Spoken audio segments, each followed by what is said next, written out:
Suddenly, the person who was following touched my shoulder and I screamed, "Ah!" Calm down, it's me. Grant! I immediately hugged him tightly, crying. I had all these emotions bottled up inside, and seeing him, I couldn't hold back anymore. I am so sorry about what my parents did to your mom. Please, don't hate me. I don't hate you, Lily, but I don't think I can ever forgive your parents for what they did to my mom. But it's about to rain. Your parents are waiting at my house. I was shocked that my parents would even show their faces in this town. And when I got there, Mom ran to me crying. "Oh, Lily, we were worried sick. How are you guys here?" When we didn't find you home, we asked everyone we could in the complex. And then finally, a little girl said she saw you get on the Kibler bus.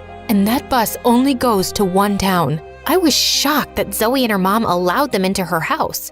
And then Zoe looked at me sternly. "Why would you run away from your house to come here? Don't you get it? We don't like your family." Wow, I thought maybe over the years you would have grown a heart. Zoe and her family still couldn't find it in their heart to forgive my parents, and I had to accept that. My parents took me back home and I eventually moved on. And one day, Mom and Dad gave me an envelope. When I opened it, I was so surprised. They applied for me to study dance in one of the best universities abroad. Wow, Mom, Dad, are you sure you want this for me? Dance is what you love, and we deprived you of it for too long. Yes, we will support you every step of the way. My parents finally started being supportive, and I sent the university my audition clips, and I immediately got accepted. I lived in New York for 5 years training as a professional dancer, and one day I was chosen to perform in the biggest theater production called The Nutcracker. We traveled everywhere, and one day we were set to perform in my previous town. I went to my favorite cake shop and was shocked to find Zoe dressed up like a hobo. "Zoe, is that you?" Lily, my friend, can you spare me $1? I'm starving. She smelled awful, and instead of giving her $1, I bought her a meal, and after she ate the food, she changed towards me. Don't think this small gesture means I forgive you. You need help, Zoe. I was shocked and hurt that she still had so much bitterness inside her. From there, I decided to go to her house and find out more of what went wrong. And when I got there, I was surprised to find a new family staying at the house. It seemed as though Zoe was left abandoned. I went back to the streets where I found Zoe, took her back to my parents' house, and started her off with a bath. She moaned and grumbled the whole way through, but I wasn't gonna leave someone I knew on the streets. Why are you helping me? Is this because you feel guilty about your parents? No, and that happened a long time ago. I think it's about time you get over it. Now tell me, what's your story? Why are you out on the streets? I messed up. When I found out that you were gonna study dance, I wanted that too, but my mom couldn't afford it, so I gambled hard. So hard that we lost the house. I'll never forgive myself. Zoe started crying and I comforted her. I invited her to the Nutcracker production, and she loved it so much that I even put in a word for her with my manager to be an assistant props girl. And when we went back to my parents' house, Zoe and Grant were there with their mom. They looked so relieved to see her. Zoe, what happened to you? We've been looking for you for nearly a year now. I know. Every time I saw you, I hid away.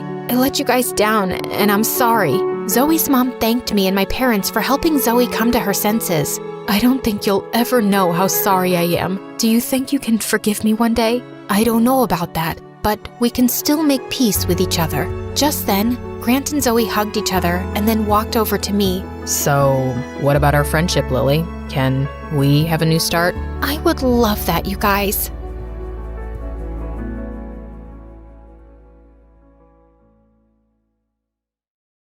Hi, my name is Ava, also known as the Vampire Girl. And it's all because I had the meanest parents. But before I continue, please like and subscribe. I was born in a small town in Romania, and growing up, I realized that my parents were weirdos. For starters, they were always talking in whispers to each other, which was so annoying. And they never left the house. They wouldn't go out for work or even groceries. A box of supplies just mysteriously arrived every week. Every day, Dad would spend hours reading the newspaper and circling stuff on it with a red marker. Once when I was 4, I kept asking him to pour me cereal, but he kept ignoring me. So I leapt onto the table and put my foot in his bowl, spilling it all over his newspaper. And Dad went bonkers. "Oh my God, do you realize what you've done? You're such a nuisance. Here, take the whole box. Just leave me alone, you idiot.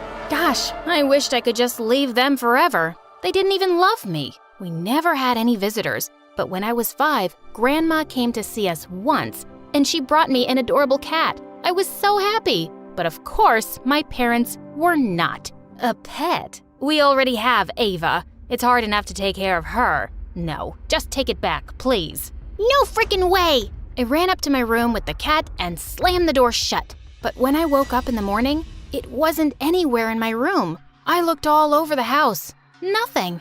I just knew my parents had gotten rid of it. I screamed and cried, but they said they didn't know anything. Liars. Before they could stop me, I just ran out the front door. I was never going back. It was a really sunny day, and as I kept running, my skin suddenly started turning really red and itchy. I looked up at the scorching sun, and my whole body began to burn. Ah! I let out one huge scream and fainted.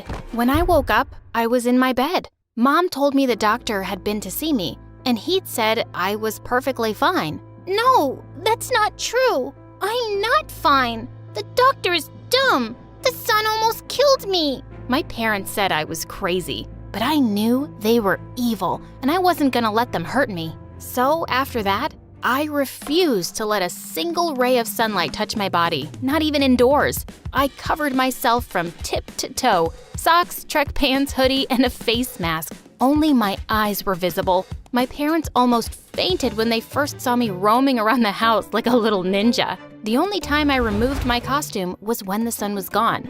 I'd never go out during the day. I even insisted on being homeschooled. But by the time I was 13, my parents refused to homeschool me anymore. There's nothing wrong with you. Just go to school. It's been years since you last walked under the sun. It's because I'm allergic to the sun. You just want me to die? If you keep behaving this way, I swear I'll send you to your aunt's place in Norway. There's only sunlight there for 6 months. Gosh, they were unbelievable, and they thought I didn't know about their plan. Fine, but don't think I won't wear this costume to school. I will, and when people say you're weirdos for dressing me up like this, just know that you asked for it. I joined school in the 8th grade, and the minute I entered the classroom, everybody started laughing and whispering things like weirdo and freak. I ignored all of them and sat down quietly on the first empty seat. During lunch break, I stayed back in the classroom while everybody left, except for this one girl, Jessie. Ava, right? I'm just curious. Why are you dressed like a garbage bag? I'm allergic to the sun. It burns my skin. She started laughing and just left. Soon enough, I discovered she was the meanest girl around, and she'd pick on me every chance she got. Once she put a fart bag on my seat just as I was sitting down, and the farting sound had everyone howling with laughter. Another day, I solved a math problem on the board, and as I was returning to my seat, I slipped on some water and fell on the floor. That's where your place is anyway, weirdo. I ignored Jessie's stupid pranks, but one day, she went too far. I was standing under some shade and enjoying a baseball match when suddenly, Jessie came out of nowhere and dragged me into the sun. She started to pull my hoodie off, and I bit her hand really hard and ran away as she screamed. You crazy freak! Are you a vampire? And that's how I got my name, Vampire Girl. I could hear people calling me a monster, but I didn't care. At least the bullies were a little scared of me now. A few days later, the teacher introduced a new kid, Nick, to our class.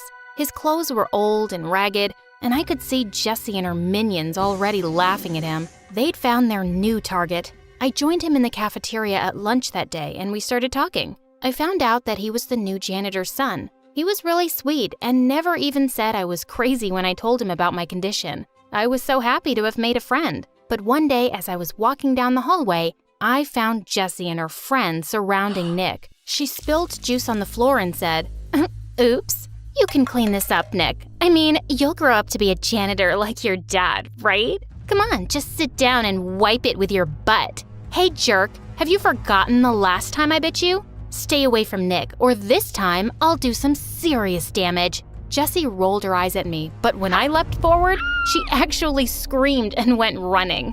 Nick thanked me, and I always made sure to stick close to him after that. But then one day, Nick and I had just entered the classroom after recess when Jessie started screaming like crazy. OMG! My brand new iPhone! It's gone! Someone stole it! And then she pounced at Nick and grabbed him by his shirt. You must have done it, you beggar! You thief! Where is it? Hey, knock it off, you witch! You have no proof! Oh, I'll get the proof, girl. She snatched his bag and started throwing out all his things. I grabbed her hair and she turned around and attacked me. We got into a huge fight, and just then, the principal walked in. Jessie kept screaming that Nick had stolen her phone and it must be in his locker. Of course, the principal found nothing there, but Nick was left humiliated in front of everyone. He was silent the whole day, and I caught up with him after school. Hey, Nick, are you okay? Jessie is just terrible. I hate rich people. They always look down at us as if we aren't human. She called me a thief just because I'm poor? God, I just hate everyone. And he just walked away. He didn't come to school the next day, and his dad was nowhere to be seen either.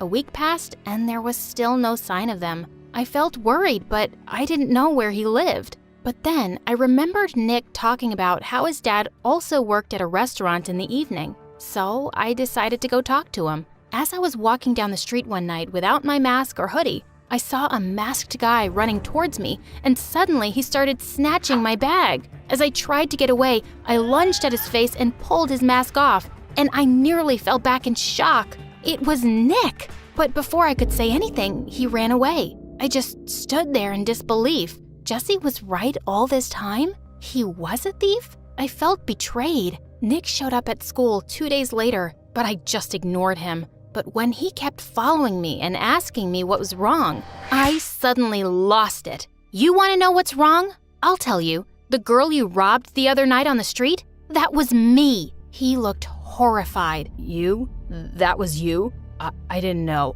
I've never seen your face. What does it matter who it was? What matters is that you're a liar and thief, and to think that I fought for you. Suddenly, he started weeping like a baby. I didn't want to steal, Ava, but I just had no choice. My dad's in the hospital. We needed the money. I'm so sorry. I swear, I didn't steal Jessie's phone. I've never stolen anything until that night. He kept crying, and my heart went out to him. I'm sorry about your dad, but stealing isn't the answer, Nick. You should have told me. I could have helped. Let me help you now, but promise me you'll never steal anything ever again. He promised, and I went to talk to the school principal. Together, we planned a fundraiser for Nick's dad, and within a day, we were able to raise all the money Nick needed for his dad's treatments and more. And the biggest donors were Jessie's parents. They kept praising me at the fundraiser for arranging the event, and this made Jessie even angrier. Don't let it get to your head, Ava. You're still a freak, and you could never be me. As if I want to be. What's so special about you anyway? Other than being super dumb. Excuse you? I've been prom queen for the last 2 years. You could never. Oh, is that so? We'll see this year. Seriously? It's the prom, not some freak show. You'll never win against me, loser. Nick whispered into my ear. Says the girl who's never seen your face. I bought a beautiful red dress for prom. Since it was at night, it was the first time anyone in school would be seeing me without my mask and hoodie. As soon as I entered the hall, I saw people turning around and asking each other who I was. Just then, Nick came to me and took my arm. Ava, you look beautiful. That's Ava? The vampire girl? I can't believe it was that face behind that mask all this time. She's gorgeous. Jessie looked furious when she saw everyone's attention was on me. And to my shock, I was actually voted as that year's prom queen. As I was being crowned, suddenly Jessie came charging at me on the stage, trying to rip the crown off my head.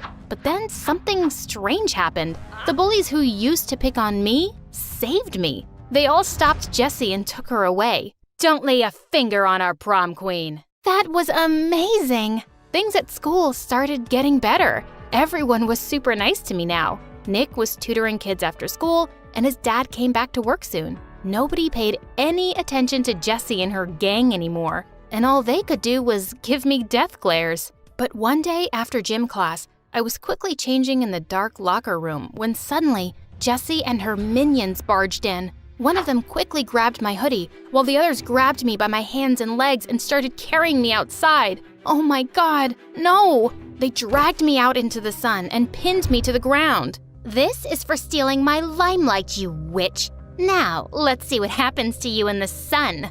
I hope you melt and disappear. Suddenly, someone pushed the girls away. It was a teacher, and Nick. While the teacher dragged the bullies off to the principal, Nick quickly took me inside as I cried like crazy. Hey, you're okay now. And your skin? It looks totally fine. It's not even red, Ava. Does it hurt or burn? I looked all over my arms and realized he was right. There were no rashes, and it didn't itch or burn at all. Was my condition gone for good?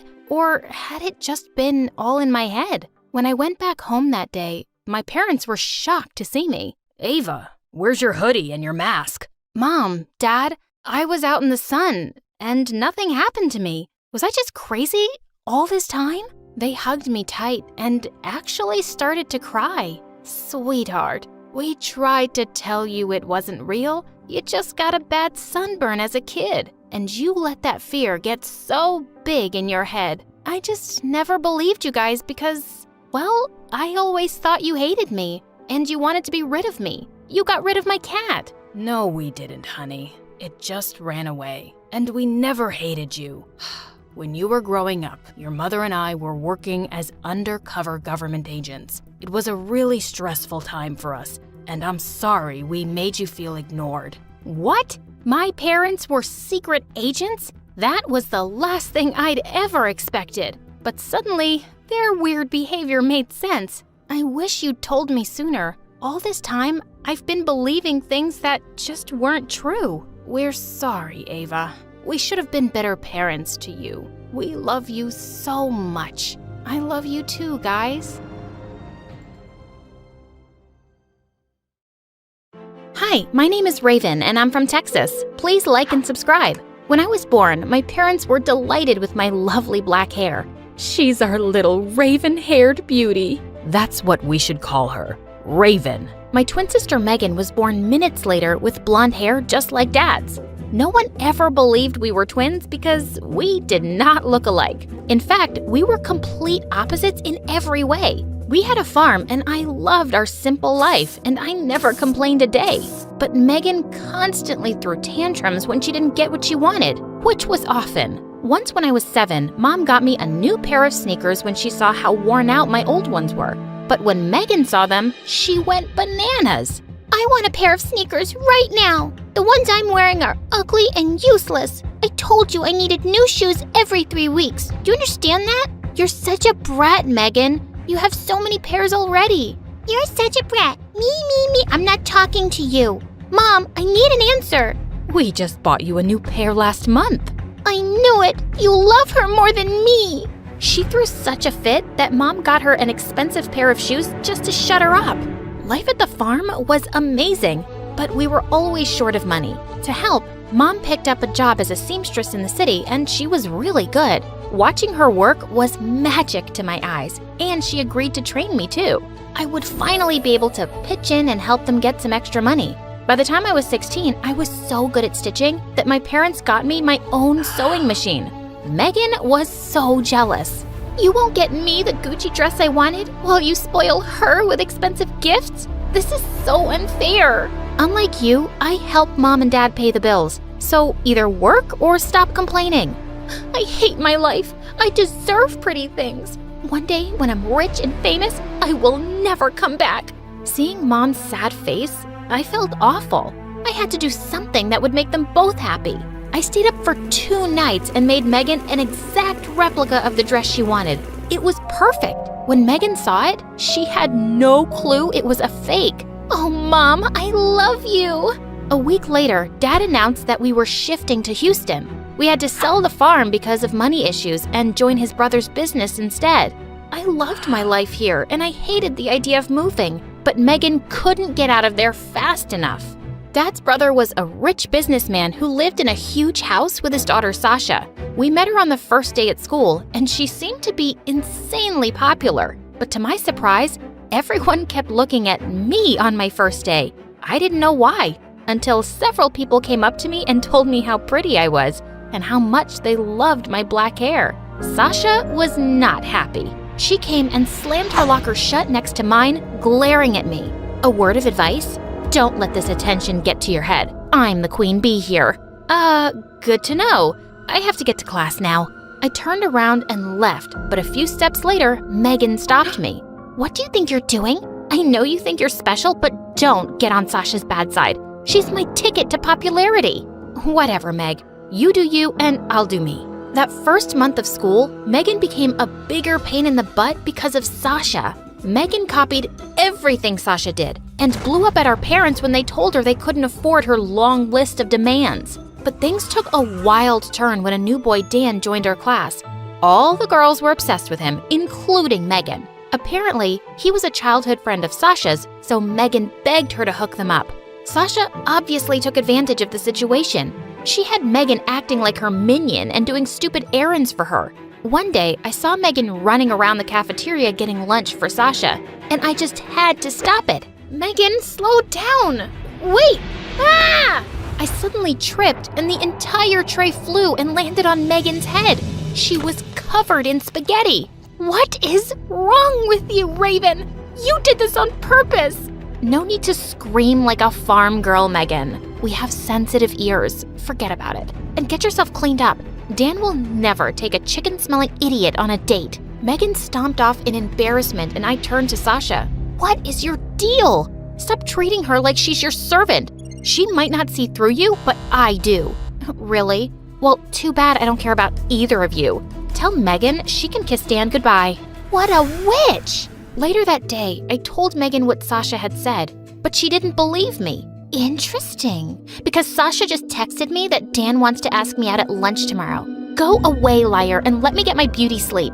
The next morning, Megan took an hour to get ready, and she even bragged to everyone at lunch about it. But when the time came, Dan walked right past Megan and came straight to me.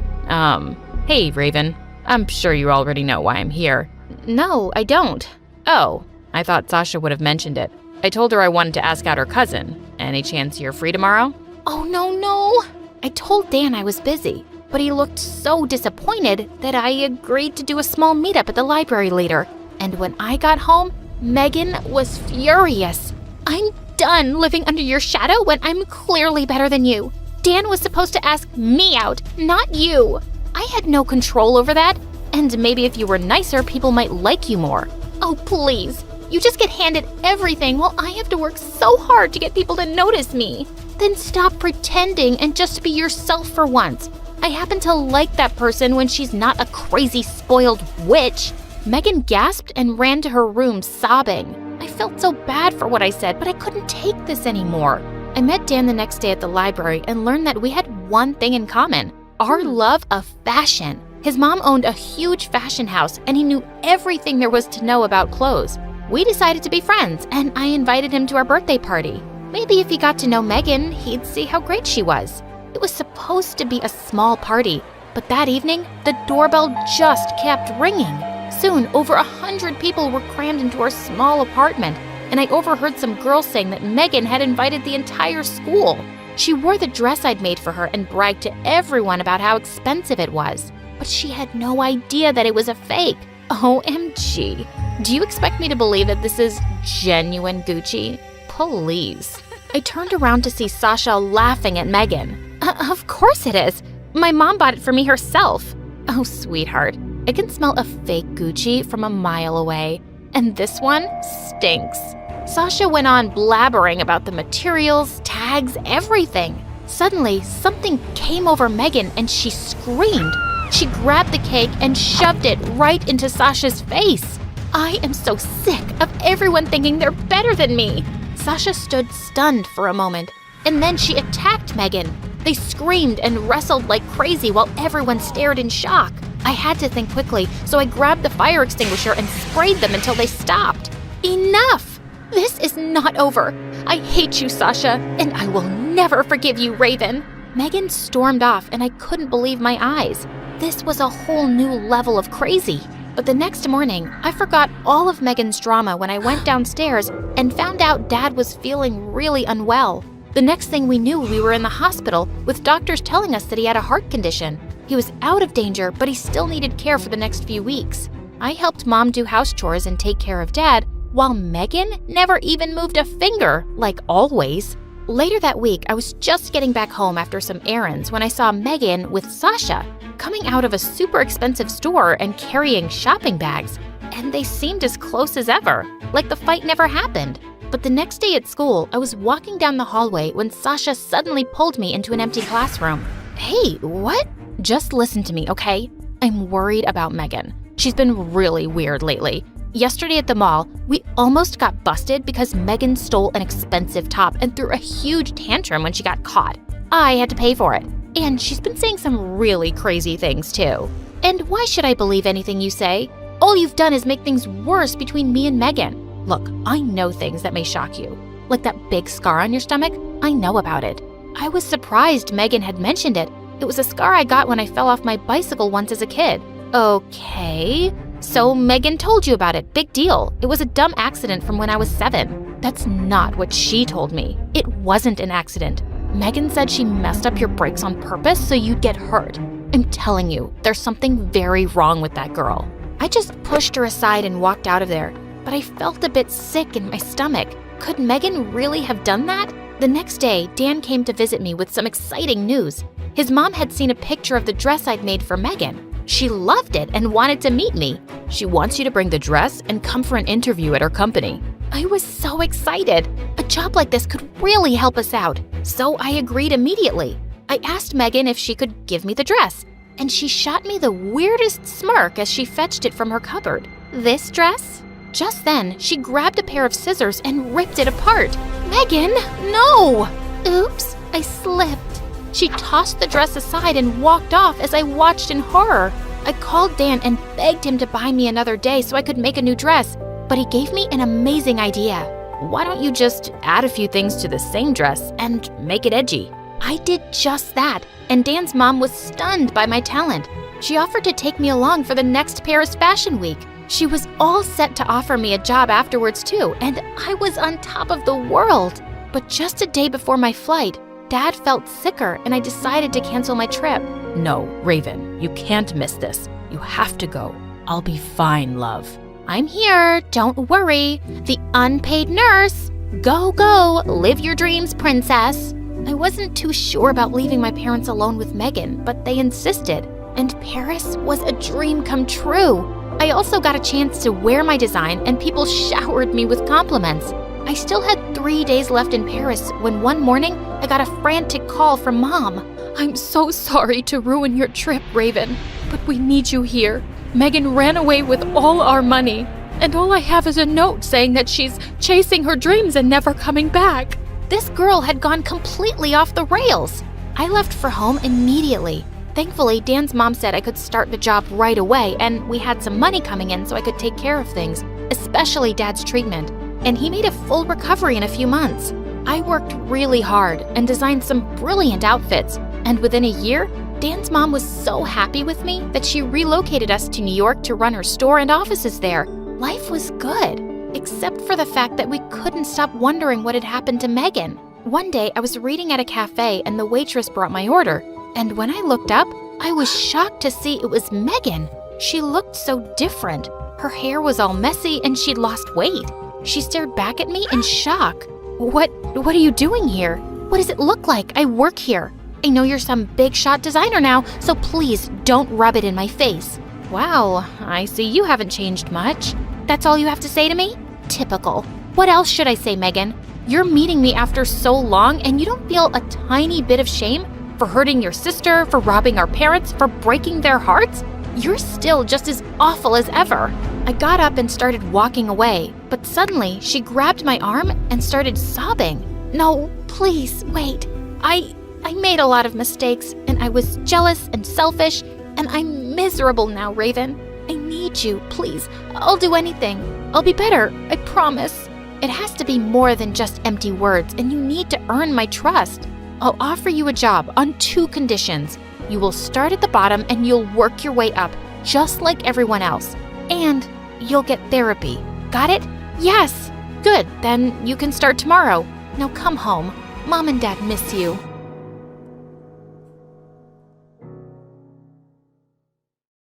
Hi, I'm Jane from California. Please like and subscribe. I was raised by a single dad who loved me to bits. He was a successful doctor, and even though he was always busy, he always made sure to give me all the time I needed. But when I first joined school, I saw all the kids with braided hair and with a mom, and they all looked so happy. Dad, I want a mommy too. I want hair like these girls. But sweetie, I can braid your hair too.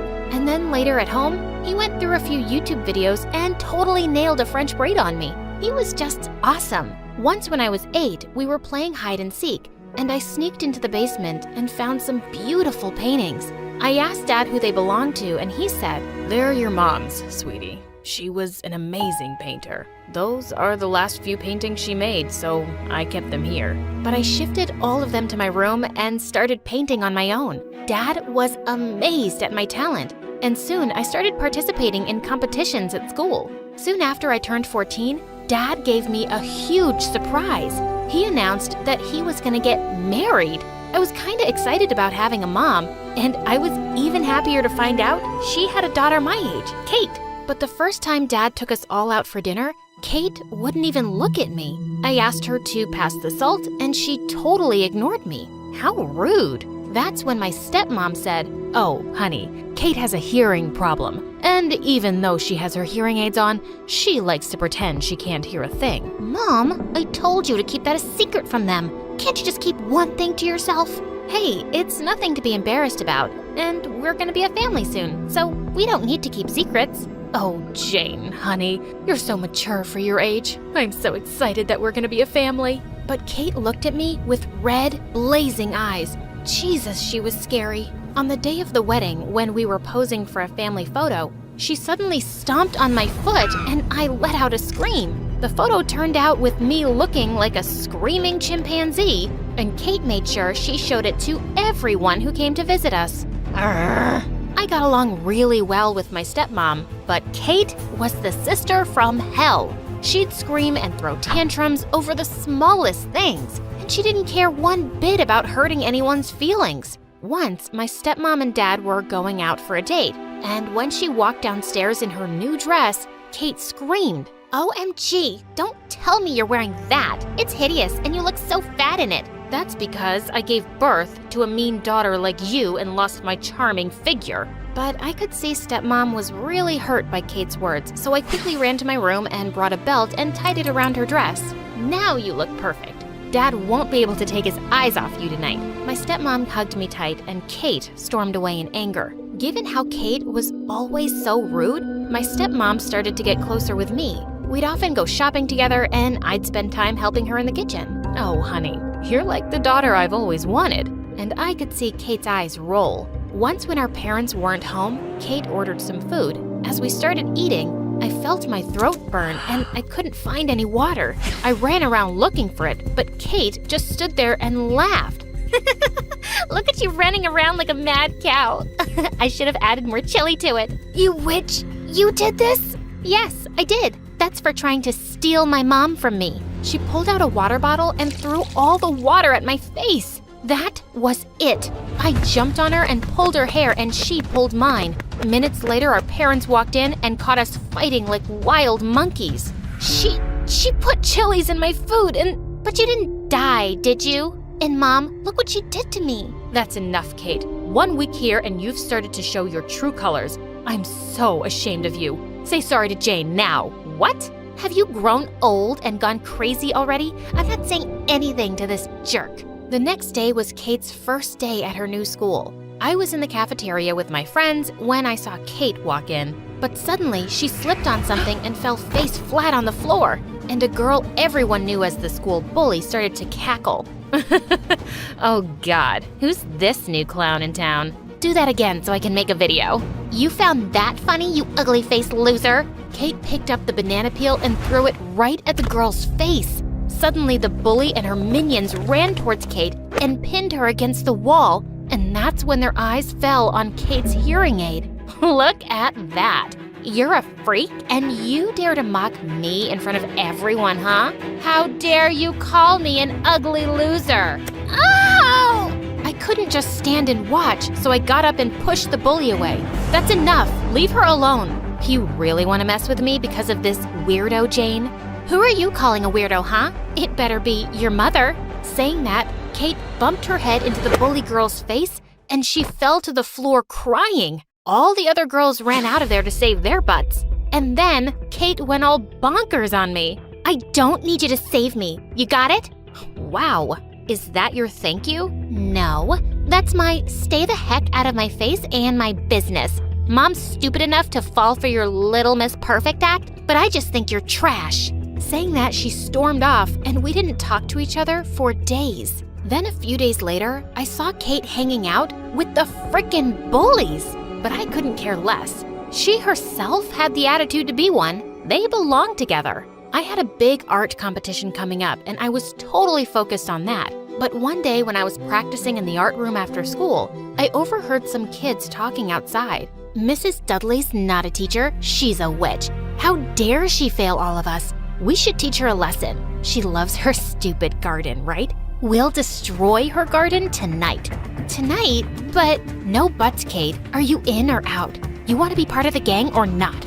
cool, let's do this. That was Kate's voice. God, this girl was really asking for trouble now. Dad and stepmom were out of town, and I kinda felt responsible for this idiot. I had to try knocking some sense into her. Later that night, when she was sneaking out, I walked into her room. Kate, I heard what you guys are planning to do. Don't do this. Those people are bad, and they're no one's friends. Why can't you keep your stupid nose out of my business? You're just jealous that I hang out with the cool kids, and you've only got your stupid paintings to keep you company. Just buzz off. And she slammed the door right in my face. Ugh, I was so done with her now. But a lot of time passed by, and she didn't come home. I'd almost fallen asleep when suddenly I got a call from Kate. She sounded really scared and asked me to come get her. When I got there, she was nowhere to be found. I was beginning to think it was a stupid prank when I heard some noise coming from the bushes. Jane!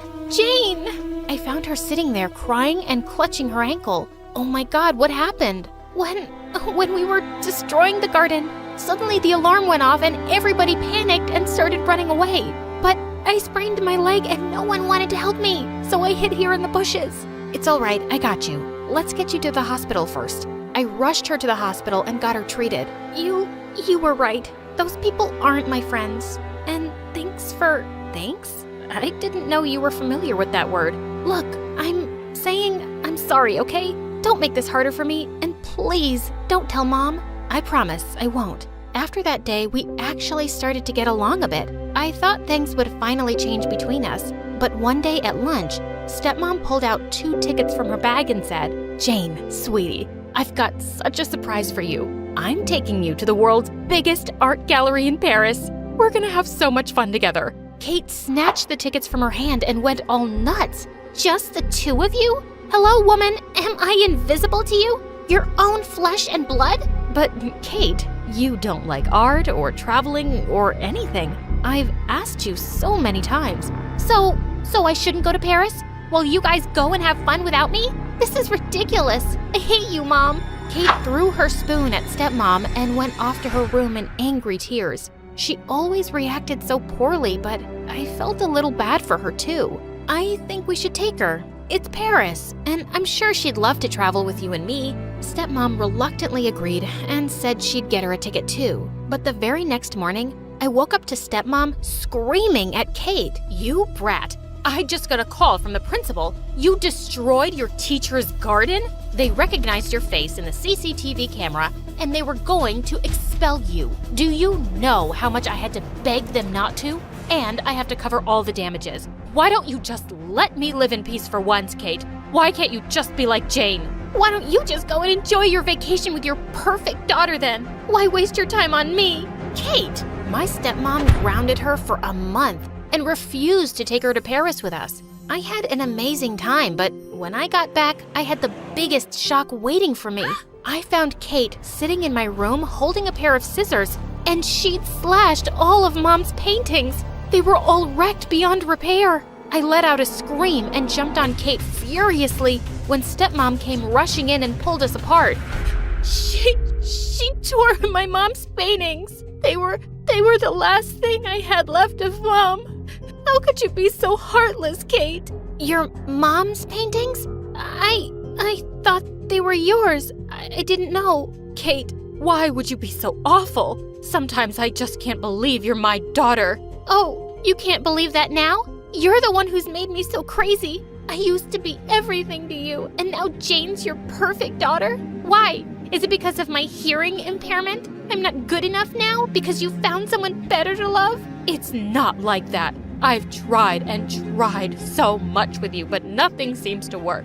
You've always made me feel like you don't even like me. At least Jane made me feel worth something. And you decided to make me feel worthless? You think you're some saint, but you're actually a horrible mother. As she ran out of the room, she pushed stepmom a little too hard out of her way, and she fell to the ground. God, you're just out of control. Stepmom sat on the floor weeping, and Kate looked shocked too, like she just realized what she'd done. She just left and locked herself up in her room. Later that night, when Dad came home, I told him everything that had happened, and he went to go talk to Kate. 2 days later, Dad told us Kate had agreed to go away to therapy, and she quietly left without saying goodbye to anyone. I was too angry to see her right now anyway. After that, I focused on my studies and bagged a scholarship in a prestigious art school in Paris. A few days before I was leaving, someone knocked on my bedroom door, and I was shocked to see Kate standing there with a package. Before you start screaming at me, here's something for you. Just open it, please. I reluctantly took it from her, and when I ripped the paper off, my eyes welled up. It was my mom's painting with her signature on it. Where did you get this?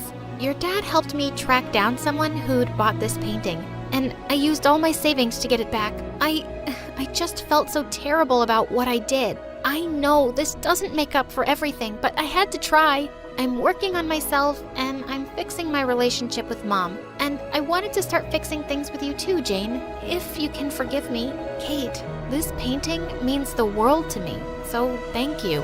And yeah, I think it will take us some time to be okay, but we can start today. Friends? Friends. I was standing in the grocery section examining an apple when my eyes shifted to a man nervously eyeing the cereal boxes. I casually dropped a sack of flour into my shopping cart, then hid behind a rack and scanned the man's face on my watch. Suspect identified: Tobias Steele, known for industrial espionage and diamond heists. Approach with caution. Slowly, I moved my cart closer to Tobias. Hey, could you pass me 10 boxes of Fruit Loops, please? I'm too short. Don't you just love Fruit Loops? They're the best. I don't like anything sweet. Everyone likes Fruit Loops, dude. That's just criminal. Tobias looked at me nervously, then suddenly started running in the opposite direction. I flung the sack of flour at his head and he fell. Then I pinned him to the ground. Who are you? Your worst nightmare. Hi, my name is Jane, and I'm a secret agent with the CIA. Please like and subscribe to MSA. I grew up with my scientist dad and identical twin sister Camilla. Mom left us when we were babies, and Dad was always busy in his science lab in our basement, so we weren't too close. Having a twin sister wasn't the greatest thing either, because Camilla and I had nothing in common. She was much more girly and a social butterfly, and we never got along even as kids. We further drifted apart in middle school when she made friends with the school bully Kira, and I got into boxing. Soon, I was acing every competition in town. I was good. So good that at 15, the CIA secretly approached me and recruited me. 3 years later, I'm their smartest agent ever. Of course, my family didn't know. They thought I was a weird, introverted tomboy with a thing for flannel shirts and books. After pinning down another criminal, I was sitting in the school cafeteria when suddenly Kira started sniffing me. Ew, you smell like trash. When was the last time you washed your hair? Or shaved your armpits? About the same time you two said something worth paying attention to? Oh wait, that was never. OMG, shut up. Ryan just walked in. Kira, quick, how am I looking? Fix my lip gloss, will you? Camilla was a popular girl, but Ryan was the star of the school. Football team captain, really handsome, totally dumb. You know the list. Camilla started walking in Ryan's direction, smiling and waving at him, but he just smiled and looked away. Ouch, that was painful. Anyway, just get my milkshake, Cammy, and stop wasting time on these dumb boys. You look desperate. Kira walked away, and Camilla was leaving too, but I stopped her. Why do you do everything she says? She's not the boss of you. And you are? Just keep your nose in your books and out of my business. Got it? Loud and clear. Just then, my phone started buzzing like crazy. My secret phone. And I knew it was time for another mission. This time, it was about someone named Belinda Holland, who was running a secret lab on her private island. My mission was to locate that lab, gather intel, and report back. And Belinda's son, Ryan, happened to be the same guy Camilla was head over heels for. For the next few days, I noted every little detail about Ryan. When he practiced football, what he had for breakfast, even the girls he flirted with, just to find that one golden opportunity to strike up a conversation with him, and then get closer. But every time I tried to make a move, something or someone would interrupt us. I was starting to think luck wasn't on my side when one night I caught Camilla sneaking out. Ow, ow, ow! My arm! You're freaking strong for a girl! Gee, thank you. Where are you going in the middle of the night? To a party, obviously. Ryan's mom has this cool resort on a private island, and he's taking me and Kira there tonight. It's kind of a big deal because no one's ever been on it before, and I really want to go. You know how much I like him. Private island. Bingo! It had to be the same island where the lab was located. I mean, how many islands can one person own? I know it's MSA, but let's be realistic, guys. I just had to get to this party. Fine, but are you sure you want to wear that? That dress looks a bit dated. You think? Wait, what do you know about fashion? I know what suits my sister, and this isn't working. Tell you what, you change, and I will hold the door for you. Camilla looked at me suspiciously, but then left to change. Once she was inside the washroom, I quickly closed the door and locked it. Dad wasn't gonna hear her anytime soon in his basement. I'm sorry, I'll explain everything later. I fixed my hair, did some makeup, and when I was done, I looked exactly like Camilla. Yeah, we were identical, but this was the first time I actually saw it. I took a cab to the dock and got there just in time. I was just getting my bag out when this guy tapped on my shoulder. Are you excited? I've never been to one of Ryan's exclusive parties before. Does this mean I'm famous now? I'm Patrick, by the way, Ryan's cousin. I'm Cam. Before I could introduce myself, the boy screamed and then jumped on me. It's a frog. Oh no, it senses my fear. Please save me. I've never even had a girlfriend or a kiss. Will you kiss me? Please. It's my last wish before I die. Or no, wait. Kiss the frog and maybe it'll turn into a prince or something. What? It doesn't work like that. And it's gone, so you can get down. You're awfully heavy. Patrick let me go, and soon after, we boarded the sailboat along with Kira and Ryan and headed for the island. As soon as we got there, I started scanning the place, but it just looked like a regular beach. And I noticed that we had no signals on our phones. I know you guys are wondering where we are, but trust me, this will be the best experience of your life. I just have a feeling. Before Ryan could finish, a huge coconut fell on his head and knocked him out. Is he dead? It's a coconut, Kira, not a meteor. He'll be fine. Only he wasn't. We waited for Ryan to wake up on his own, but since it was too dark and none of us knew the way to the resort except Ryan, we decided to camp on the beach. And the next morning, I woke up to Ryan screaming his lungs out. Oh my god, what am I doing here? Who are you? And why are you sunbathing next to me? Ha ha, very funny. Stop the games and let's go to this resort. I really need to pee. What? I don't know you, okay? Or do I? My head is hurting. God. Ryan, what year is it? 2015? That's when I realized that the coconut probably hit him too hard and Ryan was suffering from amnesia. I quickly woke up the rest and we decided to go back to the city to get Ryan checked. But when we turned around to leave, we saw the boat had drifted into the ocean because Patrick forgot to anchor it properly. You've gotta be kidding me. I was still recovering from the whole frog thing. Are we gonna die here? Wait, did you guys kidnap me? I might not remember everything, but I know for a fact that I'm rich. Oh, I know what we can do to save our lives. My aunt taught me this ritual. Suddenly, Kira got down on her knees and started chanting something. Oh, my Lord, Kumbaya, please save us. Don't let us get eaten by dolphins. As a sacrifice, I'm giving up my vintage Chanel sunglasses. Please accept this.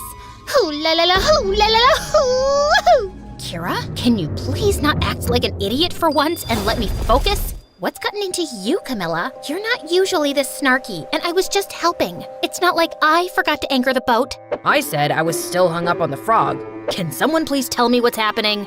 Shut up, all of you! Focus. We have two choices. Either we stay here crying about a boat, or we walk till we find the resort. Everyone calmed down and decided to go with the second option, which was to find the resort. But the heat was killing us, and we couldn't spot anything for hours. To top it all, Kira was an absolute brat and kept asking me to piggyback her. When I refused, she threw a fit, and one of the boys had to step in. It wasn't until sunset that we came across a big building that looked really creepy. Thankfully, it wasn't so bad on the inside, and we slept like babies. But in the middle of the night, I woke up to a faint humming sound. I was sure it was coming from somewhere in the room and carefully scanned every corner trying to find the origin of the sound when I saw a tall figure standing at the end of the hall.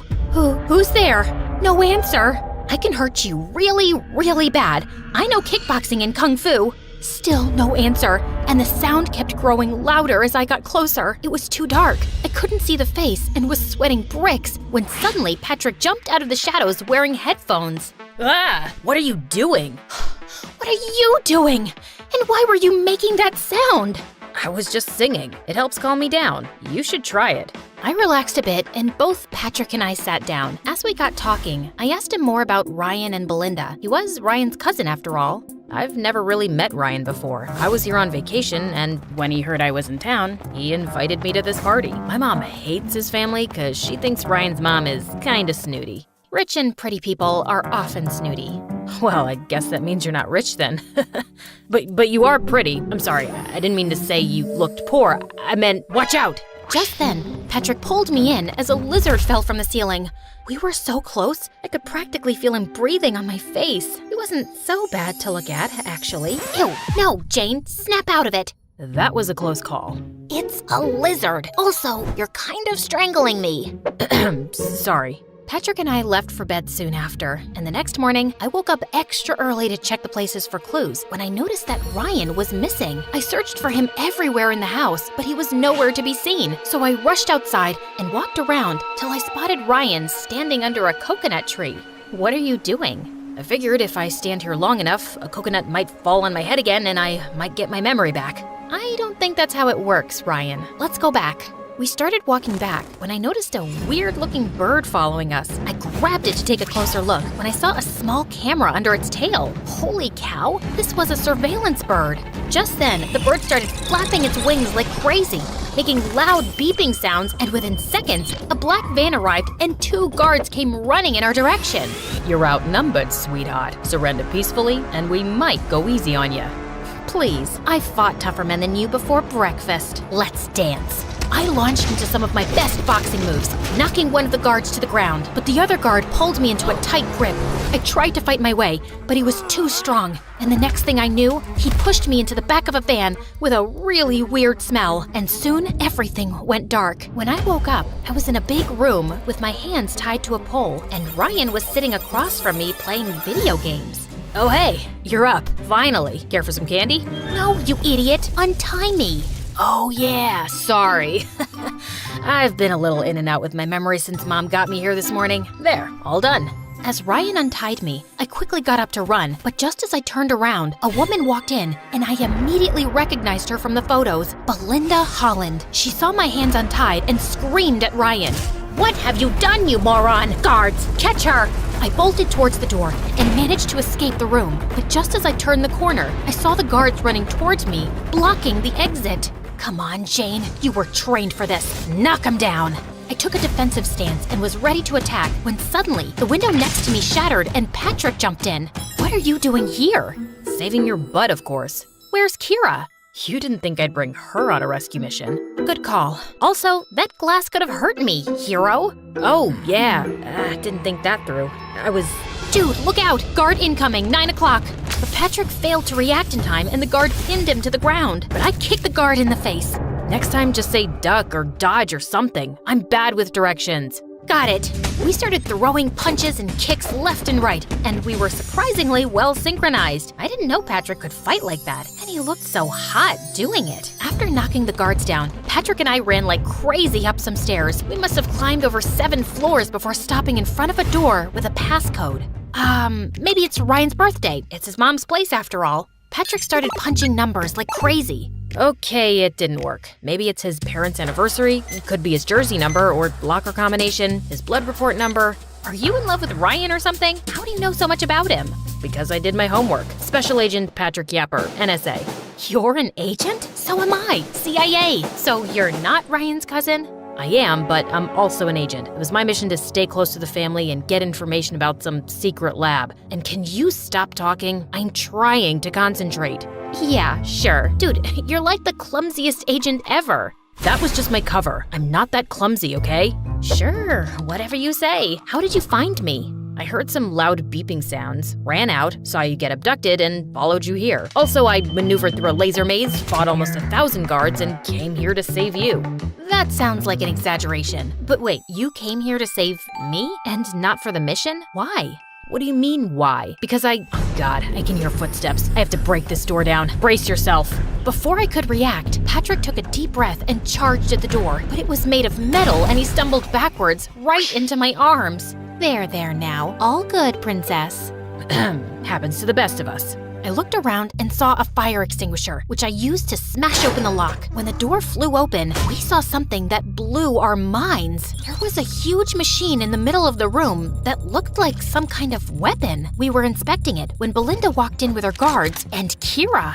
What are you doing here? I told you to stay back in the room. I couldn't stay back when the love of my life was taken away from me. Camilla, I love you. If we survive this, I'd love to take you out sometime. What? I thought it was obvious. I have always loved you. I was just jealous that you liked that idiot Ryan. No offense, ma'am. None taken. Let's get to the point. You will not be leaving till your dad comes here and gives me the key chemical I need to finish my master project. What chemical? And what's my dad got to do with any of this? Belinda went on to tell me how my dad was actually working for the government and he was the only person who could make the chemical she needed. That's why I asked Ryan to invite you here, so I could use you as bait and get your dad to help me. But unfortunately, my son's an idiot and lost his memory. Also, I didn't know you were an agent, so that kind of messed up my plan. A little tip, cooperate and I might be lenient with you.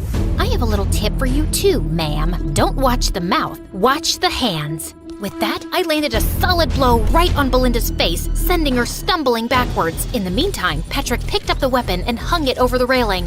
One move, and I swear this thing will go over the edge. Patrick, your family, son.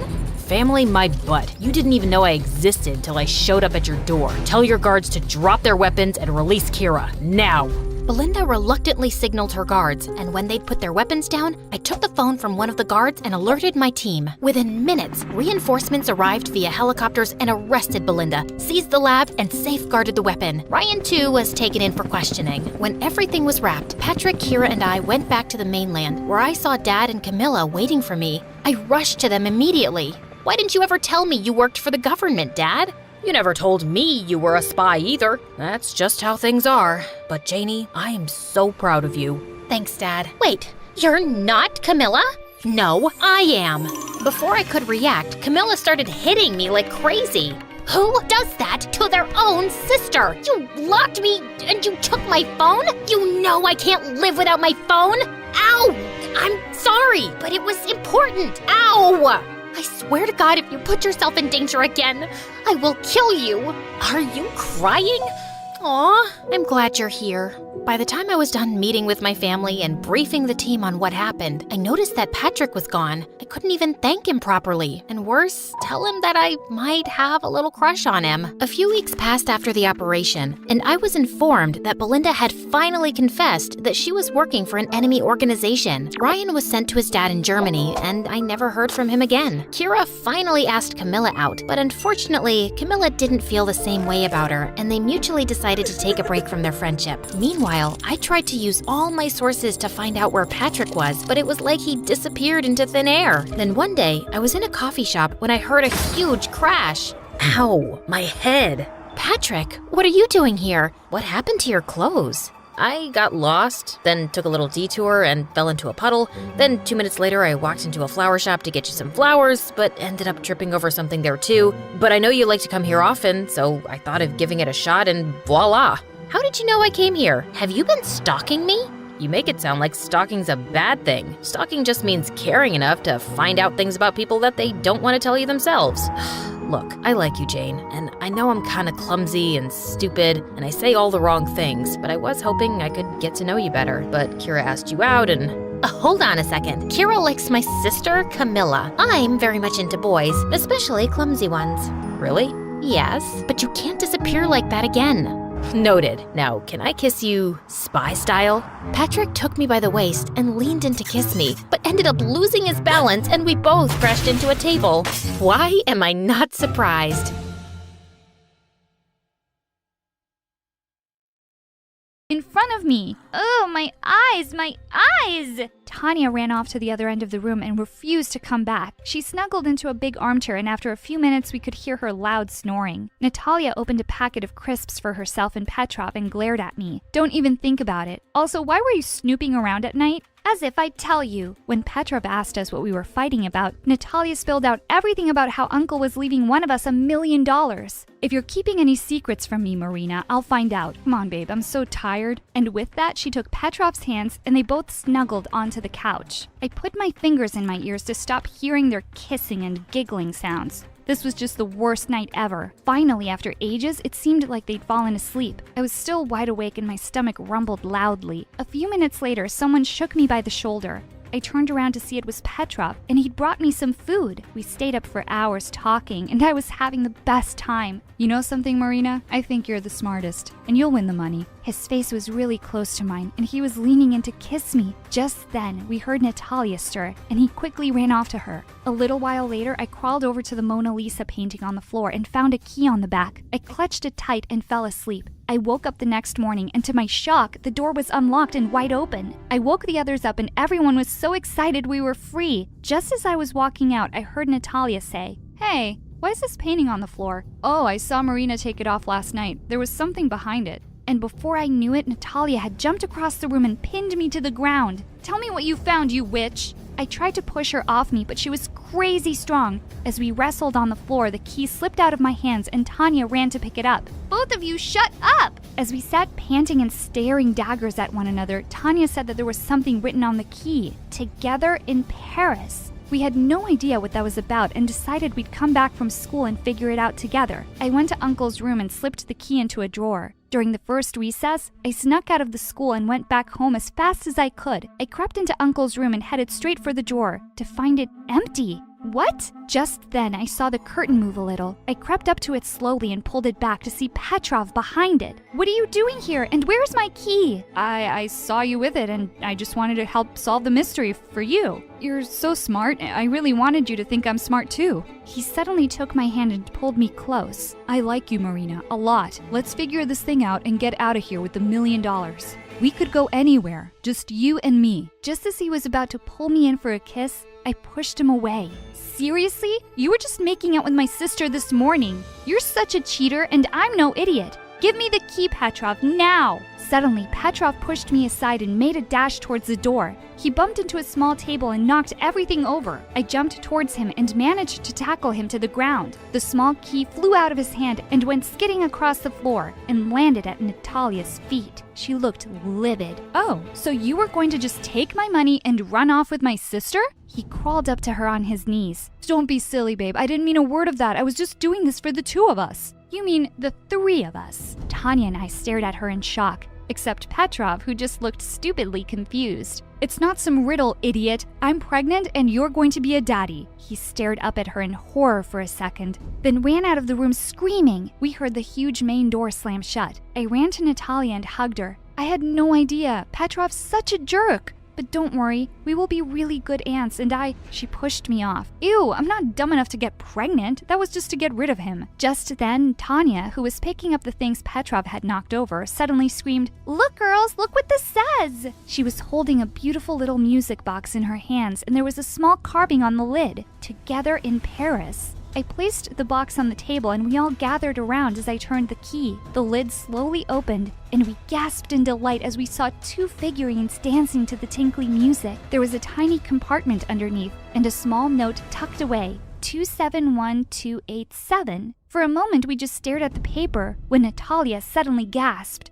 These numbers. This is Mom's birthday. She was right. But what could Uncle possibly mean by this? I have no idea, girls, but Uncle said we only had 3 days, so we have to put our heads together and figure it out soon. Later that night, as I tossed around in bed, I suddenly heard a loud thump from downstairs. I froze for a minute, then quickly crept out of bed and tiptoed down with a baseball bat. I couldn't see anyone around, and just as I was about to turn away, something on the floor caught my eye. Muddy shoe prints. We definitely had an intruder in the house. I followed the shoe prints down the corridors that led to the eastern wing of the house. I'd never been here before. Suddenly, they faded away, and I looked up to see a door at the end of the hall. Holding my breath, I slowly opened it. There was no one inside, but it was the oddest room I'd ever seen. It seemed like a museum of forgotten things, and there were hundreds of clocks on the walls of all shapes and sizes, ticking away and all telling the wrong time. And in one corner was a shiny bronze safe. The minute I saw it, I had a light bulb moment. Of course that's what the numbers were. The combination to a safe. With trembling hands, I entered the numbers and heard a small click. I opened it and squealed when I saw what was inside. Stacks of money. It definitely looked like $1 million. Were you going to keep this for yourself? I turned around to see Natalia and Tanya standing behind me. Of course not. How could you even think that? Come, let's split it right now. There's plenty for us all. Just then, the door burst open and we turned around to see Uncle Ivan beaming in the doorway. Uncle, you're back! I was here all along. Who do you think locked you up when you girls were being so noisy? I just wanted to see how you would play my game. Marina, you really know what family is all about. Good girl. You get to keep all the money. The other two looked horrified. I turned to Uncle and smiled. Thank you, Uncle, but I couldn't. It'll make me happier to share it with my sisters. I knew you wouldn't. Now only time will tell if your sisters deserve their share. Yes, we deserve it. We'll prove it. We'll be so good to each other. I laughed and put my arms through theirs. Let's divide it and go shopping tomorrow, shall we?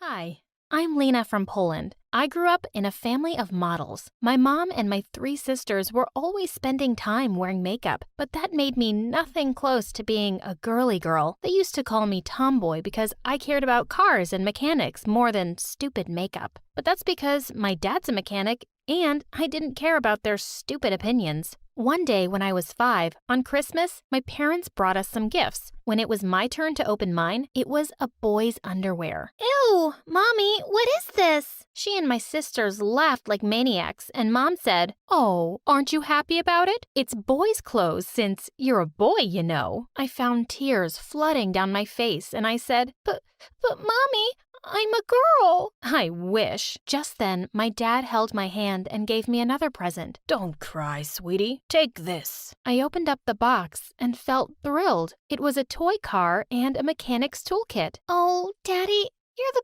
best. But does this make me a boy? No, of course not. You're you. Don't be embarrassed to be yourself. And my sisters laughed even harder. "Yeah, that suits you better, tomboy." I looked at my dad to say something, but he simply patted my head and smiled. Well, the truth is my mom and sisters thought they were models, but they only worked as waitresses and kept applying for modeling jobs for as long as I could remember. Mom believed that people were coming to the cafe only to see her and her daughters. One day, when I was in the 4th grade, Mom barged into my room screaming because her skirt that she used to wear 10 years ago was too tight. "We're such beautiful ladies. I was prettier and more attractive, but getting pregnant with you ruined my body. I don't know why I wanted a kid after an 8-year gap.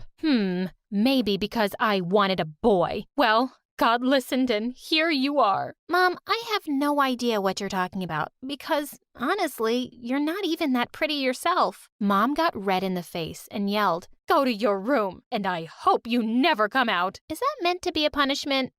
Because I enjoy my time there. And just like that, from that day, I started to spend my time in my room learning about mechanics. reading books about it, or helping Dad around the garage. But there was one major perk of living with 3 mean sisters who cared about fashion and makeup. I met a lot of cute guys coming and leaving our house because my sisters dated half of the guys in town. And to be honest, I started to wonder how it would feel to kiss a boy. So when I was in the 7th grade and my aunt visited us with her son, I took him aside to show him my mechanic toys. Then I cornered him and blocked his way. "Kiss me if you want me to let you go." My cousin started yelling until his mom and mine came running to us. He said, "Ew, I don't kiss boys." But instead of being angry, Mom looked pleased. "Oh, Lena, I never thought you'd like boys. I thought you were into girls. I can't believe I'm saying this, but you just made me so proud. Not all is lost." Ugh, like I cared to make her proud. I just wanted a kiss, and I was determined to get one. So I turned to my only other option, school. At school, I had the same reputation at home, but there, at least, I could kick anyone's butt if they tried to mess with me. Anyone except Monica, the school queen. Once when I was in the 10th grade, she came to me and said, "Hey, Robin,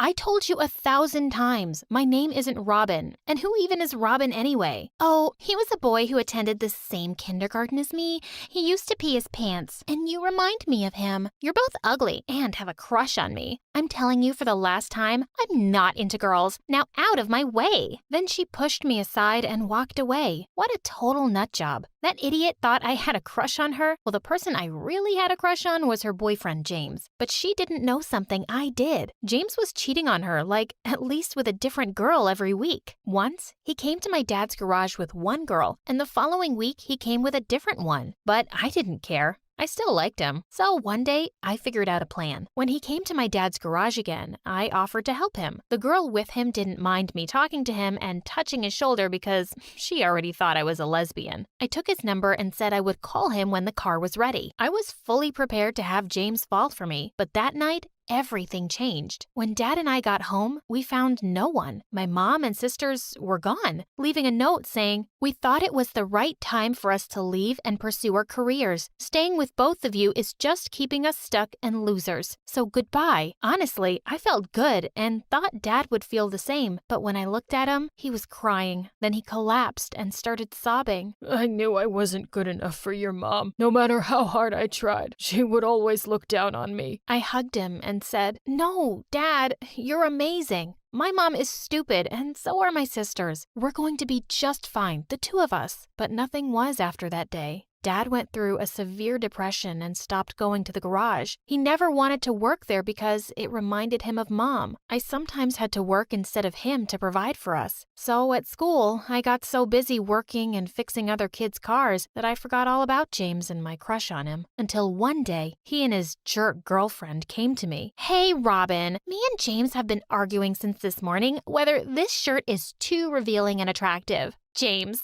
the little cutie, is so jealous because a lot of guys were staring. But I keep telling him that I'm wearing too many clothes here. It's not my problem the guys are crazy about me." So, since you have a crush on me, I thought you can give an honest answer here. Do you think this is too attractive? I looked at her. Why did she even exist? She had gotten me on one of my worst days. So I said, "I think it's not attractive enough for your boyfriend because he's cheating on you with half of the girls in school, and they are wearing way less clothes than you." Monica looked at me with her mouth open and said, "Ugh, I didn't know you were this helpless. Trying to make me break up with my lovely James so you can have me? That's so lame." I would have punched her face, but then behind her back, I saw the new janitor, and I almost passed out. It was my dad. He smiled shyly at me, and before I could warn him, he introduced himself to Monica as my dad. She grinned at me, and without replying to him, walked away. I couldn't help but groan. To be honest, I wasn't ashamed of my dad or anything, but having him as my school's janitor added more misery to my life, and that witch didn't leave me alone. One day during a class, I dozed off because I was super tired. Apparently, I was talking in my sleep, and I said a few words, and according to Monica, I was mentioning her name. God, this girl. She came to me and pushed my chair away. I fell on the ground and woke up terrified. "Can you stop being so obsessed with me? It's freaking me out." I was boiling with anger. I just snapped, and for the first time, I pushed her away. She pushed me back and said, No one touches Monica like this, especially poor people like you, the daughter of a janitor. I slapped her and was about to attack her, but the teacher came in and stopped me. Calm down. Are you a monster? What? She attacked me first. Do you really expect me to believe that? Look at her. She's too gentle to hurt a fly. And look at you. I'm what?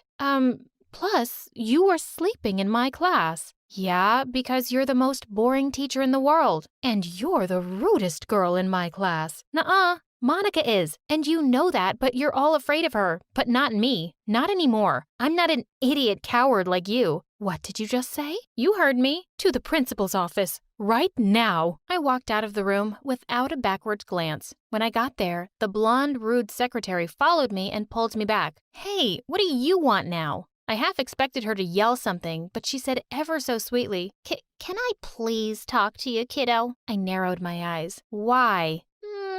So your dad, he's hot. Ew, he's Dad. Yeah, but he is. And since you're my favorite student in this school, I am your favorite student? Since when? Don't be silly. Since, forever. Just listen. Let's get to the point. I don't know why you're here, but if you can get me a chance with your dad, I promise you won't face any problems with anyone here, especially Monica. You can forget she even existed. Well, honestly, that did sound like a good deal. Dad needed a new woman in his life, and I could take my revenge. Deal. And she let me go. And I didn't go to the principal's office that day or any other day in my life. Dad agreed to start dating the secretary after I begged him for the entire week. To my delight, though, he was genuinely happy with her. I couldn't be happier for him. One day, I got to school late. And when I entered the class, the teacher glared at me and told me to go to the principal's office. Then Monica said, Oh no, please let her stay. She's been busy all night working in her dad's garage to help her poor, useless janitor dad. I swear I was going to attack her, but the teacher probably read my mind and dragged me out of the classroom. When I got to the secretary room, she wasn't there. I supposed she was with Dad. I looked at her computer and it was the grade sheet, and I saw Monica's name. So I changed her grades from A's to D's and F's, and also James, and left. They threw the worst tantrums after their grades were posted, but the secretary stood firm, and before long, everyone in the school knew about my power. Of course, some students tried to tell the principal, but since he liked and trusted his rude, suck-up secretary, he didn't do anything. And she didn't have an idea I was behind all of this, and I really felt like the godfather. Suddenly, boys were into me and wanted to hang out with me, and honestly, I enjoyed the attention and hung out with a couple of boys. But my eyes were only on one boy, James. I mean, the heart wants what it wants. So one day, while he and Monica were having lunch together, I went to him and said, Hey, you gotta date me or kiss your dream college goodbye. He looked at me and pushed Monica away. Of course, babe. Come sit next to me. Monica looked furious, but she knew her time as the school queen was over. She never faced me again. Dating James was nice at first, but soon enough, I found out he was a jerk. And I even felt sorry for Monica that she had to deal with him. He was embarrassed to be seen with me, and I was certain he was cheating on me. Once, he sent me a message by mistake that said, Hey, babe. Want to go out tonight? That disgusting tomboy is busy in her dad's garage tonight. I cried when I read it. Next day, James came to hug me and I pushed him away. Don't touch me, you cheater. Instead of apologizing like a decent person, he rolled his eyes at me and said, Oh, but you knew that a long time ago and still wanted me because you're a helpless, ugly loser. Suddenly, I lost it. I had done so much for him and he was being such a pig. I slapped him hard. Whether you slap me or not, you're still the janitor's daughter. Nothing more. Before I could reply, I heard a voice behind me. It was my dad. Don't you dare talk to my daughter like that, you little mutt. Dad, don't worry about him. He's a jerk. Then my dad put his arm on my shoulder and said, I'm sorry I'm embarrassing you, Lena. No, Dad, you're not. I'm so proud of you. Don't mind these empty-headed ignorants. They know nothing about hard work, about dignity, about being yourself without feeling embarrassed. Dad, we aren't like them. We are free. Dad looked at me with teary eyes and smiled. Come here, sweetie. Give your old man a hug. We hugged. That night, I had the loveliest dinner with my dad and his girlfriend and felt like the luckiest girl in the world. I couldn't wait for tomorrow to become a better person and to love myself more.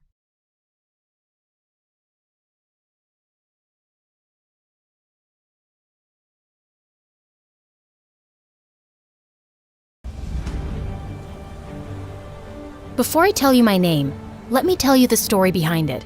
I was born in the Shoshone tribe. My father was the chief. The day I was born, a big eagle flew by near my mom.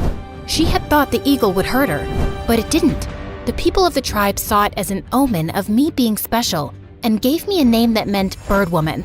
But in my tribe, I was called Sacagawea. Since I was born a little before I was meant to, the entire tribe was pretty disappointed seeing how small and fragile I was. Your child, she is destined to reach great heights, go places, be invincible. You really think so? But she is small and weak. Don't underestimate her, for when she is older, she will move mountains. Well, she was right. I don't know about moving mountains, but as I grew up, I wasn't weak and fragile anymore. Actually, I was kind of a wild child. I would spend hours playing in the forest, riding horses, and just exploring the outdoors. I was fearless and brave, and I knew one day I'd make my tribe proud of me. But there was one tiny problem. I was afraid of heights. All my friends would be climbing trees and rocks, and it would always scare me.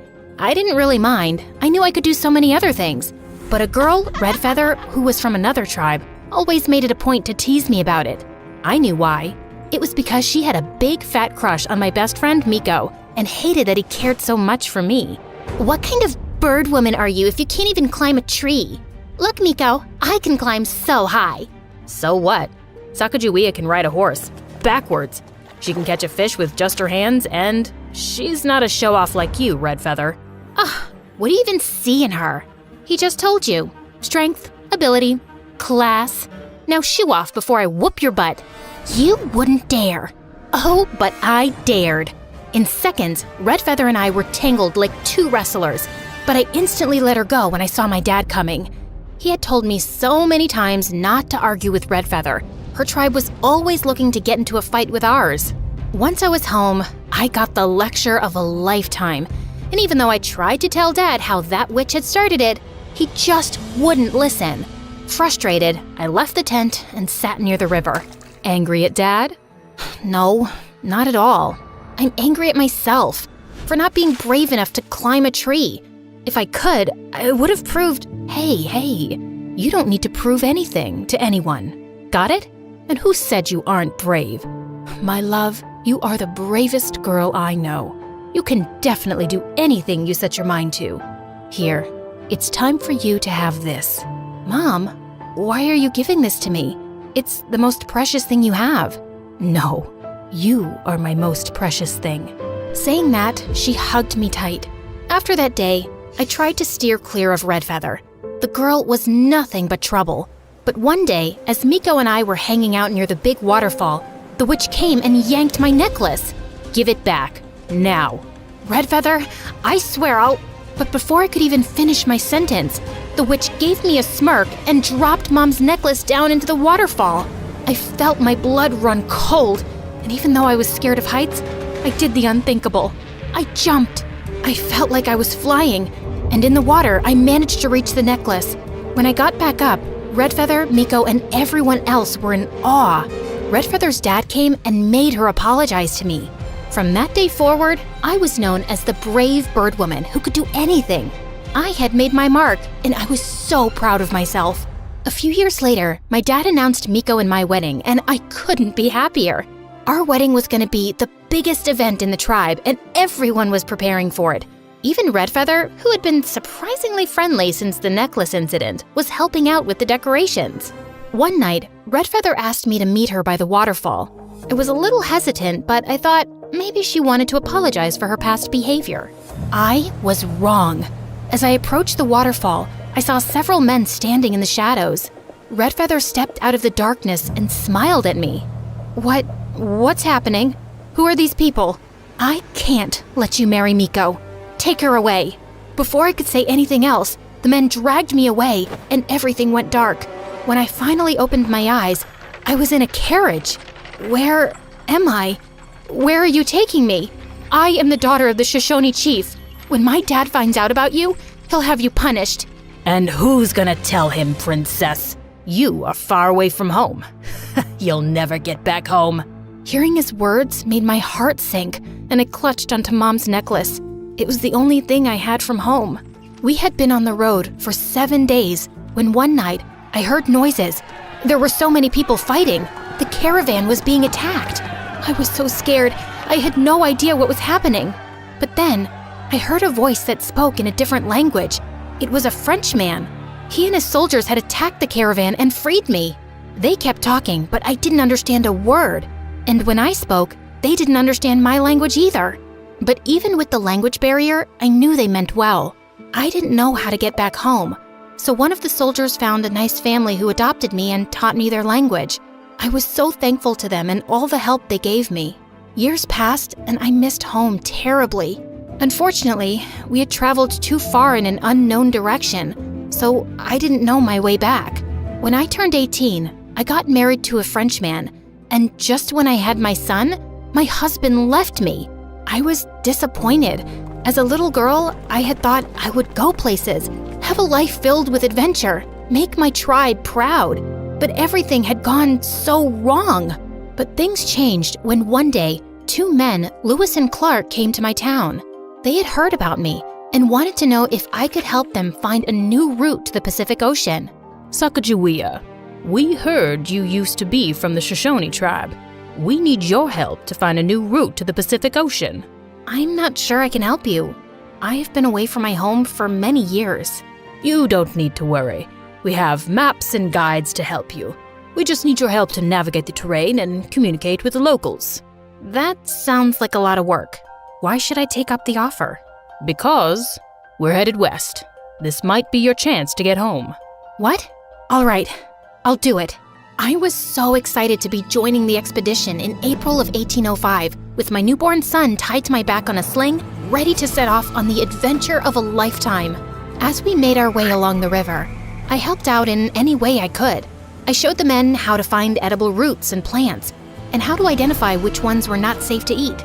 Everyone was amazed at how much I knew, and some even joked about me being the team's official hunter. It was everything my mom had taught me. We had been traveling for months, and Lewis and Clark were always friendly to me. I realized how important the mission was for them. One day, as we were crossing a river, our boat capsized. Oh my God! Our documents and supplies! All our hard work will be gone! Quickly, I jumped into action and was able to save most of the supplies and important documents. Sacagawea, that was amazing. Oh, thank you so much for saving these. I owe you for life. It's no big deal. I'm here to help, aren't I? That you are. But your bravery needs a reward. I had thought they'd give me some coins as a reward, but when they named the river after me, I was speechless. Wow, I am so honored. Just promise us you're gonna stick around with us till the end, because I know for sure we can't finish this journey without you. I promise, I will. Our journey continued for months, and when it was summer, we stepped into a land that was familiar. I ran into the forest, and when I saw the waterfall at the end, I felt like my heart stopped. I was home. It was the land of the Shoshones. I was ecstatic. When I walked into the chief's teepee with Lewis and Clark, I was stunned to see the new chief. It was Miko. Sacagawea, is it really you? Yes, it's me. But how is this possible? We thought you were lost forever. I was taken away by some men and adopted by a nice family. Miko was filled with joy, and tears of happiness rolled down his face. He then asked Lewis and Clark to give us some alone time. He called my mom and dad, and the moment they saw me, they hugged me tight.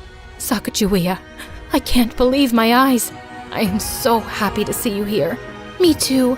I missed my family and my tribe so much. We never knew what happened to you. We searched for you for months and months. It was then the hatred I had for Redfeather came back, and I told Miko, Mom, and Dad everything. Miko had his guards bring in Redfeather from her tribe along with her father. The moment Redfeather saw me, her face went pale and she fell on her knees in front of me. You witch! I knew you were jealous of me, but how could you stoop so low? Sacagawea, I am so sorry for all the wrong I have done to you. I am sorry. Please forgive me. I wanted to tell her no, and how could she even ask for me to forgive her? But just then, Miko declared that Redfeather would be kicked out of her tribe, or else the peace pact between our tribe and hers would be broken. To my surprise, Redfeather's father didn't hesitate a bit and agreed. I apologize for what my daughter did to you. I'm ashamed of her. It was her doing. You don't have to apologize for her. Once Redfeather left, Miko and my parents asked me to stay in the tribe, but I just couldn't. I had made a promise to Lewis and Clark. While my parents agreed to let me go, Miko was making it hard. You just came back.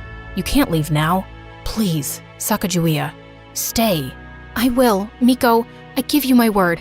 Once the journey is finished, I'll come back here, to the tribe, to you. Reluctantly, Miko let me go, and I accompanied Lewis and Clark on the rest of their journey. We continued on our travels, but one day, something horrible happened. As we were passing through a thick forest, an arrow hit a tree just inches from Lewis. I was so scared and desperately wanted to help my group. I quickly grabbed my bow and arrow and ran towards the attackers. I was determined to protect Lewis and Clark, and I started shooting arrows at the attackers. One of the attackers stopped, and seeing a native woman protecting the European men, he called off the attack. You are with them? Yes, I am. They come in peace. Please, let us pass. Everything has a price. Give us something. Perhaps the necklace around your neck. Will you let us pass if I give it to you? Yes. With a heavy heart, I took off my mom's necklace and handed it to the man, and the attackers left, and I ran to Lewis and Clark. I was so relieved that no one got seriously hurt. Sacagawea, why did you give your necklace? I know what it means to you. It was precious to you. For me, my friends are more precious. Your safety means everything to me. I just did what I had to do. No, you did more than that. You saved us all. I felt so proud of myself. Finally, I had done something that my parents and the tribe could be proud of. We continued our journey and finally made it. After months of traveling, here I was, standing by the Pacific Ocean. I felt like I was in a dream. The sound of the waves crashing against the shore, the smell of the salt in the air, and the feeling of sand between my toes. It was breathtaking. I couldn't believe I was here. I had been on this journey for so long, and now I was standing at the edge of the world. I realized in that moment how much I had grown. I had gone from a scared little girl who was afraid of heights to a brave and fearless woman who had gone on an amazing journey. We stayed for a month, and when it was time to return, Lewis and Clark asked me to come with them on another expedition. I really wanted to because I loved adventure, but I had other plans. When I returned home, the first thing I asked was where Miko was, and my parents told me that every morning he sat by the waterfall. So I snuck up to him and hugged him, and we both ended up in the water. Hi everyone, my name is Danielle, and I'm not your typical teenager. I've always been different. Instead of playing dress up with the girls, I preferred playing football with the neighborhood boys when I was a little girl. And now that I'm 15, I always play video games with the boys instead of going to the mall with my mom. I also sing a little, and it is my dream to become a professional singer one day. But before I get into that, please like and subscribe. I guess it's no surprise that I've barely got any girlfriends. My best friend's name is Chase, and he lives down the road from my house. Chase and I go to the same school, but since he's 2 grades above me, we only hang out after school. With his dark hair and light eyes, he's one of the hottest and most popular boys at Pineville High. I've had a crush on him for years now, but I know he'll never like me that way. Not when he could have any girl he wanted. No one knows we're friends, and I'd like to keep it that way. At least then his female admirers will not find a reason to attack me in the hallways. At any rate, I am already pretty unpopular in school. Ever since I accidentally spilled juice on Michelle James's prom dress, the entire cheerleading squad has had it out for me. Well, I didn't trip on purpose. I've just always been a bit clumsy. This year was going to be different, though. This year, I planned to change. Now that I'm a freshman, I think it's time I got a boyfriend. Believe it or not, I've never even had my first kiss. So I straightened my auburn hair until it was long and shiny and picked out a super cute back-to-school outfit. I even applied makeup. In fact, with my pink lips and long eyelashes, not to mention my super cute miniskirt, I looked unrecognizable. Well, that was the plan. The first person who saw me was Chase, as he was picking me up from school, but his reaction was not what I expected. Whoa, What are you up to? Nothing. Is it obvious that I was a bit nervous? Chase gave me an angry look that had me squirming, then looked ahead and continued driving. He refused to say one more word to me during the entire journey. But apart from the disappointment with Chase, the rest of the day was perfect. Nearly every girl wanted to know where I bought my yellow crop top and blue mini skirt, and nearly every boy wanted my number. Yes, even the ones who were already in relationships. And by the end of the day, I had a date with Hugh Lautner. Hugh was a quarterback on the soccer team and super cute. He promised to pick me up from school tomorrow, even though he lived an hour away in a much posher part of town. I told Chase this on our ride back from school. I could tell that he was struggling to say something. Do you really like him? I don't know. I could if I tried, I guess. I just really want to become cool now. I've been an awkward klutz for too long. And what if I told you that you're perfect the way you are? You know that's not true, Chase. Because if that's the case, why am I invisible to you in school? Chase was silent. He did not even say goodbye when he dropped me off. That evening, Hugh and I went out for pizza. You're different from the girls I know. They always order a salad and say they're dieting or something. It's so much more fun to go out with a girl who eats. Soon, Hugh started dropping me off and picking me up from school. Unlike Chase, he never pretended not to know me in school. Apart from the awkward glances, Chase and I stopped being friends. I'm not going to lie, I missed his friendship. I missed playing video games with him and chatting with him until we fell asleep. But maybe I had never meant anything to him because he let our friendship end so easily. It hurt, but I kept my feelings to myself. Soon, Hugh asked me to prom. Of course I said yes. I spent a long time getting ready and spent all my money on a beautiful silver gown. Everyone oohed and ahed when we made our entrance as a couple. But even though I was with Hugh, I kept looking around for a glimpse of Chase. I wanted him to see me all dressed up. My heart sank when I could not see him anywhere. Finally, it was time to announce the prom king and queen. It was no surprise that Hugh won prom king. His queen, though, was head cheerleader Michelle. Michelle gave me a smug look before she grabbed Hugh for the official dance. Soon, she started getting close to him. I thought he would stop her, but he seemed to enjoy it. Then suddenly, she kissed him, and he started kissing her back. Shocked, I ran out of the hall and continued running. By the time I reached home, my beautiful dress was torn at the bottom and my cheeks were stained with tears. Suddenly, a familiar figure stopped in my path. Chase. He was wearing a tight-fitted jacket and looked, so handsome. What happened? I told him everything, and he took me into his arms. Let me go beat him up. No! Will you please stay with me, though? I missed you. But you chose him. What? What do you mean? You threw away our friendship. You completely changed yourself just to be with him. I liked you just as you were, in your pajamas, with your love for video games. But I liked you too. I was invisible to you only in school, so I had no hope. I'm sorry about that. I guess I didn't know my own feelings till I saw you gush over someone else. It's why I couldn't stand seeing you with Hugh. Suddenly, he took my hand. The question is, do you still like me? Yes. So will you go on a date with me? Of course I will. Wear your pajamas and meet me for video games then. Soon, Chase and I started dating officially. This was when I found out how romantic he really is. He was the best boyfriend ever. He would open the door for me and hold my hand wherever we went. And he had a sense of humor too. If any girl asked for his number, he would give her mine as a joke. A year passed, and soon he was going to go off to study at Yale in the fall, and I was really going to miss him. You'll forget me. Never. You'll get busy with studies and stuff then. Maybe, but I'll still come back for you. Or you can come study with me. Like that was going to happen. I was not as bright as Chase. Besides, I wanted to pursue music as a career. I had started recording videos of myself singing, but was too shy to show them to anyone. Soon after Chase left, I began devoting more time to my music. I started singing at school, but only when the classrooms were empty, and recording videos of myself. But I never shared them with anyone, including him. Chase and I were still going strong, though. He'd send me a good morning text every day and video call me every night. I miss you so much. I just want to get on the next flight and come see you. I wish you could, but I want you to concentrate on your studies instead. Yeah, I know. Promise me you'll at least apply to Yale, though. Okay, I promise. I probably shouldn't have made that promise, though. I really wanted to be a musician and had been practicing a lot recently. That night, on impulse, I shared one of my singing videos on YouTube. I applied makeup and wore a wig, though, so that no one could tell it was me. The next morning when I woke up, I realized it had gone viral.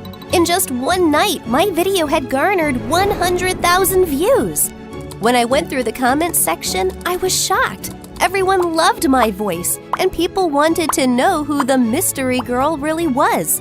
There were a few trolls, but I just ignored them. My eyes filled with tears of happiness, and I wanted to share the news with someone. But who? If Chase still lived down the street, I'd have gone running in my pajamas to tell him. But now that he was so far away and so busy, I didn't want to disturb him, especially since he had exams going on. Chase was busy with his studies for the entire week, but so was I. I started sharing more videos, and soon even magazines and news channels were picking up stories on the mystery girl. Everyone wanted to know who I was, but I was going to keep it a secret until I told Chase. But by the end of the week, I received a call.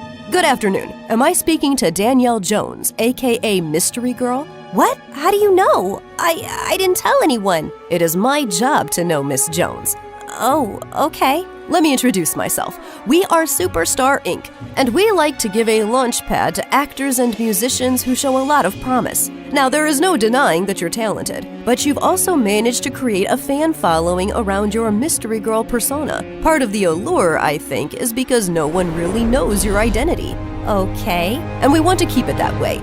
We are offering $1 million for your talent and your silence. This means that you need to keep your double life absolutely secret. And clearly you haven't been doing it well enough because it wasn't that difficult for us to figure out who you were. Does that mean I can't even tell my boyfriend? Of course not. He may be trustworthy now, but what happens if you two break up? You think he'll keep your secret then? I was silent. I knew it was wrong not to tell Chase my secret, but I also didn't want to jeopardize my only chance at fame. So I agreed to the conditions set by Superstar Inc. Within days, I was whisked off to LA. They gave me the swankiest car and the fanciest apartment, and suddenly I was making more money than I had ever dreamt of. The best fashion labels wanted me to sign as their models walked the ramp, so I was soon flying all over the world, from Milan to Paris to Zurich. Unfortunately, this meant that I was growing distant from Chase. I kept missing his calls and texts because I was always so busy with some concert or tour. I couldn't tell him the truth, so I would just send lame excuses. I slept off early last night. But I could see you were online till 1 a.m. I guess I was sleep texting then.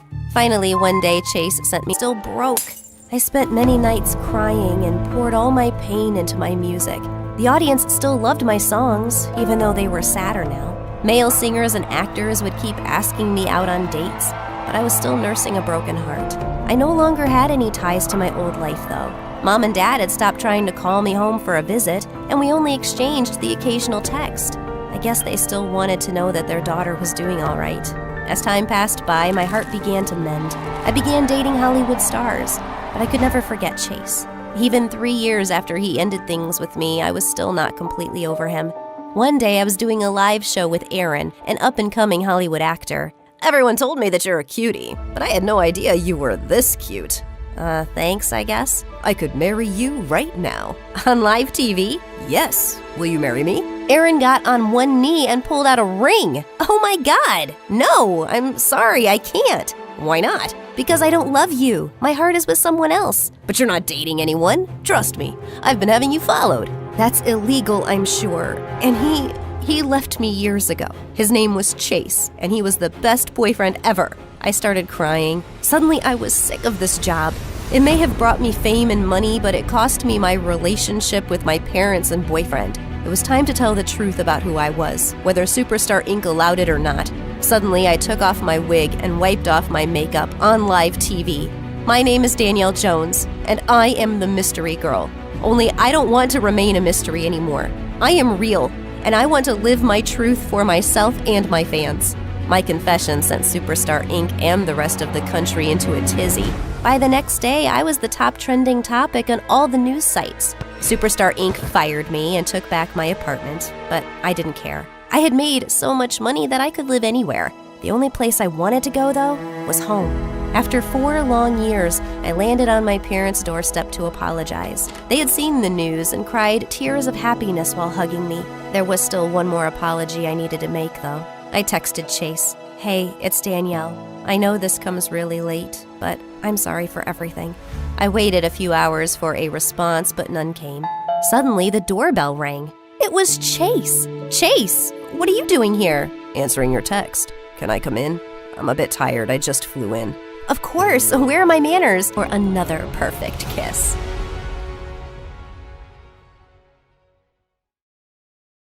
You may think your parents are cheap, but believe me, you've got it good. My mom takes saving to the next level. My mom saved up everything, literally everything. Our house had different stations where we recycled plastic, fabric, paper, and so on. But worst of all was the compost bin in the kitchen for recycling food and leftovers, and I can't even describe the horrible smell that came out of it. My mom, of course, refused to put it outside. The squirrels would ruin the compost we've been saving up, is what she claimed. Because of that, every time my friends would come over, they'd complain about the terrible smell. Until the day I was known in school as the girl whose house smells like a pig stable. When I was 7 years old, Mom stopped driving her car and designed her own special rickshaw with 2 seats in the back for my brother Mark and I. She drove us to school in this rickshaw for years. Back then, we thought we were cool. People waved at us and smiled. It was actually like we were the head of a special parade. I thought my mom was very creative. We always have to be prepared for the worst. Your grandpa has taught me well. He said, "Trisha, this is the best way to take care of your family," she said proudly. When we were very young, Mom bought toys from secondhand stores and then stitched them up for us. We were too young to care where the toys came from. The funny thing is that we didn't know how cheap my mom was until Tracy, one of my friends, came to visit when we were younger.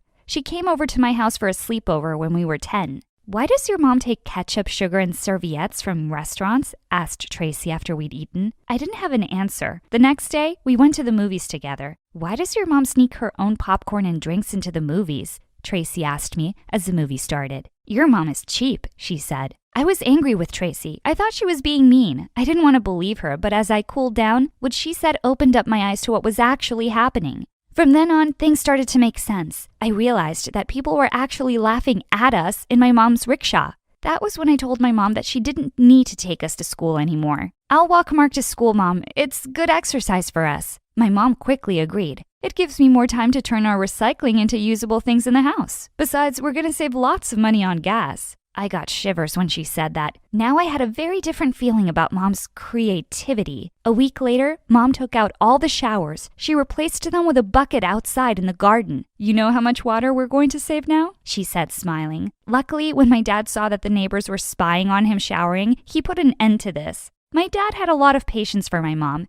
He loved her despite her crazy cheapness. My dad had a great job, and we had money to spend, but my mom didn't want to hear any of that. "We have enough money until the government freezes our accounts," said my mom. "That's when you'll thank me for all that I do for you and your brother." The older we got, the less we saw our dad. His business trips went from being a few days long to a few weeks at a time. Soon it was months before we would see him. I should have known that something was up, but I'll admit that I was too wrapped up in my own problems. When I first got my period, I faced a problem I never expected. I knew at the time that I should start using pads and tampons, but instead, I was shocked to see my mom holding a period cup and saying, "Here you go, sweetie. You will be using this every time you get your period from now on." Not only that, but she also gave me a weird piece of fabric and said, "Spoiled teen girls start wearing a bra as they grow up, but a special girl like you will wear this." She handed me the piece of fabric. I didn't understand what it was supposed to be for. You see, you only need to wrap it around your chest, and there you go, a comfy bra for free. I knew at that point that my mom had gone way too far. My brother Mark hated my mom's cheapness even more than I did.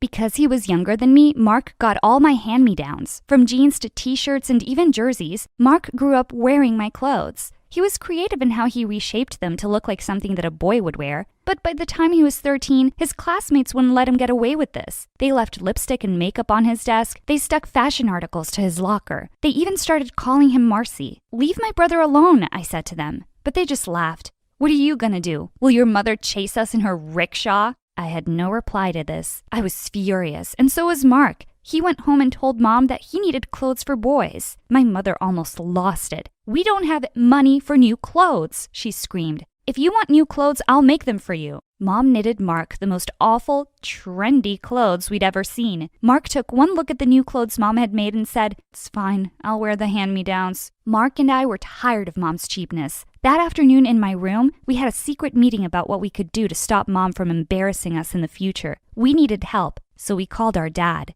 Dad didn't like to fight with Mom. He was a calm man who didn't like complications and fights. So whenever Mom went into one of her raging cheap spins, we made an arrangement with Dad. He sent us the money we needed, and in return, all he wanted us to do was keep these transactions from our mom. We agreed. Now we were able to buy all the clothes and items that we needed. The next part of our plan was pretty simple. My best friend Tracy lived down the road from us. We kept our secret stash of clothes at Tracy's house. Every morning we left home in Mom's clothes. Then we stopped at Tracy's house, changed, and then went to school in our new clothes. We did this for years, and there was peace in the house, but nothing lasts forever, especially when you've got a mom that has a PhD in cheapology. Summer vacation arrived, and I was excited. I'd just started dating a boy that I really liked. His name was Devin. He didn't judge me like the other kids did. I was looking forward to spending time with him and getting away from my bizarre life. That idea didn't last long. A week into the vacation, Mom arrived home with shovels, pickaxes, and other digging equipment. "Mom, what's going on?" I asked. Mom smiled. "We're going to build a bunker. I've borrowed all this equipment from our neighbors so that we can get it done quickly." "We're going to build a bunker? As in, not just you?" "Correct. My hands make light work, and we'd better get this done before your grandpa comes to visit. He's always said that every house must have a bunker." I was surprised to hear about this visit. Grandpa hadn't left his home in 20 years. My grandfather was in the Second World War. It left him paranoid about the future. He turned his home into a doomsday bunker and taught his family to save everything they could. Nothing useful was ever thrown away, and it had to be used at least 3 or 4 times before it was thrown out. Grandpa was the reason Mom was the way she was. Mark and I didn't have a choice in the matter. We were going to build a bunker. I had to cancel plans with Devin. I made as many excuses as I could, but he wouldn't believe any of them. "I'm coming over to see you," he said. Before I could stop him, he hung up. A few minutes later, he arrived at my house. Up until then, I'd managed to keep him outside. I greeted him at the front door, covered in dirt. "What's going on?" he asked. I knew that no excuses were going to make any sense now, so I told him the truth. To my surprise, he didn't run away or even laugh. "Cool, I've never seen a bunker before. Can I check it out?" I let Devin in. I introduced him to my mom. He held out his hand to greet her. She put a shovel in his hand. "If you're going to be here, then you're going to work," she said. At that moment, I could have died, but Devin just smiled and said, "Thank you." We spent the rest of the day digging. How romantic, right? We dug for hours and hours, only resting to have breakfast, lunch, and dinner. Dad was away on yet another business trip and was basically unreachable. We worked like this for a week, with Devin coming over every day. We dug until our hands ached. When our neighbors started seeing what Mom was doing, they became suspicious. They called the police on us. A squad car came around and asked Mom what she was doing. She told them about the bunker. They nodded while she spoke, but we could tell that they wanted to laugh at her. The police left soon enough, asking Mom to make sure that the structure was safe. Mom told them that it would be, but knowing Mom, she'd never hire an architect to design this bunker. "It's a waste of money," she said. Anyway, my father taught me how to make a bunker when I was 9 years old. 9? I couldn't believe it. I felt sorry for Mom. She'd had a pretty tough life. Mark and I got back to work. It was becoming easier now, and it would have been fine if the news reporters hadn't arrived. Someone must have contacted the newspapers telling them about what was going on in our backyard. A day later, we had reporters outside the house. Cameras popped over our wall. Some of our classmates came to watch and laugh, too. We live in a town where not much news happens, so when someone starts building a bunker, it gets onto the front page of the newspaper. Mark and I were totally embarrassed the following week when we saw Mom smiling on the front page of the paper. The headline read, "Doomsday Lady Builds a Bunker." I was so grateful that we were on vacation. I was so grateful for Devin. He stayed through the whole ordeal and held me when it became too much. I knew then that he loved me. I also knew that I couldn't live this way much longer. A few weeks later, the bunker was finished. Mom called Grandpa to tell him that she was ready for his visit. He canceled on her, saying that it wasn't safe to leave the house. Mom was upset, but I was furious. I couldn't do this anymore. The day I turned 18, I left home. Mom wasn't happy and neither was Mark, but I wouldn't let them stop me. Devin and I found jobs and made enough to rent a small apartment. A few years later,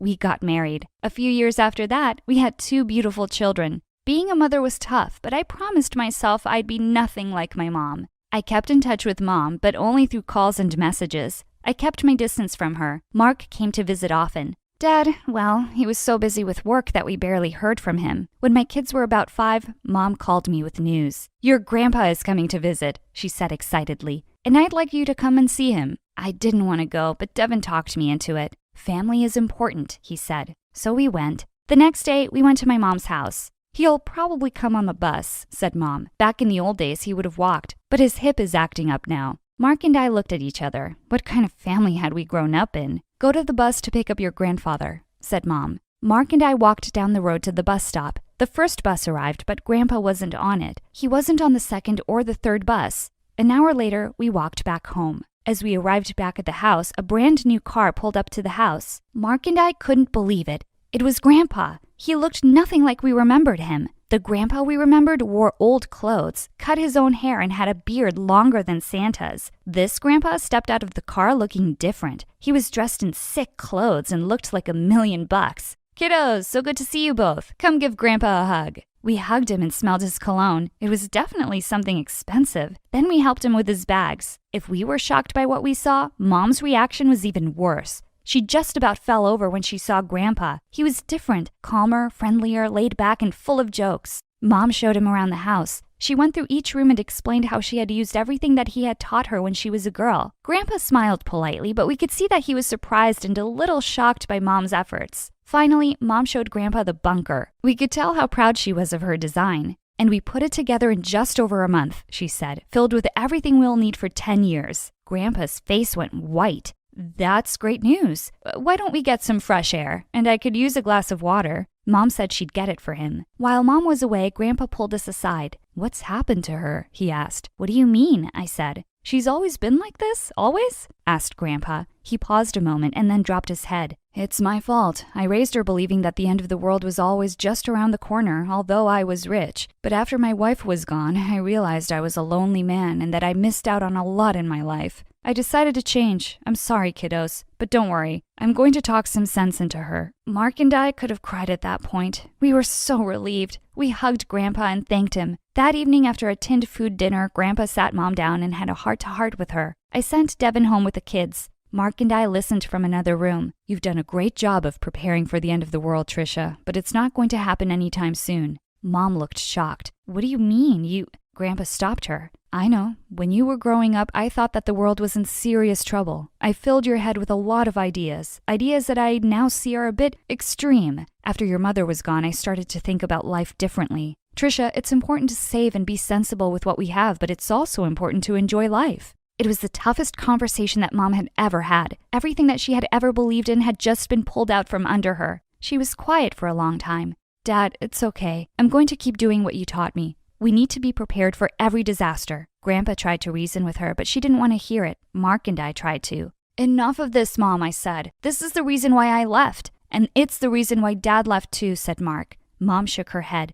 She looked completely confused. No, he's away on business. He's been away on business for 10 years now, Mom, said Mark. He told me that he's not coming back, and it's because of you, because of all of this. My mom burst into tears. So I just let go? Give up? My mom said quietly. You have this skill and it's so great, but you can't always be sacrificing the present for the future. The world is not going to end anytime soon. Grandpa chuckled. A long pause followed. Then her eyes became wet with tears.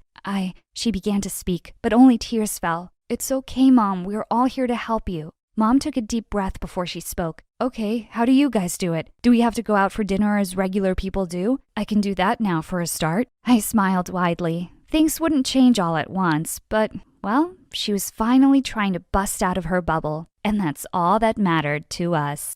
Hey guys, I'm Ashlyn, and I lived with my mom and 2 siblings in Atlanta. And I have superpowers. Hang on to see why. My mom was a famous businesswoman in the city. She was from a filthy rich family and considered herself royalty. She carried herself like a queen and made sure my siblings and I behaved that way too. From the way we spoke, dressed, or even our posture, everything needed to be perfect. But because of my superpower, I couldn't get anything right. Mom, I'm sorry. I was just squeezing the ketchup. I didn't know how it ended up in your face. It's not my fault. He threw the ball at me first. He ducked and it shattered the window. Yep, being the clumsiest person on earth was my superpower. Sometimes, I even felt if I was bubble wrapped and kept in a corner, I would still end up breaking things. My siblings used to bet on how many times I'd trip over myself or drop something. Like once at the dinner table, I got the hiccups and they started giggling. Just wait, she'll break the glass.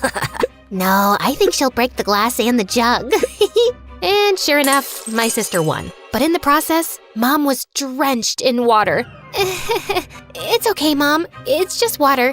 Let me help you dry this. I'll bring a fan. Oh, the fan isn't here. Okay, that napkin will work. When I pulled the napkin, it dropped the candle stand on the table mat, and in seconds it started burning. I quickly put out the fire with the curry. Oh, phew. Hiccup's gone and the fire's out. All good now. Oh, gosh, I'm sorry. Oh. Just stop it, Ashlyn. How could you be so careless? Every time you're around, it feels like a disaster is waiting to happen. Always finding ways to ruin everything in my life. Such bad luck. It's like you're a curse in my life. But Mom, it's not like I did it on purpose. Just get out and let me have my dinner in peace. And all of you are fired. Mom's words really hurt me every time. But thank God I had Annie, who was my nanny, but she was so much more to me. She tucked me in bed, told me stories, and hugged me. Things my mom never did. I shared everything with Annie, and when she saw me crying, she asked me what was wrong. Annie, Mom's always angry with me. She doesn't like me. I don't know why things themselves fall even when I don't touch them. Oh dear, don't cry. You know you have superpowers, so things just move around. It's not your fault.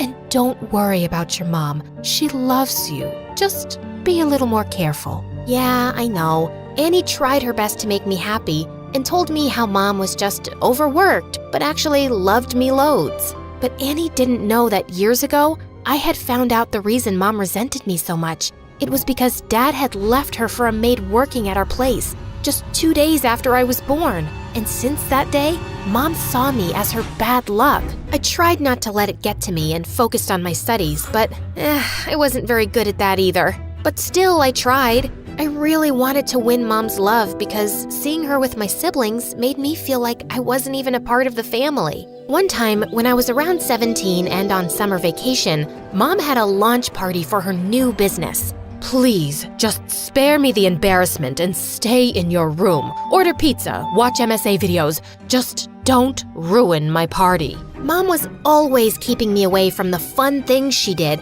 and I was curious, so I decided it would be fun to just peek at the party. The moment I saw the guests dancing, I decided to join them, and it was then that I tripped and fell on a table. Mom was furious. Before she could even say something, Annie came running and started to clean the mess I had made. You ruined! Ma'am, I got it. Please, don't be angry at Ashlyn. Mom forced a smile, and I thought she'd let the matter go. But I couldn't have been more wrong. When I woke up the next morning, I learned from the other servants that Annie was fired. Mom could call me bad luck and whatnot all she wanted. But firing Annie? That was the limit. Mom, that's not fair. It was my mistake. Why did you fire Annie? She was the only one that cared about me in this big house of yours. What? She was just a maid. It was her job to take care of the house and you. I can't take it anymore. You're heartless. I won't live here a minute longer. You want to leave? Fine. One day out in the real world, you'll realize how much you take for granted. I want to see you try. You're not serious. In fact, I am. I left the house in a haze and found myself standing at Annie's door. When she saw me, she was worried and tried to send me back, saying how mad my mother would be. But I was determined, and eventually, she invited me into her small house. Have a seat. You must be hungry. I'll get you something to eat. Yeah, I'd like that. But as I sat on the chair, I ended up stuck. Just then, I heard a girl laugh. Bet you never used a chair like that before.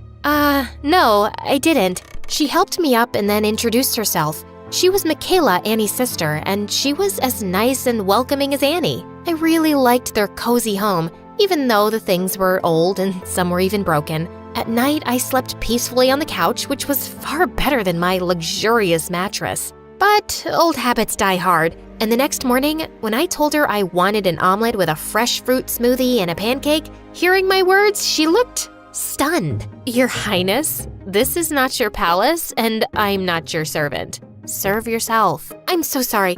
I don't mean it. I can do it myself, but could you please tell me the thing that works like a grrr? What? I just forgot the name of the thing that was used for smoothies. A blender. Princess, here it is. She left me, and after watching a bunch of videos on how to cook an omelet, I couldn't make it and ended up burning my hand. Michaela came running when she heard me scream.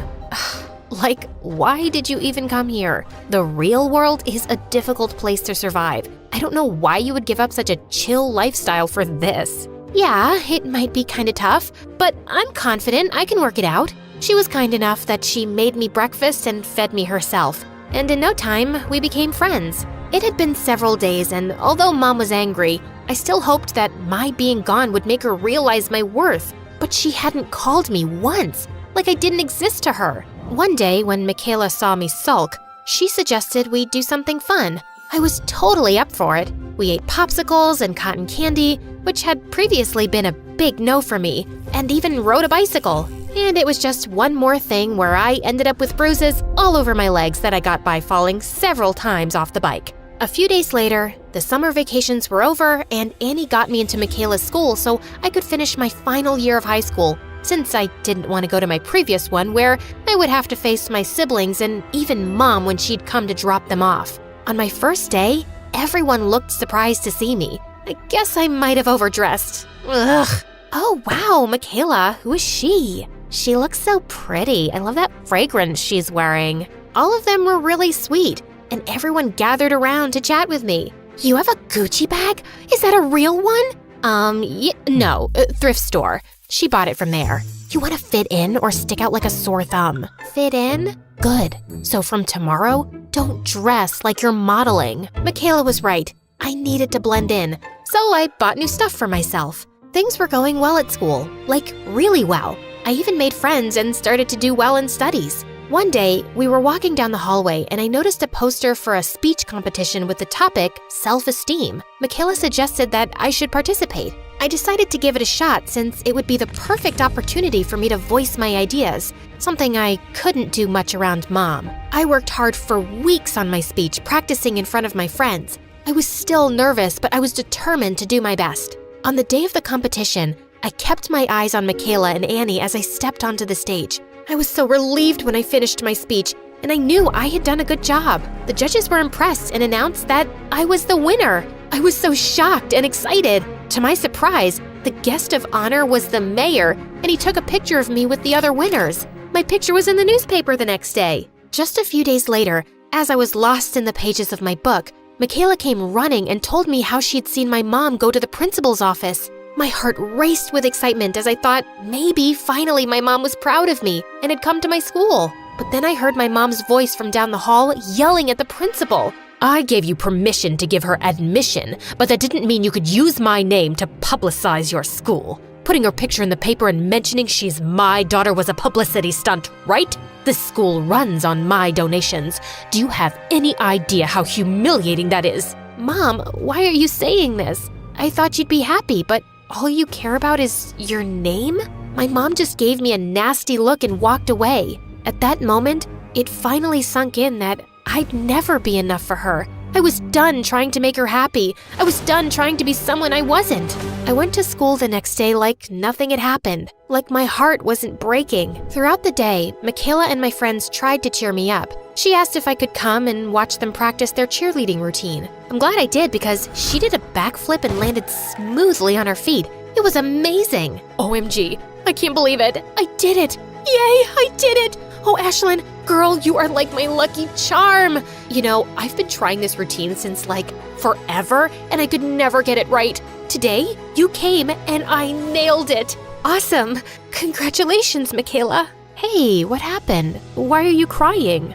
I've been called bad luck my whole life. No one has ever called me their lucky charm. Luck isn't something you're born with. It's something you create. If you focus on the good things in life, you'll be lucky. I stayed with Michaela until we graduated. Then she got a scholarship to a big university while I applied to business school and got in. I was stoked and couldn't wait to start my journey of becoming a business professional. I was in my third year of college when one day, Annie told me how Mom wanted to see me. The company was failing. What? After all these years, she remembers she has a daughter only when her company is going into the ground? Forget it. But Annie said Mom was sick too and kept insisting I visit her. But I just didn't want to. A few days later, Annie asked me to accompany her for shopping, but she had another idea. And before I knew it, she had driven me straight to Mom's house, and I was so angry. I get why you're mad, but she's still your mom. I know she was mean to you, but Ashlyn, don't let the anger take over. You are better than her. Please do this. For me. Fine, I'm doing this just for you. When I stepped in the house, I couldn't believe my eyes. Mom was sitting in a chair and she looked so weak. The moment she saw me, she had tears in her eyes. It turned out that my brother and sister had both taken their shares of the company and left Mom. Ashlyn, is it you? I am so sorry. I was so wrong about you. I always treated you wrong, called you bad luck. Please, forgive me. I was such a bad mother to you. Mom, you don't have to say that. Please, let me. I was so wrong to blame everything on you. Can you forgive me? I don't know if I can right now, but I'll try, Mom. I'll really try. And I'll spend every day of my life trying to make it up for being like I was to you. Then Mom and I hugged. She apologized to Annie and thanked her for always supporting me. Mom told me everything about her business and I decided to help her. I spoke to her lawyer and got to know that to save the company, we would need a merger with some big company. I started working there day and night and bagged a meeting with a big company. On the day of the meeting, I was feeling confident and engaged in the discussion. Suddenly, I dropped the pen and it went rolling under the table. Why do I have to be so clumsy? Oops, I'm sorry. Silly me. It's like I have butterfingers. You know what? I'm gonna go. Come on. Happens to the best of us. We understand it's just part of being human. If it had been my mom, she would have screamed at me. After that, the meeting went awesome, and they told me they'd let me know about their decision. At home, I told Mom everything that had happened, including dropping the pen. She looked unhappy, but right when she was about to say something, the phone rang. Oh my God, we got it! We got the merger! I knew it! I knew you could do it! This calls for a party! Mom threw an awesome party by the poolside. Everyone was having fun until Mom got a call, and her face suddenly changed. I followed her inside the house and saw my brother and sister were there. What are you two doing? Get out now or I'll call security. You can't really own this house anymore, can you? It's impossible. You ruined the business. Oh God, did you trick Ashlyn into helping you? We'll tell her the truth. What truth could you possibly tell her? That you were never sick, Mom? That it was all an act to make me save your business? I knew all along. Mom's jaw dropped and my siblings were left speechless. You knew? But why did you still help? Because someone very important to me told me I'm a better person than you. I turned around with a newfound confidence and walked away, leaving Mom behind. Hi, I'm Bella from Colorado, USA. Please like and subscribe. My mom came from a line of amazing horse riders, and our ranch was filled with trophies collected over generations. It was her dream that my sister Nora and I follow in her footsteps. We both learned to ride horses as soon as we could walk. But Nora was 2 years older and got a head start in life. And well, I could never seem to catch up. She always had straight A's in school. She was naturally athletic, and with her auburn hair and blue eyes, she was beautiful. Even though Mom loved us both, it wasn't hard to guess who her favorite child was. When I was in the 3rd grade, Mom threw a big birthday party for me and invited all our relatives. But everyone's focus the whole time was on freaking Nora. Such a pretty girl. You already look like a celebrity, darling. I'd been so excited about my new dress, but now I was just feeling angrier by the second. It's like I was invisible with Nora in the same room. Suddenly, I let out an ear-splitting scream and fell to the ground. Oh my God, I'm in so much pain. My tummy hurts so bad.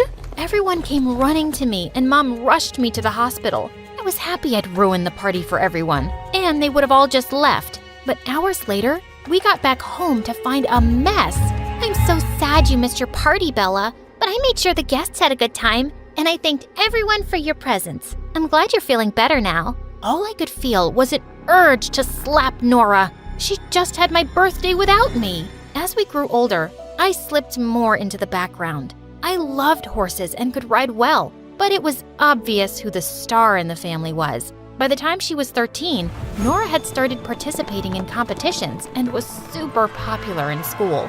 And I'd grown into an awkward kid who was into sci-fi novels and mostly preferred to eat lunch alone in the gym. Once when I was in 7th grade, I was reading under a tree on our ranch when I heard a noise above me. Suddenly, a boy fell down, and I managed to miss him by an inch. Gosh, you nearly killed me. Who are you and where'd you come from? Fell down straight from heaven. I'm gonna punch you in your face if you don't tell me. Okay. I'm Jeremy and I just moved in next door. I did something to my stepfather and he's really mad, so I'm hiding from him. What did you do? I may have given some important papers to our dog and he may have ripped them up. But trust me, my stepdad deserves it. He's not a nice guy. Come on, I'll show you a better hiding place. You can hide anytime you want. I helped him up to his feet, but he yelled out in pain. It seemed like he twisted his ankle. Just then, Nora came galloping on her horse, and Jeremy looked awestruck. Whoa, who is that goddess? Ow! You trying to break my other ankle too? Oops, sorry. It was an accident. Nora stopped by to ask who he was, and I explained. You obviously can't walk. Hop on, I'll give you a ride. The two of them rode away, and he looked like a princess who had been rescued by a knight. Why did Nora have to be such a freaking hero? And Jeremy and Nora became best friends after that day. He was also in her class at school, and soon the two were inseparable, which meant that he was always at our place. And over time, I couldn't help having a crush on him. He was smart and funny, and we had so much in common. And he loved science fiction too, and we could talk about it for hours, if Nora would let us. One day, Nora showed me an expensive bracelet. Isn't it beautiful? Jeremy gave it to me yesterday. You mean on Valentine's Day? Yeah, but just as a friend, of course. Nora, are you dumb? It's so obvious Jeremy's in love with you. What? No, he's not. You wouldn't know because you don't have any guy friends. Or any friends, actually. And you are so self-absorbed. You're completely blind to everyone's feelings. You're giving him the wrong idea by accepting that present. You don't know what you're talking about, geek, so stay out of it. I knew I was right, but there wasn't much I could do. Soon after in 8th grade, I was so excited when I found out about a huge sci-fi convention happening in town. But as I was telling Jeremy about it, Nora spoke up and said they'd already bought the tickets. Oh, that's amazing. I can't wait. I meant I just got the tickets for me and Jeremy. We're going with our friends. So I can buy my own and come with you guys, right? I can't go alone, it's too far. No, you can't come with us. Why don't you have friends of your own, Bella? Come on, Nora, what's the big deal? I'm not gonna be the only loser with my baby sister tagging along, Jeremy. We're not taking her. You don't even like sci-fi. Why are you being a witch? Jeremy, please take me along. I'm sorry, Bella. Maybe next time? I couldn't believe he was being such a coward, and my heart burned when I saw them leaving for the convention a few days later. I just wanted to hurt Nora, and I had a brilliant idea for something I could do. A week later, I was having breakfast when I heard Nora scream. She came running downstairs and waved a calendar at Mom. How could you mess up my schedule, Mom? I had a match this morning, and I missed it. What are you talking about? I woke up to see 20 missed calls from my coach, and he just told me that the first match of the tournament was today. But you've written it here that it's next week. That's because I got a call from the organizers saying it was postponed. I don't understand. How could this have happened? Bella, did you have something to do with this? I don't know what you're talking about. Why don't I believe you?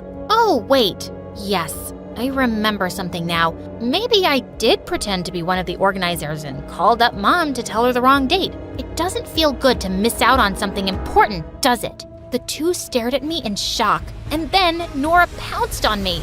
You horrible brat! How could you do this? You made me miss the convention. Who cares about that stupid thing? I'm disqualified for the whole season now. I cared. You shouldn't have been so awful to me. I hate you, Bella. I won't forgive you. Ever. Mom managed to pull Nora away and she stormed off crying, and I was grounded for a month. For the next few days, Nora acted like I didn't exist. I hadn't realized she'd be disqualified for the entire season. Maybe I'd gone too far. I decided to apologize. but I found out that she'd left for a training camp for 2 weeks. But just 3 days later, we got some bad news. Nora had been in a riding accident. Mom immediately rushed off to camp, and when she returned with Nora, I was shocked to see her on a wheelchair. What happened? I don't want to talk to anyone, least of all you. Nora had badly injured her leg, and the doctor said that her recovery would take months. Mom was devastated, and Nora kept herself shut in her room. I didn't dare go in because I knew she wouldn't see me.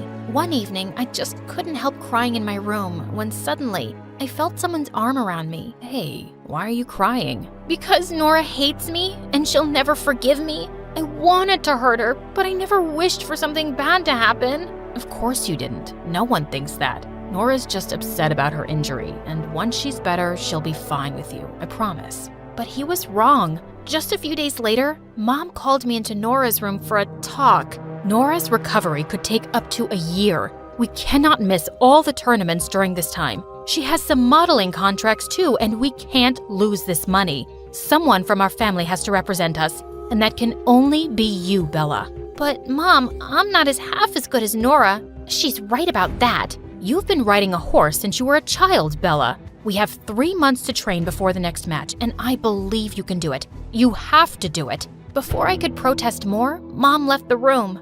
Good luck trying to be me. It's not as easy as it looks, and you don't have what it takes. Nora wasn't wrong about it being hard. The training was tough, and I had a sore butt for weeks. But 3 months later, when I competed in the tournament, I actually came in third.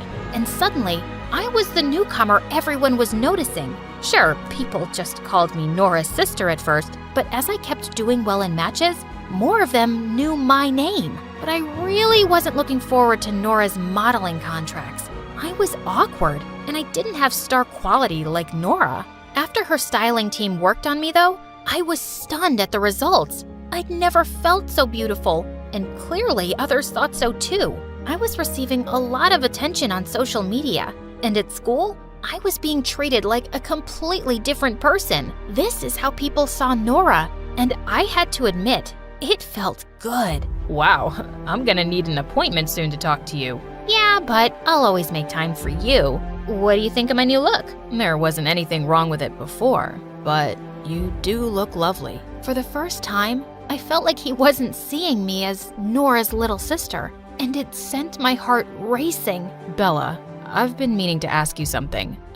Yeah? Do you think it's a good time to tell Nora I'm in love with her? I have been for years, but she's never been clear about her feelings, and I just need to know now. My heart suddenly sank. What was I thinking? Of course, you should tell her how you feel. She'd be a moron for not loving you back. Jeremy grinned and kissed me on the cheek and then walked off happily. A few days later, I came home to see Jeremy rushing out of our house, wiping tears on his sleeve. I was a fool to think Nora ever liked me. She said she's never seen me as more than a friend, and she never will. He stormed off, and I felt so mad at Nora for leading him on all this time. I didn't see her till later at dinner, and it looked like she'd been crying, but Mom looked really excited. Bella, I have such amazing news. You've been selected as one of the best newcomers to participate in a tournament in London. This will open international doors for you, darling. I knew it had always been Nora's dream to compete in Europe. As Mom went on and on, Nora suddenly swiped half the dishes off the table. It should have been me, but you've stolen everything from me. Nora, I only started competing because of you and Mom. Oh, shut up. You've always wanted everything I've had. Congratulations. Now you have it. That's not true. Oh, you wanted Jeremy too? I've seen how you look at him with your puppy eyes.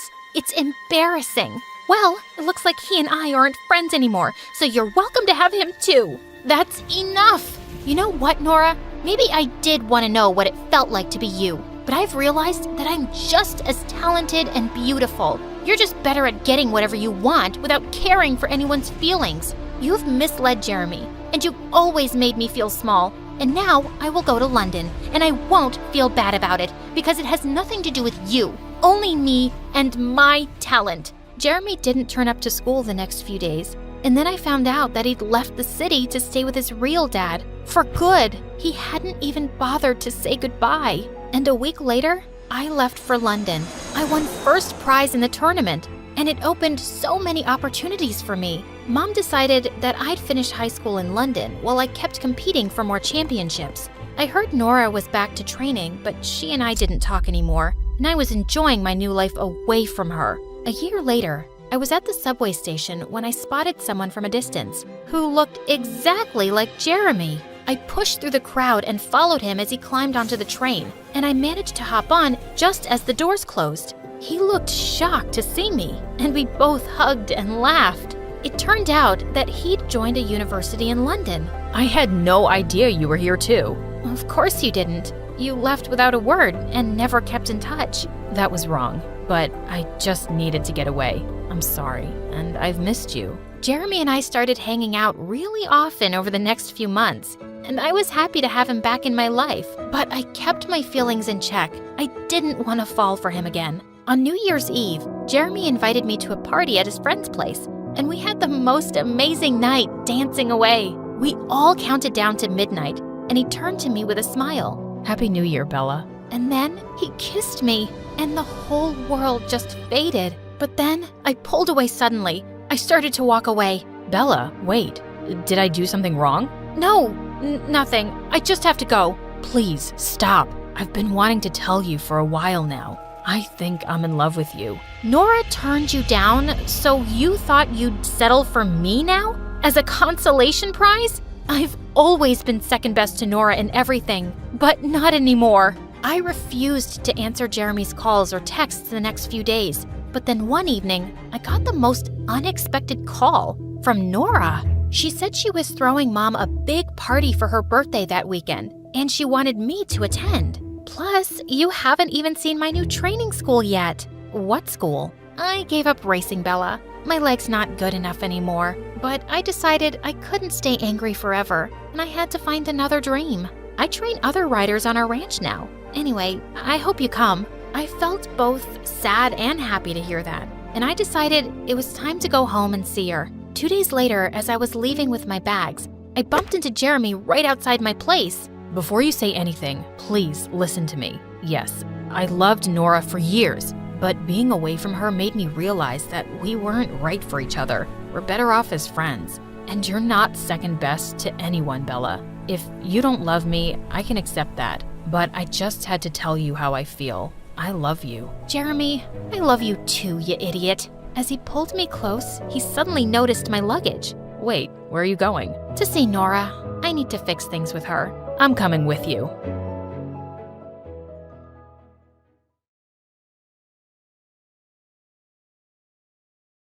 I hoped I looked confident because my insides felt like jello as the most popular girls sat opposite me at recess, their wolf-like stares fixed on me. Okay, so have you ever been to the super exclusive restaurant in Rome that only 1% of the world population knows about? Yes, who hasn't? I mean, other than the 99%. The poached snail pasta with volcano ash is pretty good, but honestly, I've had better. So when did you watch the new movie Spider-Man Across the Spider-Verse? October last year. Obviously, I wasn't gonna watch it with the general public. Ew. Daddy got a private viewing arranged for me. And who's your daddy? We just got him back after he was kidnapped the 5th time for ransom, so I really can't share this information. You understand how it is, right? I totally get that, girl. Welcome to the gang, Sophia. Phew. My research on stupid rich people had paid off. Hi, I'm Sally from LA, but for now, just call me Sophia. That sounds like a sophisticated rich girl name, right? Please, don't blow my cover. So, about that, I may look like a normal high school student, but the truth is, I'm actually a journalist. About a month ago, our paper received an anonymous tip that something shady was going on at the most elite private school in the country. Since I'd graduated only a couple of years before, not from this school, I'm not that rich, my editor sent me undercover to investigate. Now, I was in with the most popular kids in high school, and the first thing I noticed was that none of them seemed to study much and were partying every day, but they all had straight A's. The second thing I noticed was a boy named Matthew who didn't seem to fit in here, and he was constantly getting bullied by the popular jerks. I decided to find out why. So one day after school, I followed him. He'd walked several blocks down when suddenly A flashy red sports car screeched to a halt, and the popular boys jumped out and surrounded him. Their leader, Aaron, grabbed Matthew by his collar. You know you have to do what we say, Pinocchio. You're our little puppet. Why are you being so difficult? I don't have to do anything anymore. I'm gonna expose all of you, even if it means getting expelled myself. And who's gonna believe you? They'll believe me when I show them proof. Yeah, this isn't a bluff, Aaron. What did you do, you little weasel?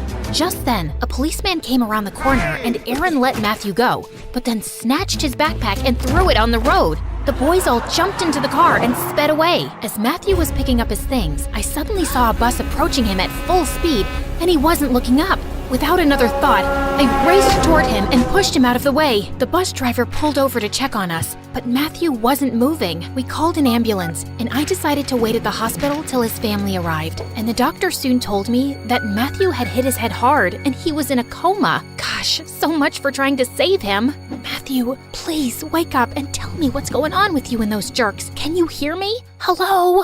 I shook him gently, flashed my phone light in his eyes, tried tickling his toes, but nothing. Then I gave him a passionate kiss on the lips.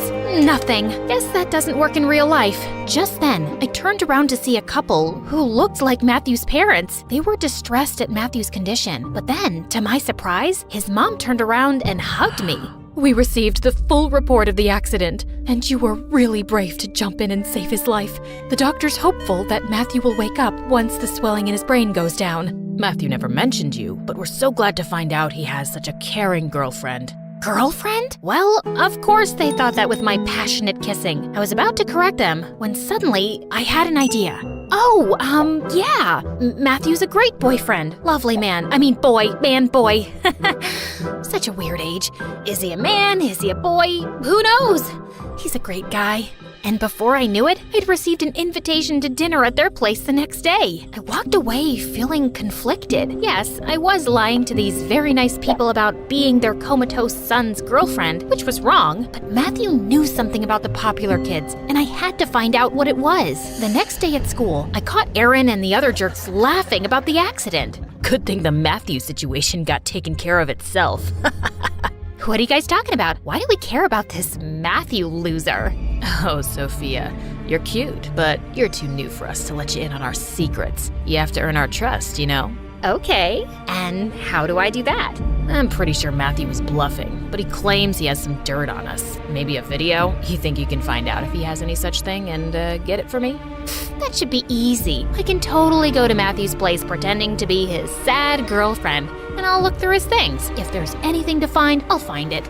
I like your confidence, Sophia. Maybe you can come by my place one of these days and see a slideshow of my abs. Chicks dig that stuff. I gave him a forced smile as I tried not to barf. Later that evening, I arrived early at Matthew's place for dinner, and it was obvious that they weren't rich at all. His parents welcomed me in, and while they were still preparing dinner, I slipped upstairs. I walked through the first door to see tons of sports trophies displayed on the shelves, and a guitar on the wall. Clearly, I wasn't in Matthew's room. Just then, I spotted a photo frame with a picture of him next to a hunk who looked a few years older. Mamma mia, who are you?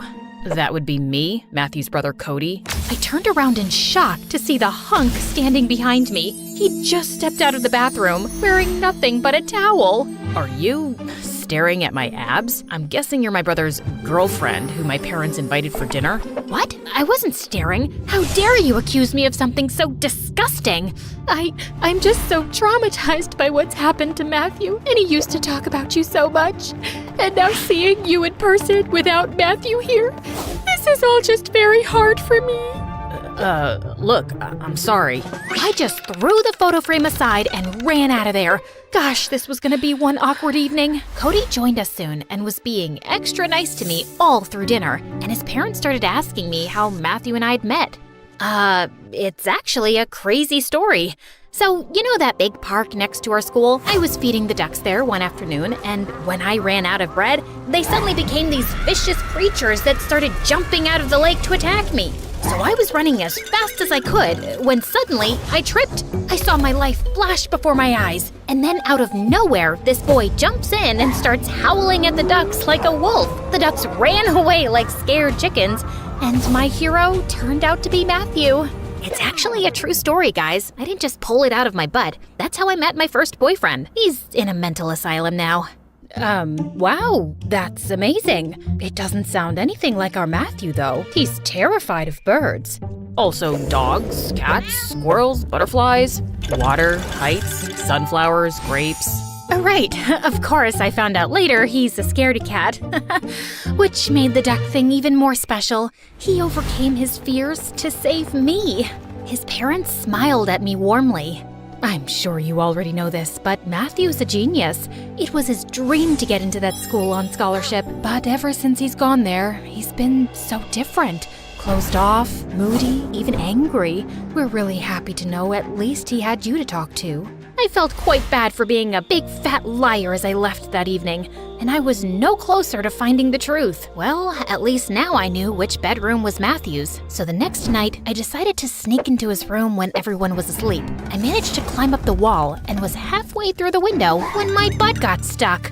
Oh God, when did my butt get so big? Probably eating all those French pastries at lunch. Why do they serve such stupid stuff in school? Oh, you know what they say. Ouch! A moment in the mouth, forever on the butt, or something like that. I finally managed to get through and fell on the ground with a thud, and I quickly crawled under the bed. Seconds later, Cody walked in. Gosh, even his feet were pretty, and he was swinging a baseball bat. Anyone there? I'm warning you, I'm armed. I lay there silently and watched him leave. I sighed in relief and turned around and suddenly felt someone pulling me out by my shirt. Sophia, what on earth are you doing here? I stared up at him, my mind racing. Just then, I spotted a pair of Matthew's shoes under the bed and grabbed them. Oh, I just came here because I miss Matthew so much. I was just sniffing his shoes. The smell of his feet makes me feel like he's still with me. He hasn't died, Sophia. You know what? I think you're lying about something. What are you actually doing here? I just had to tell him the truth. Well, the partial truth.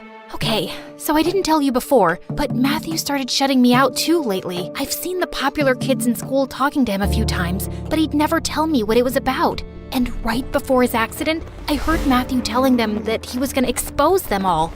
He's involved with these kids in something serious, and I have to find out what. But what were you expecting to find here? The biggest bully, Aaron, seems to think Matthew has something on him, like a video maybe? I need to check his phone and laptop, please. I'll help you. We went through Matthew's phone and laptop, but didn't find anything. We searched all through his drawers and cupboards for any hard drives or any other clue, but turned up empty-handed, except Cody. Since when does Matthew get D's and F's?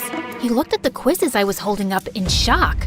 Never. Matthew's always shown us his report cards with straight A's. These quizzes are a few months old. If he was struggling with his grades, he never mentioned it. Well, he stopped talking to me pretty much since he joined this school. I miss him. You want to sniff his shoes? No, thank you. Come with me to see him at the hospital tomorrow? Of course. We started making hospital visits together, and I could see how much Cody cared for his little brother, and we often found ourselves hanging out afterwards too. At first, we were just talking about Matthew, but soon we were having conversations about everything. He seemed to find me funny, and I loved making him laugh with my silly antics. His parents loved having me over too, and it wasn't long before I had a major crush on Cody. I mean, literally, it took me a week. Well, actually, a second when I saw him in that towel. But of course, I couldn't say anything because I'm a professional, an undercover journalist, and most importantly, his brother's fake girlfriend. Meanwhile at school, I reassured Aaron that I'd looked through everything Matthew owned, and he didn't have anything on Aaron and his friends. So, you want to tell me now what this is all about? I want you to trust me, Aaron. I think I can. I noticed you got C's and D's on your quizzes lately. Yeah, I've been kind of busy snooping around Matthew's house lately, so haven't been studying much. And this school's tough. Well, you know that giant chemistry quiz coming up on Monday? You're gonna ace it. And then he pulled out some papers from his locker and handed them to me. The quiz with the answer key. Thank me later by going out with me, babe. He winked and walked off as I stood there in shock, then quickly stuffed the quiz in my bag. Aaron and his group were stealing exams from the teacher's room, and Matthew was involved in this too? And when I told Cody later that day in the hospital, he was stunned. Matthew? Cheating? Stealing exams? It can't be. He wouldn't. He's always been such a good kid. But he was getting bad grades and hiding them. And then something changed, right? And we know he's involved with these kids. He said he'd expose them, even if it meant getting expelled himself. I can hardly believe it. What have you been up to, Matthew? Just wake up and tell me. I put my hand on Cody's to comfort him, and the way he looked up at me made my heart race. Then he quickly pulled his hand away. Sophia, you're my brother's girl. Just then, the door burst open, and a short, curly-haired girl ran in, pushed me aside, and threw herself on Matthew. Oh my god, I came as soon as I heard. Come on, Maddie, I'm here now. Wake up. And then she planted a big kiss on his lips. Why is True Love's kiss not working? Maybe I should slap him hard. Hold up, who are you? I'm his girlfriend, Penny. Matt and I have been together for 2 years, since his old school. But I'd been away with my family for a month on this camping trip where we had no signals, and I hadn't talked to Matt in weeks. When I returned, a friend told me he was in a coma. You're Cody, right? Oh, my brother-in-law, I'm here for you. What are you talking about? That's his girlfriend. Sophia, why aren't you saying anything? I'm just speechless. What? I'm his girlfriend, his one and only. Where did this witch come from? Matthew saved me from the ducks. Oh God, he's playing us both. He's a two-timer. I'm such a terrible person. Ain't no way I'm giving up my man to some Gucci-wearing hoity-toity tree trunk. You and me outside now. I had no idea what to do. I couldn't expose all my lies, so I had to go fight this girl for my boyfriend. A crowd gathered outside the hospital to watch our catfight. Ugh, I was really in it now. You want a piece of me, shorty? What you got in that nest on your head? Wow, your trash talk is pathetic. My mama can do better than that, Godzilla. Then she attacked me, and she was crazy. She knew frickin' kung fu. She kicked me in the stomach, punched me in the eye, pulled my hair, and bit my leg. She might have killed me if Cody hadn't intervened. And then she stormed off back to Matthew. Sophia, are you okay? Let's have a doctor take a look. No, I'm fine. I'll maybe get an ice pack for my throbbing eye. We sat on the bench outside as Cody held the ice pack to my face. I feel like I don't even know who my brother is anymore. Stealing exams? Having 2 girlfriends? Tell me about it. I'm really sorry, Sophia. Matthew doesn't deserve 2 beautiful girls fighting over him. You think I'm beautiful? Well, yeah, if it helps. More than Penny. It helps. Cody was just sitting so close to me, and he looked irresistible, and I found myself leaning forward and kissing him. He kissed me back, then suddenly jumped. This was getting so complicated. I knew by now that Aaron and his group were stealing papers and getting perfect grades to get into the best universities, and maybe this was enough for my article. But my editor said we needed more solid proof, because it was just my word against theirs. Feeling defeated, I went to visit Matthew at the hospital one day. He was alone, and then the nurse told me that Matthew had been wearing a USB on a string around his neck, which had snapped today. I thanked her as she gave it to me, and then quickly took out my laptop and inserted the USB, and I was shocked to see security footage on it, clearly showing Aaron, his friends, and Matthew stealing exams from the teacher's room. This was all the proof I needed. Just then, Penny walked in with Cody. Good, you're here, Sophia. Or should I say, Sally? I was just telling Cody what I found out about you, you lying tall news reporter. With that, Penny shoved her phone in my face, showing my profile on the newspaper's website. So, let me get this straight. You've been here undercover as a high school student to write some article, and for that, you lied to me and my family about being my brother's girlfriend while he was in a coma, and you made us believe he's a 2-timer? Listen, I know it looks bad, but my parents are on their way here, and I think you should leave. Cody, please. Just go. Suddenly, Penny let out a scream as Matthew's eyelids fluttered open. I quickly left the room, and moments later, I saw his parents walk in, and I could hear everyone's excited voices. I was so happy for them that Matthew was awake. The next day at school, Aaron approached me. Hey babe, you want more of those tests? The first one was free, but it's $200 per test now. Wow, that's steep. Look around you, doll. Everyone here can pay. Well, except for that loser Matthew. He was struggling under the pressure and came to us for help, but he couldn't pay up. So we decided to make him our slave in return. We kept telling him that if we got caught, our rich parents would get us out of this mess, but he'd lose his scholarship and get expelled in a second. Right. It all makes sense now. Thanks, but I won't be needing any more of the tests. How come? I'm dropping out of school. I'd recorded my last conversation with Aaron on my phone, and I got to working on my article on the weekend. By Monday, it was out. By Tuesday, it was all over the news. By Friday, every student involved had been expelled, except for Matthew. I'd made it clear in my article that Matthew had wanted to do the right thing, and the principal decided to be lenient and only suspend him. It was a relief to be Sally again, but I felt bad about how things had ended with Cody. I wanted to apologize to him and his parents, but he wouldn't take my calls. A few weeks went by, and I was surprised to find a card on my desk from Matthew, inviting me to Cody's baseball game. That night, I found Matthew in the stands. Look who it is, my girlfriend. Ha ha, where's your other girlfriend? She's on her way here. You better watch out. I liked your article, by the way. Thanks. How did you get a hold of that security footage? I think the principal was beginning to suspect that someone was stealing papers, because the last time Aaron and his friends made me go with them, I noticed a new camera in the teacher's room. I hacked into the school's security system, retrieved the footage, and put in some fake one. I told Aaron I'd destroyed it, but I hadn't. Right. Also, you're the one who sent the anonymous tip to the newspaper, didn't you? Yeah, I was tired of living a lie. By the way, I'm dropping out of that school and going back to my old one with Penny. What? Why? I was miserable there, Sally. I can't take that pressure. I wish I'd just been able to own up to that earlier and tell my family. I was so afraid of disappointing them that I ended up cheating instead. But thank you for exposing those jerks and making my life better, really. Now, you should go talk to my brother before his game starts. I promise. He's ready to listen. I skipped off to find Cody and burst into the boys' locker room, and I stood transfixed. So many shirtless athletes. Just then, Cody appeared and dragged me out. That was subtle, Sally. Come on, it's just some eye candy. Okay, listen. Cody, I owe you an apology. I'm sorry for lying to you and your parents, but I was just trying to do my job and even helping Matthew. It's not a great excuse for all my lies, but it's not a bad one either, right? I guess not, especially since you helped make things better for Matthew, and you make everyone in my family happy. I think my mom wishes you were still Matthew's girlfriend. And you? Oh, I'm super happy Penny exists, because now I can do this without feeling guilty. And then he pulled me in for a kiss.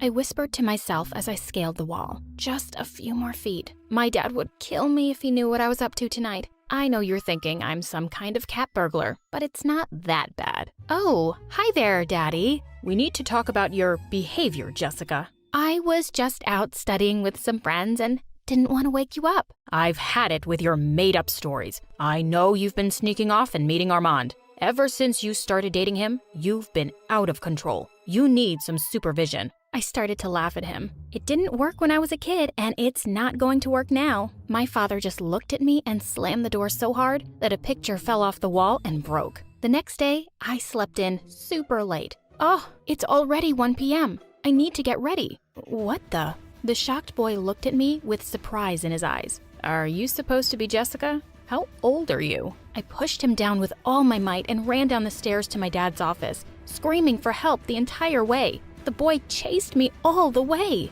Daddy, help! This guy is trying to kidnap me. He looked over his glasses and chuckled. So, I see you've already met your new babysitter, Liam? Babysitter? I'm a teenager. If it makes you feel better, we can call him your bodyguard. Ugh, I don't have time for this. I have to go meet Lisa at the mall. Great. I hope you 3 have a good time. I thought it was all some kind of sick joke until Liam hopped in the limo with me. And what do you think you're doing? Liam let out a long sigh. I'm following your father's orders and supervising your little trip. Aren't you a little young to be a bodyguard? Who even takes creepy jobs like following teenage girls around? In my defense, The ad made it seem like it was an actual child who needed babysitting. I rolled my eyes at him. Well, then, why don't you just leave? Well, I made a promise. This is a great job and I intend to stick with it. I sank back in my seat. Good luck with that. No babysitter has lasted more than a week with me. Lisa leaned in and whispered to me as she stared up and down at Liam with a judging glare. So, this is your new babysitter? He's my bodyguard, Lisa. Right. Well, I'm not into the whole stalker vibe, so maybe I should just leave. Oh, trust me, Lisa. He won't be around for long if I have anything to say about it. We went into any and every store that guys would find embarrassing. Lisa even held up a pretty pink miniskirt and asked, "Is this your size, Liam?" He was so red in the face, but he never complained. No matter how hard we made fun of him or tried to shake him off by dragging him into girly stores, he stayed. Lisa pulled me in tight and whispered, "I have an idea." "Oh, Liam, we need to make a detour." We rushed to the bathroom, but stopped Liam right outside the entrance. No boys allowed, Liam." He said he would wait for us outside. Well, he's gonna be waiting a long time. As soon as we made it to the bathroom, we crawled through one of the windows and ran across the street to our favorite cafe. We were there for maybe 10 minutes sipping on smoothies when an announcement made Lisa spit it all over me. "We'd like to report a missing child. Jessica went missing from the mall across the street. If found, please bring her to the help desk so we can reunite her with her guardian." The announcement went on to describe my appearance and outfit. People started to stare and point at me. Isn't she a little old to have a babysitter? Wow, something must be wrong with her. I'd be so embarrassed if I were her. Maybe we should go walk her to her babysitter? I ran out of there so fast to avoid any more humiliation. I went right up to the help desk where Liam was standing with a huge smile of relief on his face. "That's the girl I'm watching. You can cancel the announcement." The attendant even handed me a balloon, like I was a child, and told me what a smart girl I was to come there. I was about to flip out when Liam rushed over and hugged me. "Your father said I needed to stay with you.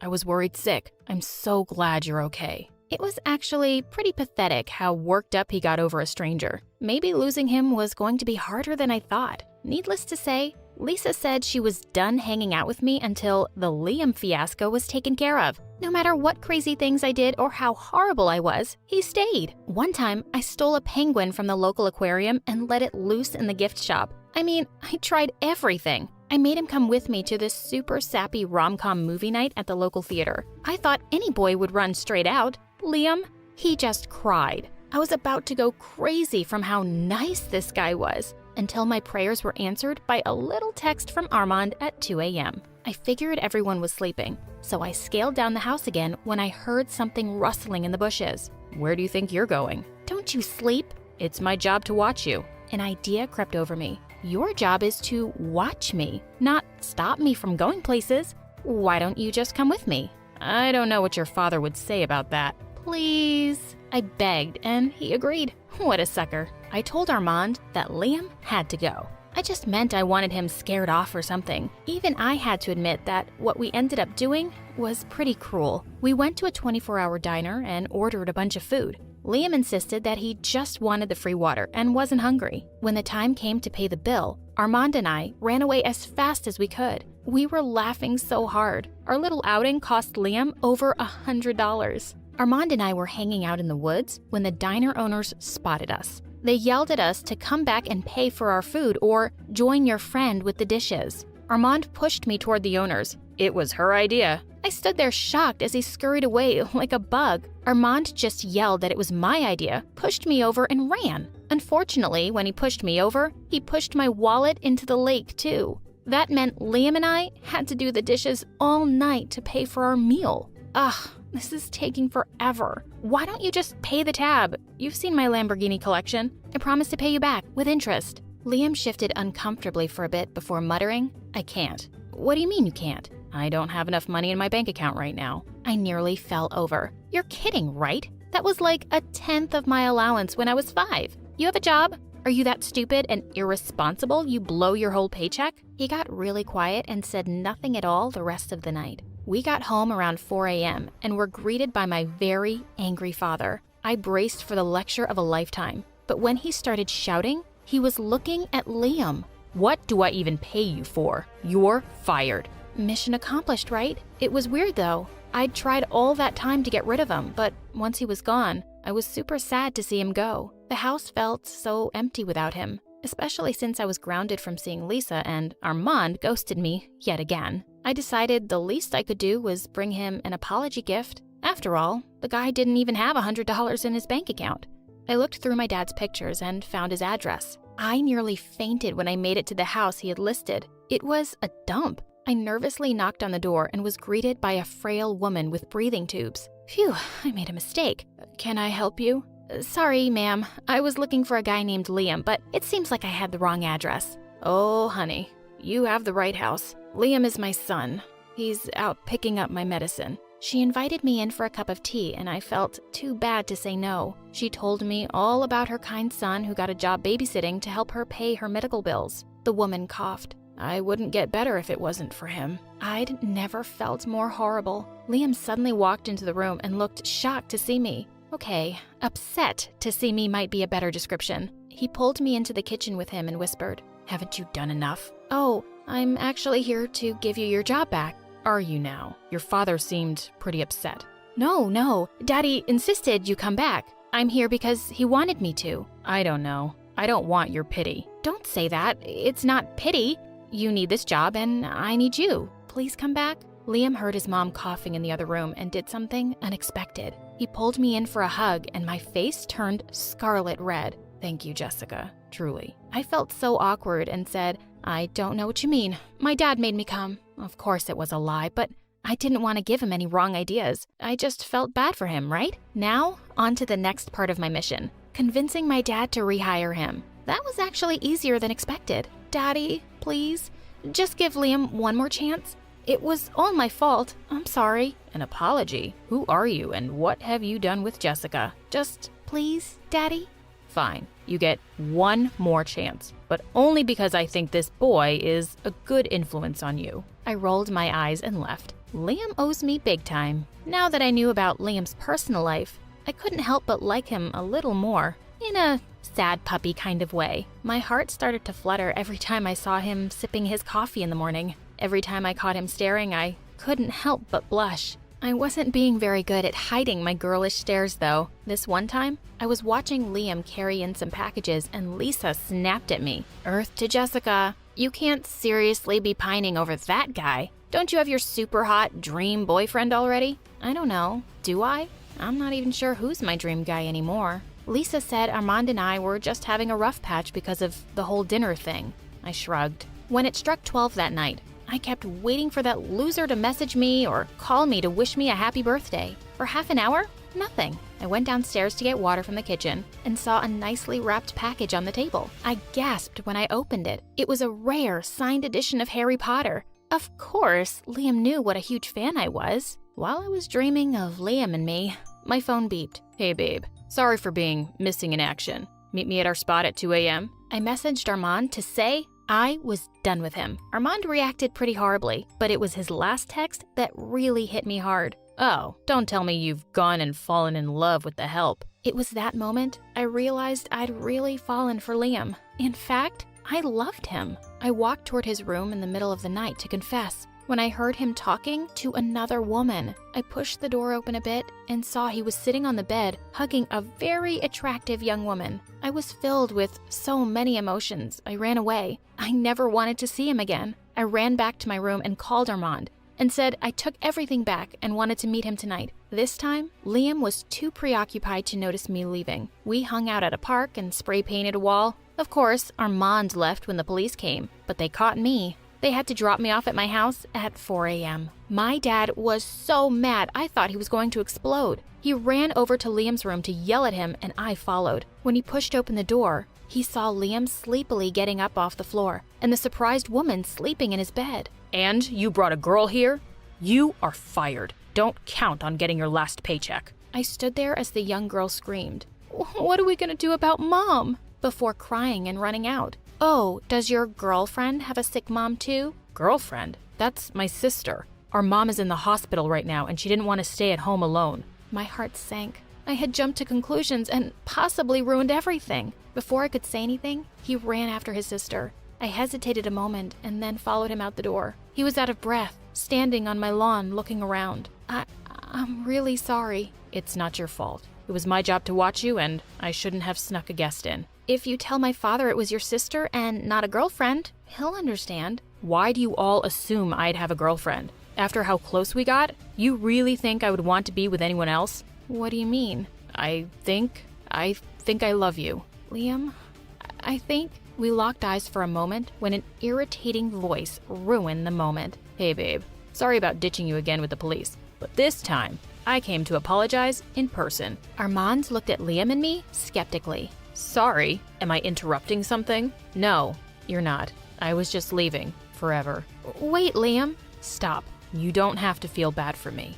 It was stupid of me to think someone like you could ever like a loser like me. He ran off crying before I could stop him. Wow, what a pathetic guy. Armand leaned in for a kiss when I slapped him. The only pathetic person here is me for sticking around with someone like you for this long. Babe, is this about the cops? I said I was sorry. He continued to apologize as I went into my house and slammed the door behind me. I ran up to my room and texted Liam to say we had to talk. I hoped Liam would show up the next day to work something out, but he didn't. I stood by my phone anxiously waiting for a response. When my phone started buzzing, I excitedly picked up. I knew you'd answer, babe. Great. I don't want to talk to you. Just hear me out, babe. When you love someone, you need to swallow your pride and go to them. Do you get what I'm saying? Actually, Armand, I think I do. Great. So that means you'll come and meet me tonight? Not in a million years. I hung up, hopped in my limo, and told the driver to take me to Liam. When I knocked on the door, he answered this time in total shock. I told you, I don't need your pity. My family is fine. Before he could say another word, I interrupted him. Liam, would you be my boyfriend? What? I don't understand. I don't understand either, Liam, but I love you. I love the way you help your family and work hard no matter how horrible I'm being. I love the way you cry at movies and always have my best interests at heart. Now, I'll only ask one more time. Will you be my boyfriend? Nothing would make me happier. We smiled at each other, and he got closer when his sister suddenly said, So, your babysitter is now your boyfriend? We should send this story to My Story Animated. I'm pretty sure people would love it. Hey, I'm Celine, but my dad calls me Cece. My parents were always super rich. They had it all. Huge mansions, fancy cars, even their own helicopter. Mom really believed in keeping away bad luck, so she did all the crazy, superstitious stuff, like avoiding the number 13 and hating black cats. The day I was born, though, Mom almost dropped me when the nurse handed me to her. What is that? Look at her eyes. She's Satan. Get this devil away from me. Well, yeah, my eyes were a little different than others. One was blue and the other was green. But for some reason, my stupid mom thought it was the devil and meant bad luck. Growing up, Mom never really cared about me. Once, when I was 4, I gave my mom an invitation to the party that our teacher was having to celebrate Mother's Day. And Mom said, To celebrate what? Giving birth to the devil? My life was way better before you. Your teacher is stupid and doesn't know what it's like to raise an enemy. Yes, you're my enemy. Just get lost. I went crying and Dad hugged me and said he would attend the party himself. And we had a great time. When I was in the 3rd grade, Dad got me a puppy and I was super happy. But the moment Mom saw her, she took her immediately. This puppy is mine. I need someone to make me feel like a mom since I don't see you as a daughter. She kept the puppy for herself, but a week later, the puppy died. Mom went ballistic and said it was my fault.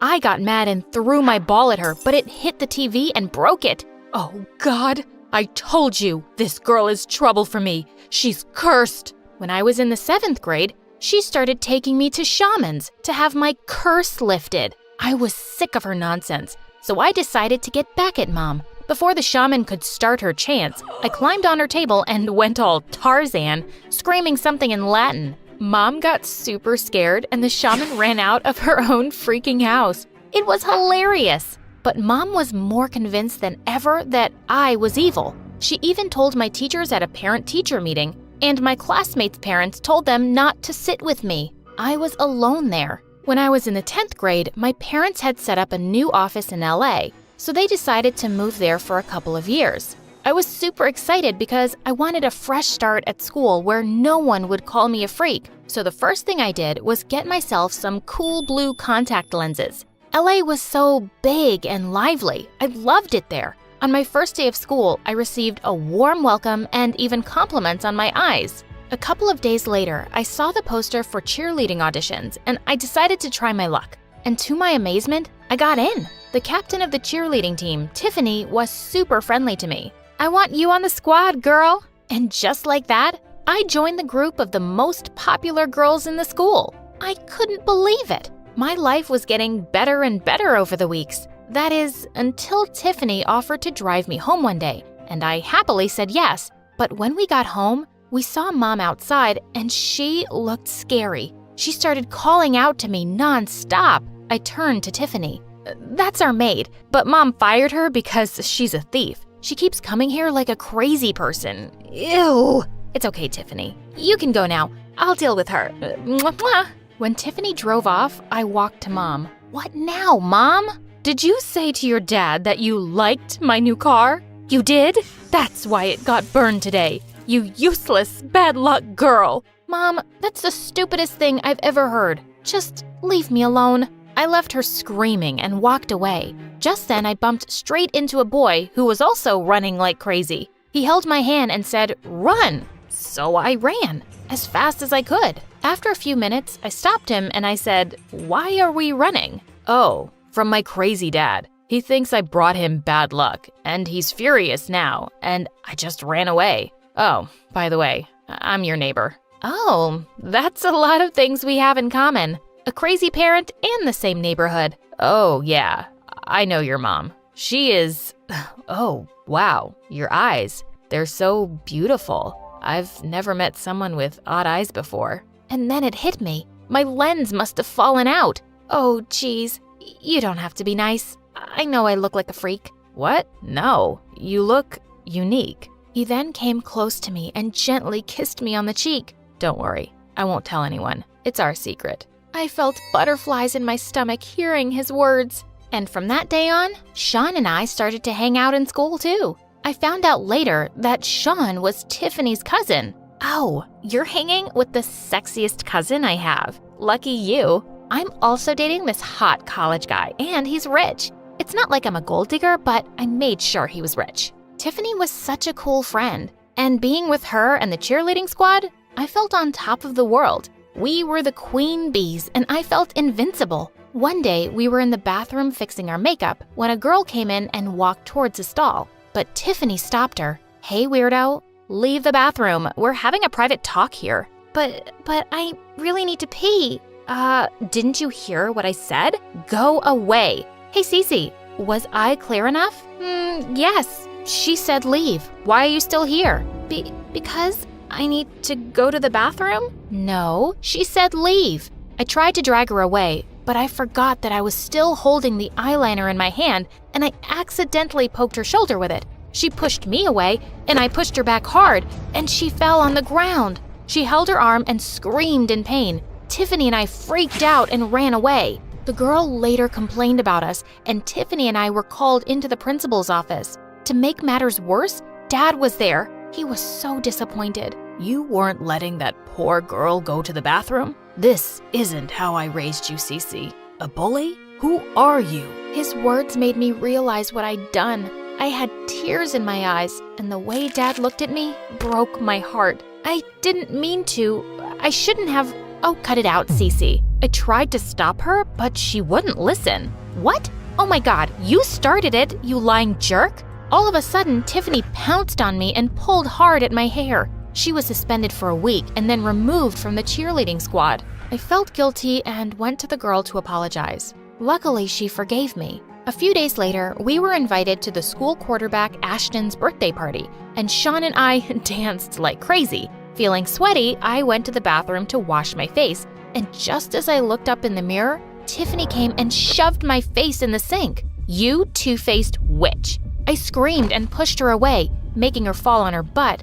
"Are you crazy or what?" But when I turned, I noticed she was looking at me like I had a pair of horns on my head. OMG, so this is what they were talking about. You hit it well. While I was suspended, I dug up information on your previous school and talked to some people. Turns out you were quite popular for being bad luck. OMG, my lens, they must have fallen out in the sink. Okay, so here's the deal. Leave Sean and I'll keep your secret. He already knows which, and you have a boyfriend. Why can't a girl have two? He's your cousin. So what? And he knows about the weird eyes, but the rest don't. I talked to your old classmates and they all think you're a freak. It won't be much different here, trust me. I had no choice but to agree. I didn't want things to be like they were at my old school. After that, I quietly left the party. Sean kept calling me on my cell phone, but I didn't pick up. The next couple of weeks were awkward.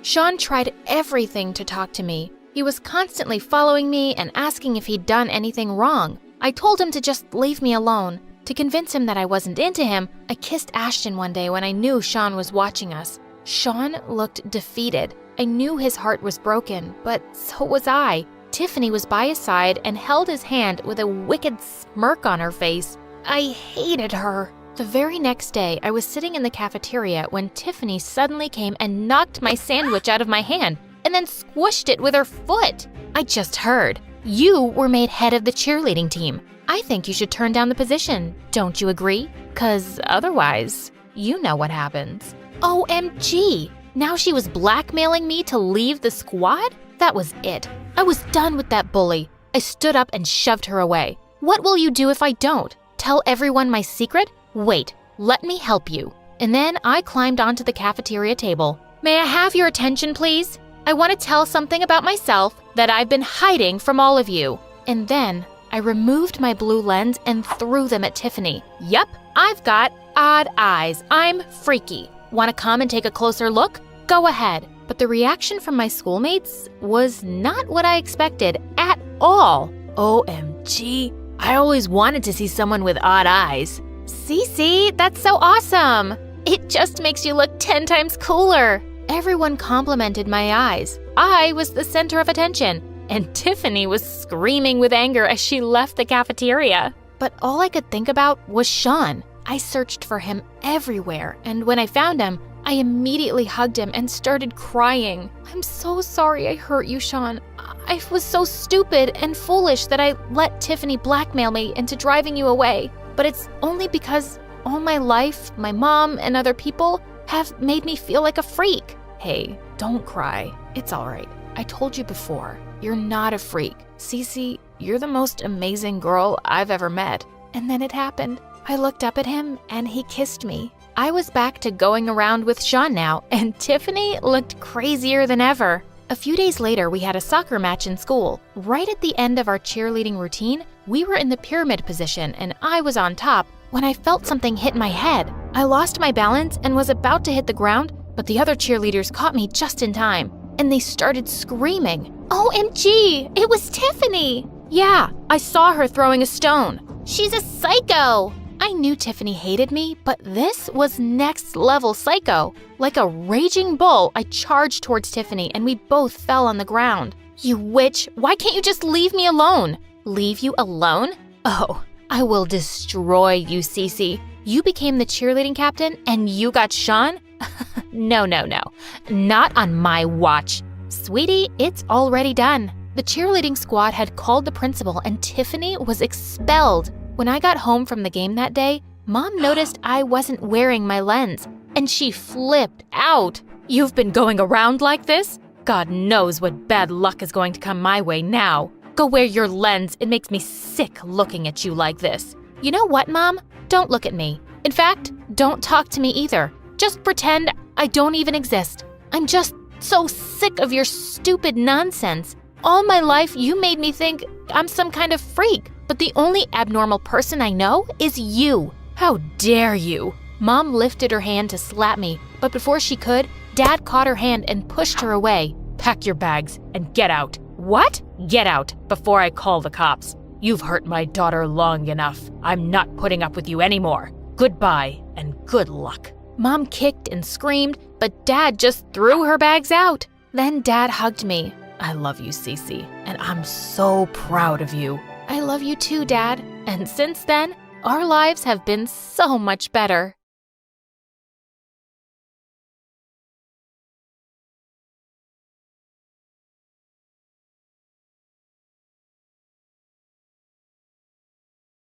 Hi, my name is Ray, and I'm from Virginia. Please like and subscribe. My parents were pretty famous singers back in their time, so when I grew up, I became one too. But Mom and Dad had an accident when I was only 6, and ever since then, my uncle and aunt took care of me. Both of them spoiled me to bits and always supported me in everything, especially in my singing career. By the time I was 14, I was already doing huge shows and concerts, and it kept me so busy that I always wondered what normal stuff like making friends and going to school would be like. But suddenly, my life took a wild turn on my 15th birthday. Just as I entered my room, I saw my auntie going through Mom's stuff. What are you doing in here? Hey, honey, happy birthday. I was just missing your mom so much today. Came to see these pictures and stuff that belonged to her. I hope you don't mind. Aw, thanks, Auntie. And of course not. This belongs to you as much as it belongs to me. After that, she got me to sign some papers for my upcoming show and hugged me tight. We have the greatest surprise party for you, sweetie. You're gonna love it. And it was actually awesome. It was my biggest concert ever, and I was gonna sing in front of my biggest live audience. I was jumping with excitement backstage, and that's when I heard the most shocking thing of my life. Now that we have my cunning sister's real will, and we got that orphan brat to sign the property papers, everything will be ours, honey. Yeah, and all that money she's gonna make, we'll bite on that too. We're gonna be so rich. OMG, who were these people? I pushed the curtain aside and confronted them. You blood-sucking mosquitoes! I can't believe you'd be so greedy and evil. You're gonna what? There's nothing you can do now. We are the freaking owners of everything. Your money, your life, and your soul. Yes, sir, and now you're gonna make more money for us, so get your butt on that stage and do what you trained for. No, there's no way. I'm not gonna do anything you guys say. That's enough. I'm not asking. I'm giving you an order. Security, watch over this room and don't let her out until the show starts. Oh, God, no. I tried to kick her with all my might, but that witch got away. And now I was gonna be trapped in this room with 2 Hulks standing outside keeping an eye on me. I had to do something. I looked at the window in the room, and without a thought, I climbed out of it. I had to run away from these evil people at all costs. But just as I was climbing down, my hand slipped and I fell on something. Ah, my back. I'm so sorry. The guy looked at me super stunned, but he finally spoke. Oh my God. I'm sorry. I'm Noah, super crazy fan. I've heard all of your songs 1,000 times. Suddenly the guards heard me and they were running down to catch me. I didn't have any time for the introduction, but he had a bike. Get me out of here, now! What? He looked shocked and I didn't have time to explain, so I just kissed him and told him to get me out of here. He went into shock for a few seconds, but then he held me and got me on his bike and we rode off. In no time, we were far away from my evil aunt and her potato head husband. After some time, he stopped and he turned around to me. Is everything okay? Why did you run? Should I call someone? His name was Noah, and he was actually a year younger than me. I told him everything that had happened, and then he offered me his place to stay. What? Are you sure? Yeah, I live with my mom, and you can stay with me. I mean us, as long as you want. Honestly, I had no other place to go, and I ran from a freaking concert. I didn't want the media or my aunt to find me, so I said yes, and Noah took me to his house. We climbed into his room through the window so his mom wouldn't see us. Once inside, he got me all the food in the house and kept looking at me like I was some kind of alien. What's wrong? Do I have something on my face? I just can't believe you're here. In my room. This is like... I pinched him hard and he squealed loudly. Now do you believe me? Ouch! Okay, I do. And we both burst out laughing. Later, when it was time to sleep, Noah offered me his bed and went to sleep on the floor. Oh God, he was so cute. But the next morning when I woke up, I was startled to see Noah staring at me. What the heck, dude? Oh, I'm so sorry. I didn't mean to scare you. I was just leaving for school and Mom will go to work. She's a lawyer, so you have the home to yourself. Make yourself comfy, okay? He then got me breakfast and a pair of clothes which were obviously his and left. But the next morning, as Noah was getting ready for school, I had a crazy idea. I want to go to school and see what a normal school life looks like. Will you take me? And he straight away denied. No, what if someone sees you? It's too dangerous for you to step out like this. What? So I was again a prisoner? No way! After he went downstairs, I sneaked into his mom's room and borrowed some wigs and some makeup, and then I followed him to school. And public school was nothing like I had imagined. The kids were coming in on buses or bicycles, and everyone minded their own business. That was so freaking awesome. But then I saw a bunch of guys surrounding Noah, and one of them was holding him by his collar. I thought you'd stay at home after the butt kicking I gave you yesterday, nerd. Next time when I ask you to do my homework, don't you dare refuse. Leave me alone. I don't want to talk to you. Sure, I'll do that. But before that, you'll have to lick my shoes. Seriously? I couldn't hold it back anymore. I marched up to him and punched him hard in the face. Oh my God, what are you doing here? Oh, and who is this you got with you, Noah? Your sister? 'Cause I didn't think a scaredy cat like you can get a girl. Ha! He sure can, and here I am. 'Cause you see, he ain't a giant crybaby who has to pick on others to satisfy his tiny ego, and that's why I love him. And then I kissed him again. The guy looked raging mad after this, and he turned to hit me when Noah came in and took the hit. Noah, are you okay? Just then, seeing some of the teachers coming our way, the bullies ran away. And I didn't want to be caught either, so I took Noah's hand and ran too. Wait, what are you doing here? This was crazy. You're crazy. Why didn't you tell anyone you were being bullied? And why did you come in between? Because he was gonna hurt you. You didn't have to save me, you dummy. Look at that. It's gonna hurt. But don't you worry. I'm gonna make those jerks pay for what they did. What do you mean? I showed him the phone camera I had on all this time and recorded whatever those jerks did. Later, Noah showed it to the principal, and those jerks were suspended for 2 weeks. Later that night, I went downstairs to get some ice for Noah's bruises, but just as I picked up the ice tray, I freaked out to see Noah's mom right behind me. Goodness gracious, where did you come from? Suddenly, Noah came running downstairs screaming, Mom, listen to me. I can explain. "You better." I didn't want to complicate things, so I told her everything and begged her to let me stay. Just a few more days, and then I'll go back, I promise. She melted and agreed, but Noah had to sleep in the living room, which he was totally fine with. This guy was winning my heart like anything. The next day, Noah's friends were throwing him a huge party for getting into the basketball team, and he asked me to tag along. This was gonna be awesome. When we reached there, Noah and I danced to my favorite song and partied so hard. This is the best day ever. I'm so happy you got onto the team. Yeah, I think I made it because I got my good luck charm. Oh, your good luck charm? The bully guys from school. What were they doing here? How about you share this babe with us too, Noah? What are you even doing this evening, sweetheart? Want to go out with a real player? I was gonna poke my fingers right into his eyes this time. But before I could do that, Noah kicked him hard and he fell to the ground. Both of them broke into a fight and I had to pull Noah apart from him. But Noah looked raging mad. Stay away from my girl or I'm gonna kill you. Whoa, his girl? I was blushing so hard. Noah took my hand and we were about to leave when the bully got up and pulled me by my hair. My wig! It came off and everyone gasped as they saw me. Ray! It's Ray, the music superstar! Within seconds, everyone had their phones up and were taking pictures of me.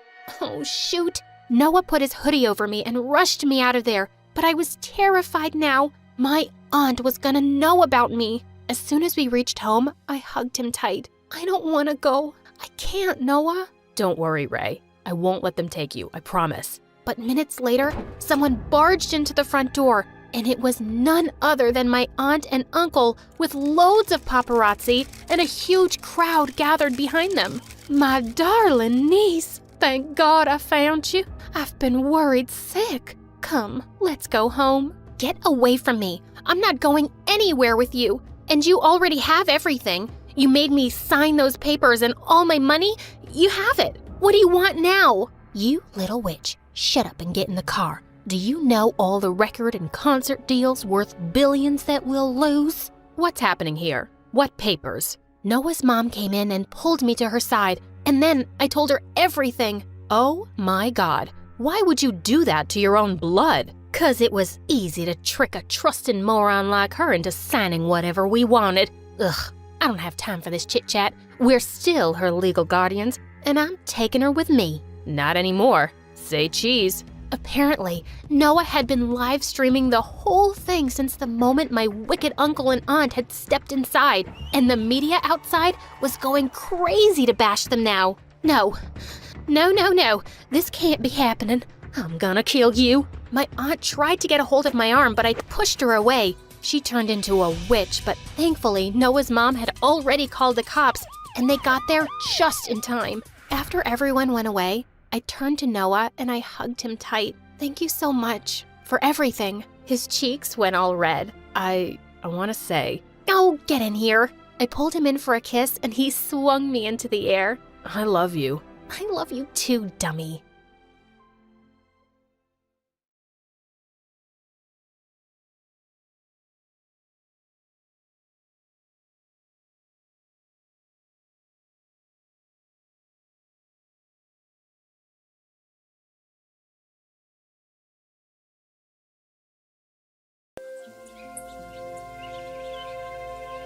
Hello, I'm Lily from Canada. Please like and subscribe to MSA. Growing up, I was a healthy and strong kid who wasn't afraid to jump from high walls or do anything extreme, but I could only imagine all that because my parents were so overprotective. Once when I was 4 and Mom took me to the park, I started doing handstands and cartwheels with another child, and all the moms were cheering us on. But my mom started to panic. Lily, where did you learn to do those dangerous stunts? From TV. There's this cool dance program and Enough. We need to go home. From that day onwards, Mom and Dad stopped watching anything with dance, gymnastics, or any physical activities. When I was in 3rd grade and wanted to be part of an extracurricular dance for school, they never allowed me. you guys are so unfair. You know how good I am with my feet.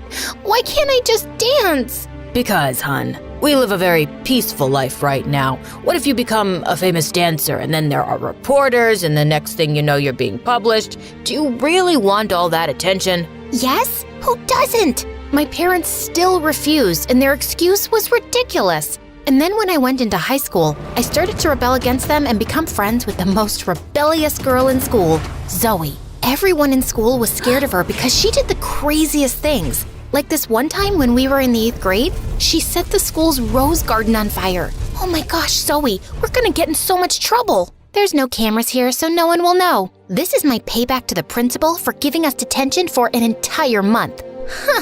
I know, that was so unfair. We weren't the only ones who threw food around in the cafeteria. Even though Zoe was crazy wild, she was the most genuine person I'd ever met. And one day when we were in the 11th grade, she finally invited me over to her house for a sleepover. I can't believe this. This is the first time you invited me to your house. Well, you haven't really invited me to your house either. But anyway, my mom only recently got a decent job to take care of us. We struggled for a really long time after my dad left. Oh, I'm sorry. You mentioned us. I assumed that you were an only child.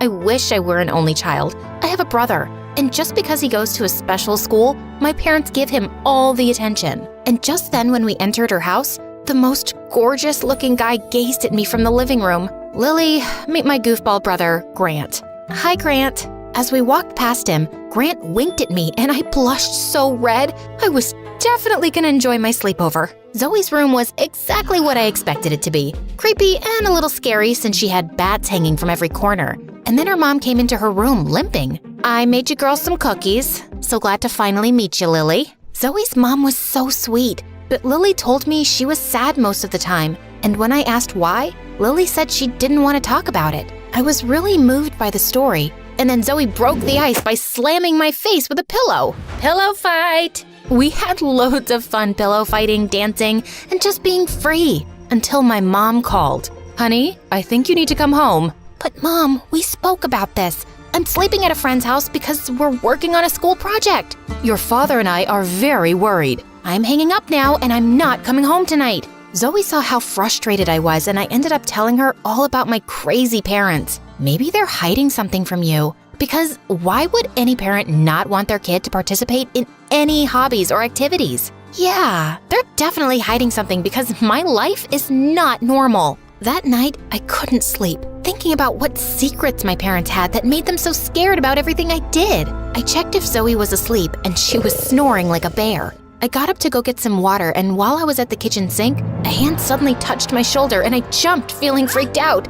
And before I could scream, Grant held my mouth. Oh my gosh, you gave me such a fright. I'm sorry. I usually wake up to get a glass of milk around this time. I have night eating syndrome. I got it from my dad. You want to join me? Well, I'm struggling to sleep too, so why not? Grant and I sat outside on their swinging chairs on the porch. We spoke for hours, and I couldn't believe we had so much in common. I sometimes teach Latin dance to some of the younger kids at the community hall after school. You should come by. Wow, that's so cool. I'll definitely stop by. We continued talking until we lost track of time and fell asleep on the chair. But I woke up to a camera flashing in my face and Zoe looking angrily at me. So, I guess having a sleepover with my brother was much more fun than with me. Zoe, it's not like that.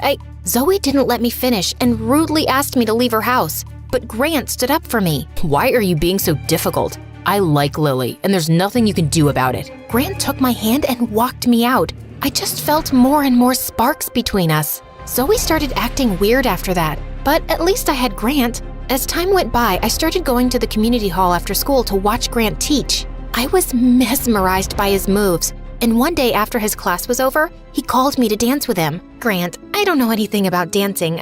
I'll just watch. He took my hand and held me around my waist, and we almost kissed, until we were interrupted by Zoe. She had her music kit and danced in the hall glaring at me. Oh, don't mind me.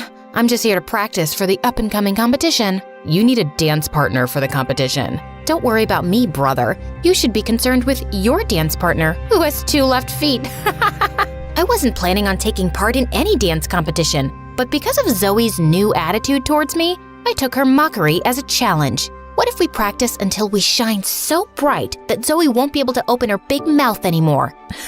I think I like that plan. After a while, I stood up to Zoe. She tried to make my life a nightmare at school. Once I was reading a book under the school tree during recess, and then suddenly I felt eggs cracking on my head one after the other. And when I looked up, I saw Zoe looking like a koala. Zoe, I'm gonna get you for this, you crazy witch. She definitely laughed like a crazy witch after that, and that wasn't all for the day. When I got back home after school, she was at my house, and thank goodness my parents weren't around. Have you completely lost your mind? I didn't come here to fight. I'm just here to warn you about my brother. He has a girlfriend, so let's just stop being enemies and let's go back to being pals. Your brother and I are not dating, and besides, he would have mentioned his girl. Before I could complete my sentence, my parents came back from shopping and Zoe's expression changed. You know what? I think we should just forget the friendship thing. I felt so confused with her, and my parents acted even more strange when they rushed me into the house and locked the door. Who was that? And why was she at our house? Relax, that's Zoe. I was at her house for a sleepover. And why are you two always on edge? Did y'all commit a crime or something? Lily, we will not have you talk to us like that. To your room, now. My parents frustrated me with whatever secret they were keeping. I was done listening to them and never told them about my dance lessons or the local competition. But I did invite them to the contest and told them it was a school function. I thought after they saw me dance, they would understand my passion. But I was wrong. Lily, what did you do? I just won a local competition. You should be proud of me. And then Mom suddenly took my hand in a panic. Come on, we have to get out of here before anyone sees us. But before I could walk out the door, Zoe called out to me. She was with her mom and Grant. Lily, wait. My mom wants to meet your parents. I pulled my hand away from Mom and ran to them. And when Zoe's mom saw my parents, she immediately stopped smiling, and my parents had this look of guilt in their eyes. Lily, are these your parents? Yeah? Why? Our parents used to be best friends and famous dancers. But one time, they were doing a competition. Your mom tripped my mom and broke her foot. Your mom ended up winning the competition, and my mom's foot was permanently injured. She was never able to dance again. I looked at my parents, and all of a sudden, Mom started crying, and I looked at her angrily. So all this time, when you were stopping me from doing what I loved, it was to avoid how you felt about your guilt? We did everything for you. When I found out I was having a baby, it came as a shock, and your father and I didn't have any money for a baby. So you cheated and left her to suffer? We are so sorry, Lily. This has haunted us for so long, and we are still ridden with shame every day because of it. Somehow, we thought if we shielded you from pursuing any hobby you loved, we'd prevent you from ever making the kind of heartless mistake we made. Zoe walked away with her mom, and Grant stood watching me with sad eyes. I guess we'll meet in another life. That was the last time I saw Grant, because when I went home, Mom and Dad quickly made plans to leave town. So, I guess you guys are just gonna run away from your problems again? Honey, we have built a good reputation for ourselves and we can't have anyone ruin it. Yeah, whatever. I was so disappointed in my parents, and after we moved, I was homeschooled, which I hated, but stuck through it, and whenever I felt like dancing, I did it in my bedroom. And then one day, when I was in the 12th grade, I was tired of being indoors all the time, so while my parents were out, I decided to take the bus to visit Zoe and Grant. The bus rode for hours before we could reach the town, and when I finally got there, it was so dark. As I walked to Zoe's house, I could feel someone following me, and then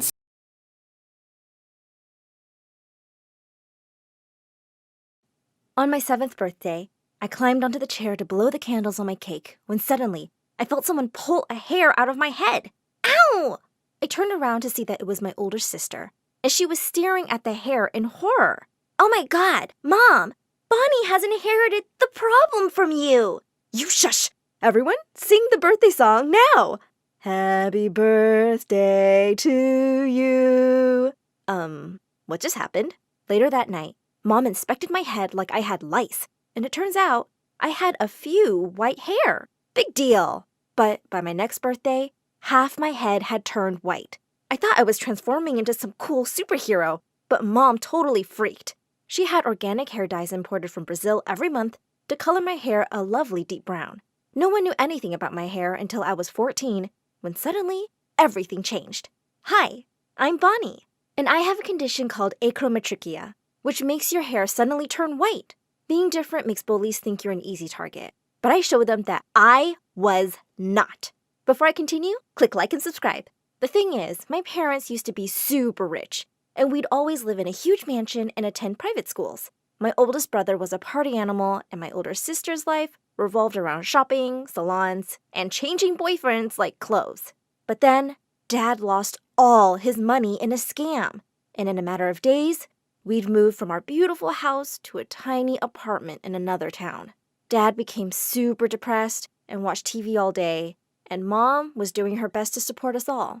But my siblings could just not stop complaining. I had to share a room with my sister, and she wouldn't even let me sleep on the bed.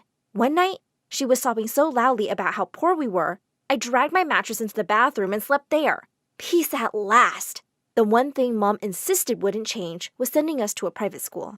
I felt bad she was working so hard for us, and I really wished I could do something to help. Dad dropped us off on the first day of school, and as soon as I walked in, I felt someone pull me by my backpack. I turned around to see a pretty girl grinning at me. OMG. Was that guy your dad? He's the millionaire who was all over the news for losing his fortune. So you guys are like, poor, right? Of course not. You have me confused with someone else. I tried to walk away, but she blocked me. Julia is never wrong about these things. Julia reads tabloid magazines cover to cover every day. Wait a second. Julia can see some white hair. Grandma? Everyone started staring at my hair. I was so embarrassed that I ran home to dye my hair. Thankfully, I had a big stock saved up. When I got home, I walked into our room to find my sister screaming at her empty closets. My bags! My shoes!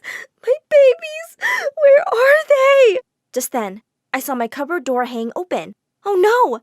Oh my God! Where are all my hair dyes? We turned to each other. Our brother! We ran to his room and found him practically rolling in money. Turns out he'd sold all our stuff online. I wouldn't have cared if he had stolen my clothes, but I was really upset about my hair dyes. There was nothing I could even do, except vent my frustration in my journal. I started writing stories featuring my crazy family. One night, when my sister was talking to her boyfriend on the phone, she had to pee, so she asked me to take the phone and say, to everything he said till she returned. That's when I heard him talking about a website called Wattpad, where anyone could publish their stories. So I started sending in the ones I'd written about my family, under a fake name, of course. Otherwise, my siblings would kill me. To my absolute delight, people loved my stories. I was flooded with comments from fans, and I would even hear kids talking about them at school all the time. The best part, people started messaging me for paid writing jobs. This was perfect. I could actually help Mom doing something I loved. While my online popularity was rising, things weren't so great at school. My hair had turned completely white by now, and that gave Julia all the more reason to bully me. And no one dared to be friends with me because of her. But that gave me another idea. I started following her around and started writing stories about all her boyfriends.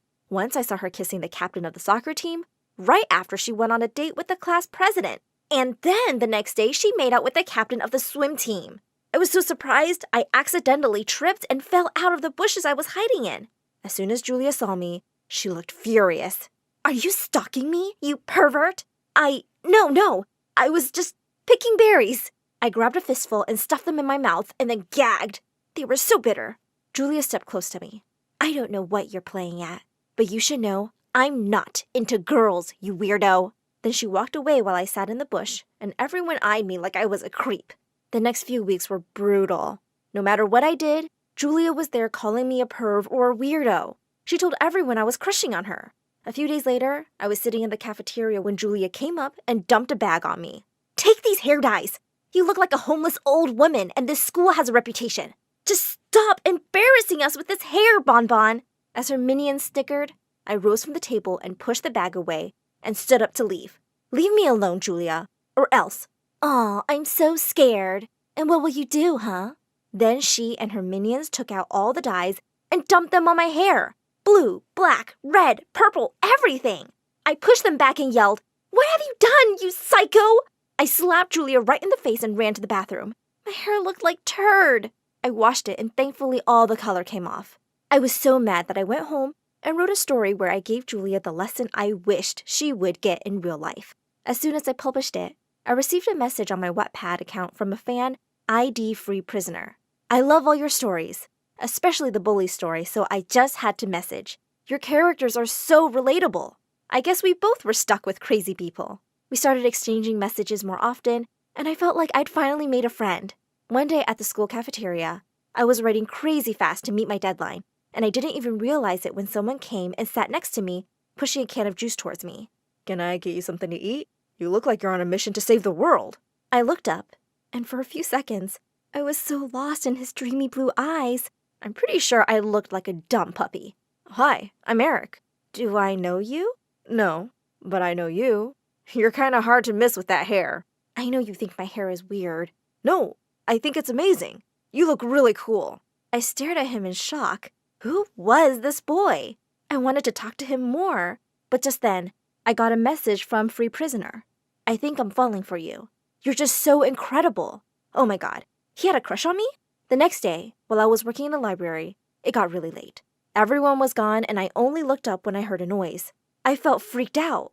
Just then, I saw Eric walking towards me. "I'm beginning to think you're stalking me." Eric laughed and said, "Yeah, maybe. But also, I work here, and I was about to lock up. Want me to walk you home?" "Yes, please." Eric was so funny and adorable. He insisted on walking me home every time. I was definitely attracted to him, and it made me feel a little confused. What was I gonna do about Free Prisoner? One day, Free Prisoner asked me out on a date. I agreed. I needed to see who he really was. When I arrived at the address, my jaw dropped. It was a mansion bigger than ours used to be. I was greeted at the front door by a butler, who then led me to a large drawing room. And there were lit candles and flowers everywhere. At the far end was a high chair, and when someone suddenly spoke, "I've been dying to meet you." Wait, why was this voice so familiar? When the girl stepped in front of me, we both stared in horror at each other and shrieked. It was Julia! "You're Free Prisoner? You're the frickin' writer I have a crush on? You have a crush on me?" Julia looked insane. "Of course not. How could I have a crush on you? You're gonna pay for this, Bonnie. Now get out of my house." I was only too glad to. I couldn't believe the person I'd been friends with for months was crazy Julia. And by the next morning, I walked into the most horrific scene. The school hallways were full of posters of me. They read, "The White Witch Can't Be Trusted." Everyone in school knew the writer was me. Julia was going around telling everybody how I was a terrible person who wrote mean stories about her family and kids from school just to get popular. Why would we want to be friends with someone like her? She can't be trusted. She'll be writing all kinds of things about us. Freak! But even worse than everybody suddenly hating me at school, I was in so much trouble back home. My siblings were so mad about the stories I wrote about them. "We know we tease you, but we never thought you could be so mean." Guys, It's not like that. I never meant for anyone to know who those characters were. But they wouldn't listen to my protest and stopped talking to me. Later that night, Mom came to my room and asked me why I'd been writing these stories. I handed an envelope to her from my drawer. I only wanted to help you out, Mom. She let out a cry when she saw the cash inside. Bonnie, you're a kid. You don't need to worry about money. I'm not going to take this. How about we use it for your hair? Yeah, Mom. Let's do this, I guess. The next day, I decided to fix everything. I went up to the stage during morning assembly and nervously cleared my throat. I just wanted to say sorry to my siblings and anyone else who might have been hurt or offended by my stories. I only used you guys as inspiration, and you made such interesting characters. But it wasn't right of me to use anyone's secrets, and I won't be writing on Wattpad anymore. As I ran out of the auditorium, someone caught up with me. It was Eric. Hey, that writer is you? Oh man, your stories are hilarious! I wanted to ask you something a long time ago. Will you be my girlfriend? I grinned and pulled him in for a kiss. From the corner of my eye, I saw Julia storming off, and I followed her to the girls' bathroom. What do you want, freak? I just wanted to say, you and I have been friends for months online. We can actually get along. Why can't we be friends for real, Julia? She started to laugh. Friends? Oh, babe, how is that even possible? Look at your face, and your personality, and your ugly hair. I give charity to the poor. I don't befriend them. Well, look around you, Julia. I don't think you have any real friends. I'm here if you change your mind. And then I started to walk away. Don't hold your breath! Well, after that, things got a little better because my siblings forgave me, especially when they realized my stories hadn't affected their popularity one bit. I stopped writing and spent all my time with Eric, who asked me out to prom. That night, I went home with a big smile on my face. Mom was waiting for me to dye my hair, and then I said, you know what, Mom? I like my white hair. I'm born to stand out. Why should I try so hard to fit in? It's cool to be different. Mom smiled and hugged me. I'm so proud of you, Bonnie. Next day, when Julia found out that Eric and I were nominated for prom king and queen, she completely lost it. She went too far. On the night of the prom, she started throwing a huge tantrum and even tried to snatch my crown. That's mine! I'm the only queen this school has. Not this ugly beggar with the ugliest hair I've ever seen. When the principal intervened, Julia called her an old hag and dumped the whole bowl of punch on her. An hour later, she was expelled. Even though so many of the others laughed, I felt sorry for her because I knew there was a nice person inside her. But all her insecurities just made her a big bully. After that, high school was not so crazy. I got a scholarship for a writing program, and 4 years later, I joined a publishing house as a book editor. Fast forward a few years, and I'm married to Eric now, with 2 beautiful kids. And they are the only ones I write stories for. I was falling. A scream escaped my throat. My life flashed before my eyes. You must be wondering how I got here. Trust me, I'm asking myself the same. My name is Ivy. I'm from Maine. Like and subscribe for good luck. I was born to parents who owned a circus, and we loved everything about it. Daddy, I want to be in the circus too.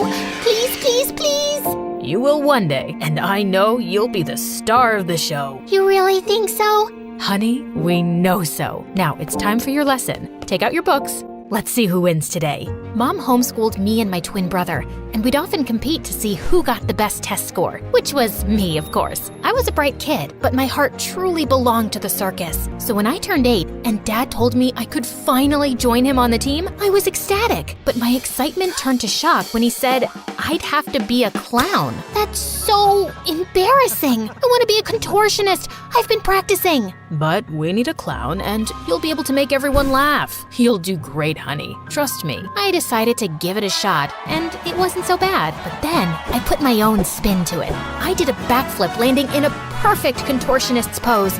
After that day, being a contortionist clown became my thing, and I became the circus's star performer. Life was perfect, but then I turned 15 and everything changed. I was performing on stage one day when the whole area burst into flames. People running, things falling. It was bad. Just as I was running away from the burning tent, I heard a woman scream. So I ran back to help her, and we stumbled out, gasping for air. I so wanna... Thank me? It's no problem. I'm happy you're safe. Huh? I wanna sue this circus. I'll make sure you never get to perform again. You have no safety measures at all. The woman was true to her word, and my parents ended up losing the lawsuit. They had to work and didn't have time to homeschool us anymore. When I stepped foot in school for the first time, I instantly knew I was a misfit. People stared at me for the way I dressed, and in class, they were blown away by how intelligent I was. Years of being in competition with my brother in studies had paid off. The answer can be found using a Diophantine equation, sometimes known as the sum of cubes problem. Actually, it's Eastern Antarctica that's the coldest, not the whole of Antarctica. Every time the teacher would say I was right, the kids would have a problem with it, but I didn't care. I was having too much fun studying. I became the top student in no time. Life was fine, except Mom and Dad were always short on cash. So during the 11th grade summer break, my brother and I picked up part-time jobs at the hotel. With our first salaries, we took Mom and Dad to a carnival, and I could see how much they missed their old life. I wish I could find a way to bring my parents' circus back. I was in luck because the very next day, I saw a poster in the hotel lobby asking for auditions for a talent competition. But seeing me in my barista uniform at the auditions, I could tell that the judges weren't impressed. These auditions are for the greatest talent, not someone who can make coffee the fastest. Please, don't waste our... Before he could finish, I did a killer backflip and a split that made them stand up in their seats. And just like that, I was in. I ran outside excitedly to tell my brother, when I saw a guy holding him by the collar. Who's gonna pay for this scratch? Oh, that's right. You don't have the money. I'm gonna ruin you. He was about to punch my brother when I stepped in between and pushed the jerk hard. Let my brother go, you moron. Sorry to scratch your precious little junk, but I'm sure you can afford to get that fixed. Feisty, are we? Do you have any idea who I am? Does it look like I care? Now, do as I say or I'll call the cops. Oh, I'm shaking in my boots. I mean it. Let him go. I stared right into his eyes as the guy smirked before letting my brother go. I guess he was powerful because that evening, both me and my brother got fired. I was sad, but soon the summer break was over and we were back in school. But something had changed. It was like people had started hating me more than before. What had I done to grind their gears now? I found out soon enough that one of the girls in my class showed me a video of me pushing that rich guy outside the hotel. How could you be dumb enough to push Tristan? Yeah, he deserved it. And what's the big deal about him anyway? Don't you use social media? Not really. I like to read books instead. It teaches you a lot, like minding your own business and learning some manners. Now, if you can step aside, I have a class to get to. The rest of the day, I ignored all the angry stares. Later, I found out that he was some kind of social media influencer with over 10 million followers. Good for him. I thought this whole video thing would die down in a few days, but to my horror, it was worse than I could imagine. I was a public figure now, with all eyes on me, especially because Tristan followed me everywhere. I picked up a new job at a cafe nearby, and Tristan would drop in every day. I'd had it with his stupid face. So I decided to teach him a lesson and poured a bottle full of salt in his food. His face went red as he took one bite. Do you like it, sir? Anything to go with it, like water or maybe some more salt? This is perfect. Can you tell me who the chef is? I'd love to kiss their hands.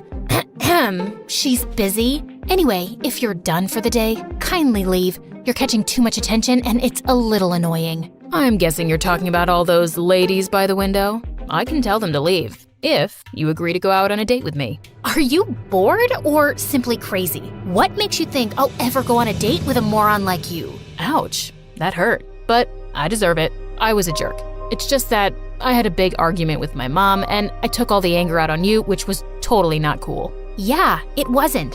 And you're really not helping your case by stalking me. I know, but I can't get you off my mind after I saw how you stood up for your brother. That takes courage. All I'm asking for is one chance. If you feel like you don't want to see me after that, I won't bother you again. Tristan, I don't care. Just leave. But the guy just didn't back down. He'd show up every day at my workplace to ask me out, and every day, I refused. And one evening after my shift ended, I found him outside my workplace with my brother. Later, he told me how Tristan was there to apologize and even offered to get him his job back. That was kind of nice of him. I guess he wasn't all that bad. So when he asked me out again, I decided to give it a shot. I was expecting him to show off and take me to some fancy restaurant in the city, but instead, he took me to my favorite taco place. Wow, you're cheap for someone so rich. and you're too pretty for someone that tough. Anyway, what were you doing at the hotel that day? You know, when you hit my brother? You won't let that go, will you? I was there for an audition. Wait, for the competition? I'm in it too. I didn't know making good coffee was also counted as a talent. Ha, very funny. Just then, I showed Tristan a few basic contortion moves, and he was blown. Then he showed me his awesome tricks with cards, and I was really impressed. Wow, how did you do that? That's amazing. I wish my family would feel the same. They think I'll end up making a fool of myself on the show. When we do things that give us joy, it doesn't really matter what people think. Tristan and I went on multiple dates after that, and soon he asked me out officially. My brother was happy, but the girls at school just weren't digging it. I didn't care. With Tristan by my side, I felt like a whole new person. He was so much gentler and calmer than when I first met him, and it made me super happy. And then one day on his birthday, he invited me to his home for a party. I'd just stepped one foot inside when suddenly my whole world came crashing down. Ivy, that's my mom. And Mom, that's The clown? What is this circus freak doing here? You said you were bringing your girlfriend home. If you think I'm a freak, you should see yourself in the mirror. Guys, what's going on? You know each other? Your mom is the reason my family is struggling. She sued my parents and bled us dry. I hate her. And I would do it all over again in the blink of an eye if I saw you around my son. You think I'm the same stupid girl who saved you that day?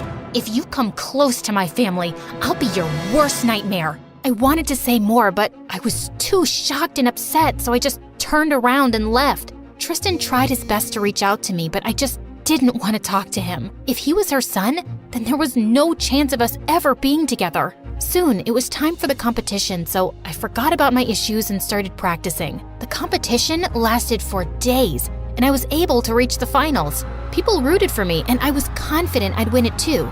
But on the last day, I twisted my ankle and lost to a really amazing musician. I was devastated and locked myself up at home. I just didn't have the strength to talk to anyone. Then one day, Mom and Dad sat down next to me. A dumb competition can't dampen your spirits, Ivy. You're too good for that. But I wanted the money. I needed it to get the circus back. I know you guys miss it. I just wanted to make you happy. That's not your job.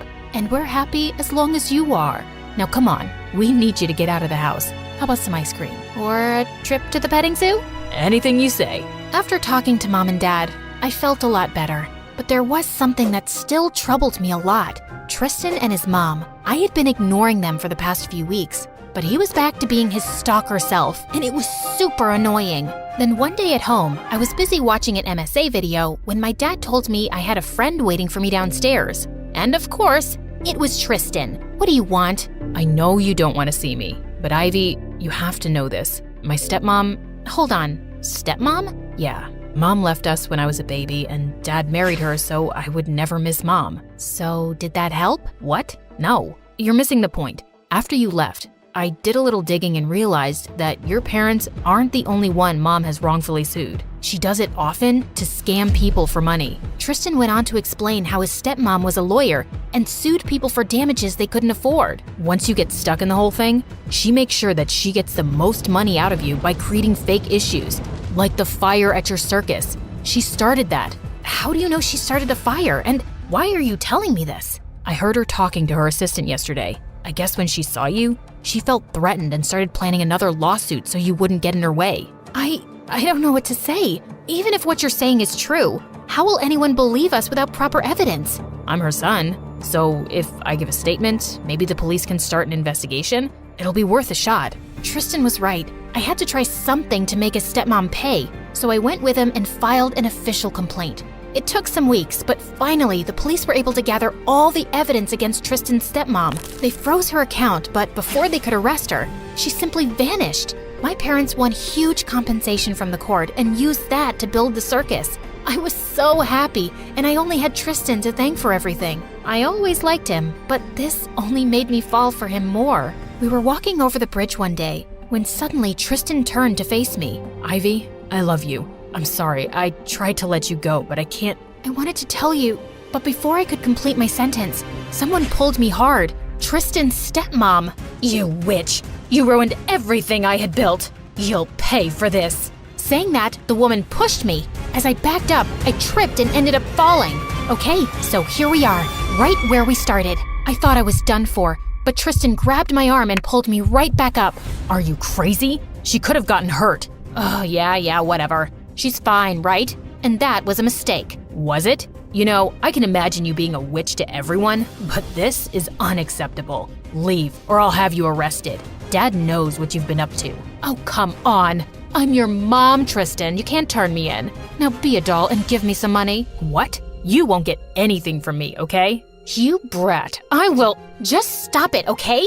Haven't you done enough? The least you can do is save your face and leave. His mom left and we never saw her again. My parents' circus is now bigger and better than ever. I was supposed to be the star of the show, but a magician with incredible card tricks has stolen the spotlight and my heart.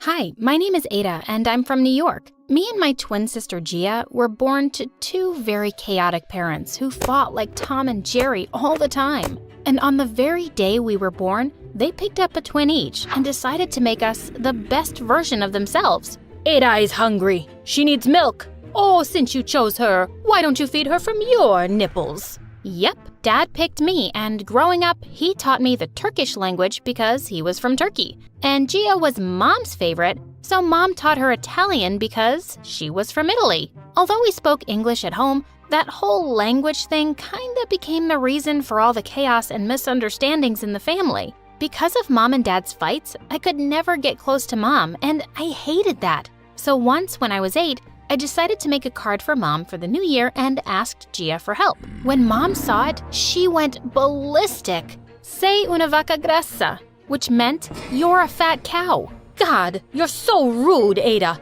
Just like your jerk dad. I always knew I made the right choice by picking Gia. I was furious. That witch made me do this. I ran to Gia and pulled her by her hair. Why did you do that to me? 'Cause Dad loves you more than me, and I hate it. So what? Mom loves you more than me. Just then, Mom came and separated us and said something to Gia in Italian. What did you say? Not your freaking business. Go to your daddy and hug him. But Gia glared at me and spit at my face, and another fight broke out. She beat me to it, and I got a black eye, but I was so gonna get back at her. The funny thing was about us, Gia and I were identical twins. We both looked so much alike that even our parents couldn't tell us apart. And I was gonna use that against her. The next day, I went to school and punched a kid straight in the face. I rule the school. No one dares mess with me. Remember my name. It's Gia. That would land Gia in detention for sure. But my plan kinda backfired when both Mom and Dad were called to the principal's office. And when they couldn't figure out who it was between us, they started blaming each other for it in front of the principal. Sei stupido. Yeah, whatever. Same to you. Back at you. Così stupido tu animale. The principal let us off without any punishment because she just wanted to get my parents out of her office. But it's not like they ever stopped. On Thanksgiving dinner, Mom served pizza and Dad went ballistic. Where's the freaking turkey?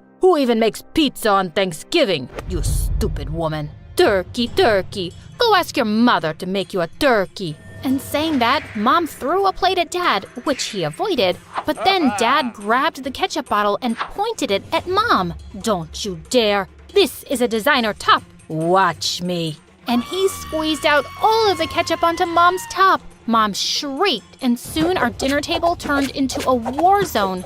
Gia and I felt terrible. Mom and Dad didn't even care about any happy occasion or us anymore. They just fought all the time. Then one day in the 7th grade, when Gia and I got back home after school, Mom and Dad finally dropped the bomb on us. We are getting a divorce. Ada is going to live with her dad in Turkey, and Gia is going to live with me in Italy. What? No way. You can't do that. No, Mom. No, Dad. I can't live without you guys. I want all of us together. Please, don't do this. But they didn't listen to us and said it was final. Later that night, I went to talk to Gia in her room.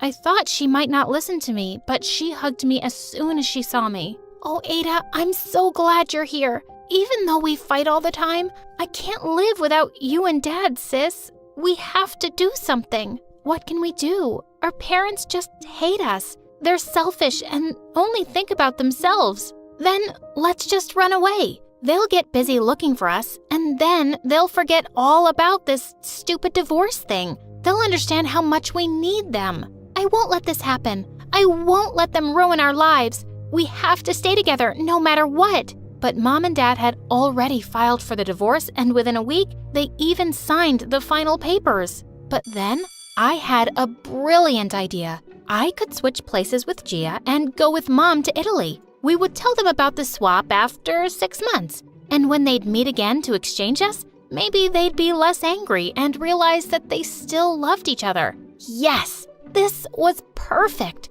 I immediately told Gia about it, and she happily agreed. Soon after, Mom and I flew off to Italy, and there, Mom had a huge place of her own. As soon as we got there, a maid came running and grabbed all our luggage. Benvenuta, signorina. And that's when it hit me. I could not understand a word of Italian. And this reminded me of Gia. She was also stuck in Turkey and didn't know a word of Turkish. God knows what kind of trouble she was going through. Merhaba birkaç erkek alabilir miyim? What are you saying, kid? Are you out of your mind? Soon after, Mom enrolled me in school, and my first day was a complete mess. The teacher asked me to introduce myself, and I said, Ciao, mi chiamo Gia, siete tutti brutti. Everyone gasped and looked at me like I'd cursed them. All I said was they were nice, but for some reason, none of them would talk to me now. The next day during lunchtime, pizza was being served in the cafeteria, but I noticed there wasn't enough cheese on top. Can I get more cheese on this? The server stared at me like I had asked for her kidney. And dude, this was a clear mistake. Asking for more cheese in Italy is considered super rude, but I didn't know that. Cheese? Vacca grassa? The lady glared at me and jumped over the food counter to attack me. She chased me for a mile around the school until the principal caught us both. She sternly told me off for being rude and said she was going to call my mom later. And I felt like a terrible kid. Mom was already dealing with the divorce, and now I was adding more to her troubles. I thought I'd apologize to her as soon as I got home, but what I saw next shocked me. Mom was having a pool party with her friends, and they were all having the time of their lives. What the crap? Mom, what's going on here? Oh, honey, I'm having so much fun. You should join us. If I knew life without your father would be so amazing, I'd have divorced him before the wedding. I feel like I'm 20 again. Woohoo! What? I thought she'd be missing Dad and me, but she was having a blast. This was so weird and not what I expected. I quickly went to my room and called Gia to tell her how Mom was going completely crazy. But what she told me shocked me even more. Dad was gonna get engaged within a week. This was insane. We had to get Mom and Dad back together soon, by any means possible. The next day, I was all set to break the news to Mom, but what I saw almost gave me a heart attack. She introduced me to a not-so-handsome man as her boyfriend. Ciao, sono Roberto, signorina. And before I could even say anything, they put me in a car and took me shopping with them. But I had to do something to get rid of all this Italian pasta sauce at all costs. When Mom went inside the changing room, I told him to leave her alone. Voglio che tu ami mia madre. Suddenly, he had tears in his eyes, and he hugged me. What was wrong? Then he took a rose from his pocket and proposed to my mom in the most romantic way possible. Sarai mia, signorina. Mom looked awestruck, and then she said the words that I dreaded the most. Si, lo farò. OMG, what the heck was happening? Our plan was literally falling apart. The next day, I stormed off to school in anger. But in the school corridor, a guy pulled my hand and started flirting with me. Hi, beautiful. Want to go and get some cheese with me? I'll open factories for you. Ew, he was so gross. And I was so done with kids making fun of me for not knowing the language. I knew a little Italian by now, so I told him to leave me alone. But he didn't, so I slapped him hard. He left and he went to tell the principal some lies that I forced him to kiss me. An hour later, Mom barged into the principal's office and she looked raging mad. Your kid has been misbehaving with our staff, and been doing inappropriate things to boys. Mom, I didn't. Oh, I know my daughter very well. It's the school that's stupid, and I'm putting her into a better one. We are done here. Oh my God, she was so unpredictable. While driving me back home, I thought Mom would scold me, but instead, she said something that completely shocked me. It's okay, honey. If you're ever in a place where you're unhappy, then you can always move away. Just like I did, Ada. What? Did she just call me by my real name?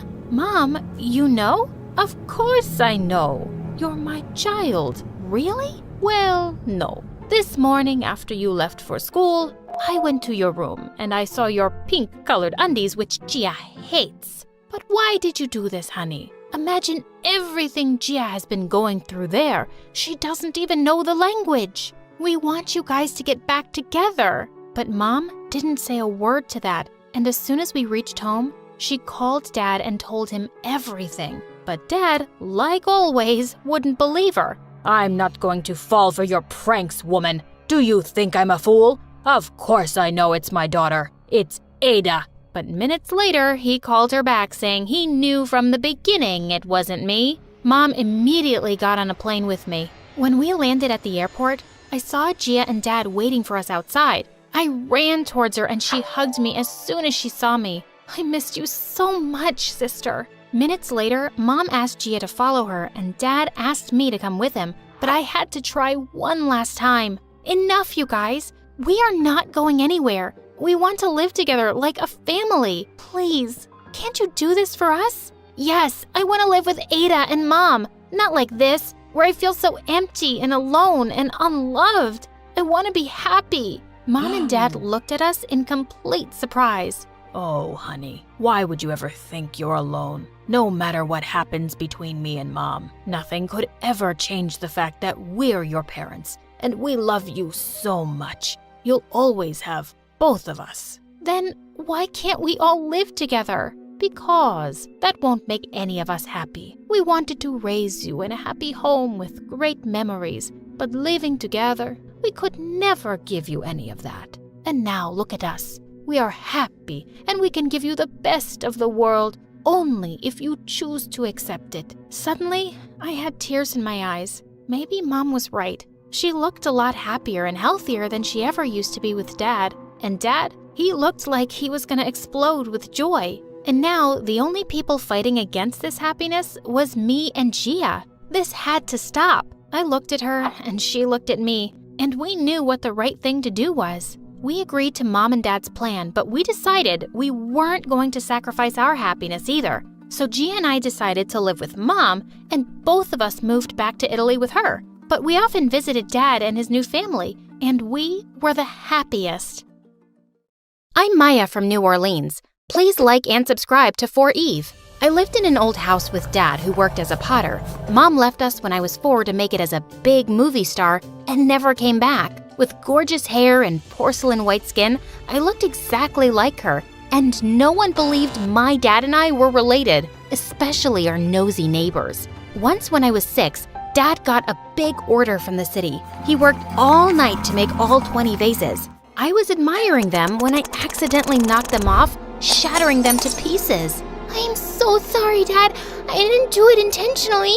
It's okay, Maya. Don't worry. I'll make new ones. But Dad couldn't make them in time, and he lost the order. He was devastated. Things got worse when the police knocked at our doors later that night. Our nosy neighbors heard the crashing sound and thought I was in trouble. Dad tried to convince them, but they only left when I showed them my birth certificate. I begged Dad to give the neighbors a piece of his mind, but he was a softie. They're just concerned. No, they're crazy. Things didn't change much even as I grew up. We struggled with money, but I was happy as long as I had my dad. On my 10th birthday, Dad took me to a mall and asked me to buy whatever I wanted. I saved it for your birthday, dear. You deserve it. But Dad, I don't want anything, and we could use this money. But he was dead set that I should buy something. I walked in, but the store manager refused to let Dad get in. You won't be able to afford anything here. Why not? We have money, and we're here just like everyone else. The manager made a face and refused us straight to our faces.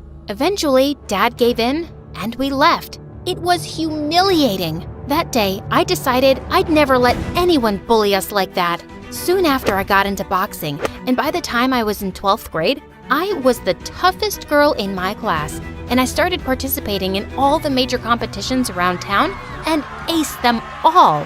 One time during practice, I felt a sharp pain in my hand. Dad took me to the doctor, who confirmed I had a minor sprain and needed some rest and medicine. But Dad looked extra worried. Dad, relax. It's just a small sprain. It's not that. Your mom called this morning. She wants you to complete your school year with her. What? No way. She never looked back once, and now it's too late. This is only temporary till I look for a job. I don't even have the money to buy your meds, and you'll be starting college soon. I'll work hard and win a scholarship. I'm good at what I do. Please don't send me away. But I knew Dad had made up his mind when the next morning a big car arrived in front of my house with Mom in it. When she saw me, she hugged me tightly. Oh, my sweet Maya. You're all grown up and so pretty, just like me. I pulled myself away as Mom smiled at me. It was the first time I'd seen her after so long.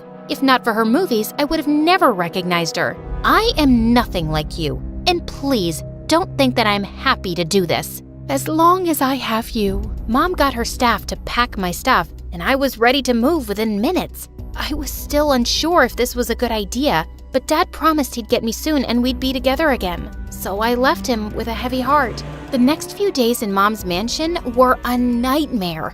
I wanted quiet time away from her, but she was stuck to me like gum in your hair. I was forced to take long walks with her and go on unnecessary shopping trips. And then one day, she changed my entire wardrobe. Where's all my stuff? Your old stuff was rotten, so I threw it away. But those things were important to me. Dad gave me those things. I want it back. You're my daughter. I can't let people see you as a poor girl anymore. So, that's what it's all about? That's why you took me away from Dad? Stop twisting my words. I was just too angry to hear her out and slammed the door shut on my way out. Every passing day I spent there made me miss Dad even more. But he spoke to me whenever he could, and I was happy. When Mom told me I'd start school soon, I couldn't be more excited. Anything to get away from her would work. On the day I was supposed to start school, I woke up late to my mom screaming at someone. I went down to see it was the cook, and a boy stood next to him holding a bagel. How dare he steal from our kitchen? But I found this in a pile of food you were throwing away, ma'am. I'm talking to your father. If your son does this again, I'll fire you. They nodded and left. I went after the boy to see him give that bagel to a helpless girl on the sidewalk. That was the kindest thing I'd seen since I'd come here. When he looked in my direction, I noticed how cute he was. She was hungry. I'm not some thief, but your mother didn't seem to believe me. I believe you. I'm Maya. He introduced himself as Zach, the cook's son. We exchanged smiles, and when the driver arrived, he continued on his way. At least there was one kind person in this strange place. My first day of school was nothing like I'd imagined. Thanks to my mom, everyone knew who I was, and to make things more awkward, a really good-looking guy approached me in the hallway. Wow, you're even prettier than your mom. I looked at him, clueless. I'm Marco. Your mom must have mentioned me. She's best friends with my parents. Nope, doesn't ring a bell. I started walking to class, but Marco stopped me again. I wasn't done talking, princess. Too bad. I was, and I'm late for class, Franco. Marco. Don't care. After that day, Marco did everything to get my attention. He started showering me with expensive gifts and flowers, and it almost looked like he was on a mission to get me to date him. Only later did I learn he was the mayor's son and one of the most powerful guys in town. Not that I cared. I already had an obsessive mom, so my hands were full. One day, it was Mom's movie success party, and the entire town was invited. She was so excited that she even bought us matching dresses and begged me to wear them. We'll look like twins, baby. It'll be fantastic. First, that's weird. And secondly, that dress looks like poop. I'd rather wear a tent. There was no way I was doing anything she wanted me to. So I went ahead and bought myself the weirdest dress I could find, just to embarrass her. The party was boring, and my eyes hurt from all that bling. And when I saw Marco enter, I knew I had to get out of there. I tiptoed my way into the kitchen, but banged into Zach. Are you okay? Hey, I'm just trying to ignore someone. The guy in white who looks like he eats money for breakfast? Yeah, how did you know? Zach pointed in Marco's direction, who was frantically searching for someone under the tables. We burst out laughing, and I noticed what a heart-melting smile Zach had. Come here, I'll show you a great hiding place. He pulled me toward the back entrance, leading to a sprawling garden. It was beautiful. Our eyes met for a second, and I felt a weird rush in my tummy.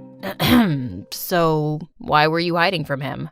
He's just an idiot from school I'm trying not to punch. I wish I could return home and get away from this place. You really hate it here, don't you? I nodded. Zach and I walked around and started talking. He told me how he was saving up for culinary school and wanted to be a chef someday. And I told him my story. Boxer, huh? Show me your moves. I know a little boxing myself. Don't say I didn't warn you. I tried to do a fake box in the air, but ended up hitting Zach smack in his face. That was good. Ow. Oh my God, I'm so sorry. Are you hurt? As I tried to check for any broken bones, Zach moved in closer and tucked my hair behind my ears. I felt my knees go weak. Better. His eyes caught my attention because they were a gorgeous shade of green and could make anyone swoon. I wasn't paying attention when I noticed a flash from the corner of my eye, and then 100 people started taking pictures of us. I turned to run, but saw Mom staring at me with eyes blazing like fire. It's bad enough that you're dressed like a joker, and now you're flirting with the help? His name is Zach, and he's my friend. That looked more than friends.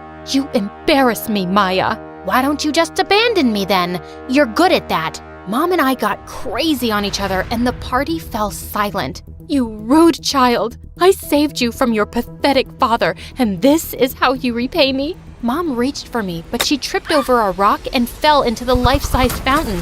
Her makeup washed off her face, and she looked like a zombie. I knew I'd taken it too far. I stepped forward to help her, but Marco reached before me and helped her out. I apologized to Mom the following day, but she ignored me. Zach and I were all over the news, and as a result, his dad was fired and they left. He was my only friend here, and I missed him so much. With Dad not responding to me either, I was left all alone. Soon after, Marco and Mom started working on a movie together because Mom recommended him. It was bad enough I had to deal with that fame-hungry, good-for-nothing brat in school, and now he was always at home. A week before my 18th birthday, I was already feeling low, so I decided to treat myself to some ice cream. But while I was walking back home, I saw a hooded figure following me. Come out, you jerk! What are you hiding your face for? I was all set to knock his teeth out when suddenly the guy came forward and revealed his face. Zach! Oh my God, you got me there for a second. Sorry, didn't mean to scare you. Scared my butt? Why are you following me? I work in a store nearby. I saw you come in, and I just had to talk to you. Maya, your mom is hiding something from you. Zach told me that when he was fired, he'd gone back to collect his check when he heard Mom talking to someone over the phone. She said something about a big deal, and Marco is involved too. Just check her office. No wonder that jerk is always home. And he's also involved in her new film. What could this be about? I don't know, but it's something big. Thanks, Zach. I always knew my mom was up to something. Maybe it's time I got my answers. One more thing. Zach moved closer and kissed me lightly on my forehead. Please be careful. I like you a lot, in case that wasn't clear. I thought I'd lost my chance after that black eye I gave you, but I'm glad to know I didn't. Before leaving, I pulled Zach in for a magical kiss, and then I started with my secret mission. But I had no idea what I was looking for or where I would find it. With Marco around the house, I had to be extra careful. I found my opportunity when Mom offered to throw me an 18th birthday party. She'd be busy with the guests, and I could snoop around the office. She got me the most beautiful dress and even hired someone to do my makeup. I hated everything, but I didn't want to draw any attention, so I agreed. The whole house was filled with guests on my birthday that evening, and I spotted Mom in the corner talking to Marco. This was the perfect moment. I went to Mom's study and found some papers in a red mailer about some land deal. I was just opening them when Marco walked in. He saw me and grinned, and I had the weirdest feeling ever. You're a sight for sore eyes, sweet face. That dress looks amazing on you. Shut up, moron. That's not how you talk to your fiancé, sweetheart. Is this some kind of sick joke? Well, your mom would answer that better. Why don't we ask her together? Marco took my arm and pulled me outside. When Mom saw that, she came rushing and pushed him away. What are you doing? Just bringing the truth out. Mom, what's happening and what are these papers about? Mom looked at me in shock as the color drained from her face. Why don't I do the honors? Marco told me that Mom wanted to open a film academy but had money issues, so his dad pitched in. In return, she promised them a role for Marco and our marriage. But now, she doesn't seem to believe me. Maybe she'll believe you.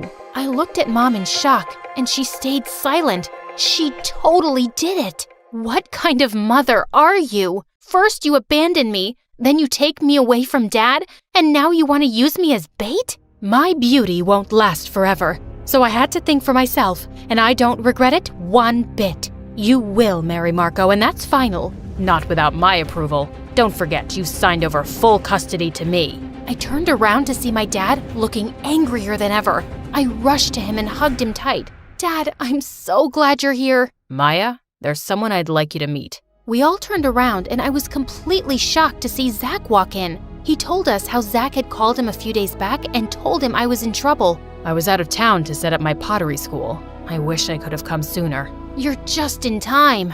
As Mom and Dad argued, I walked up to Zach. Marco tried to butt in, but I kicked him so hard, I'm sure he'll limp for days. I took Zach's hand as he smiled at me. Thank you. You truly are amazing. Not half as amazing as you. I'm moving to Paris to study. Want to join? I'll follow you anywhere. Zach and I kissed as I said goodbye to this fake life forever.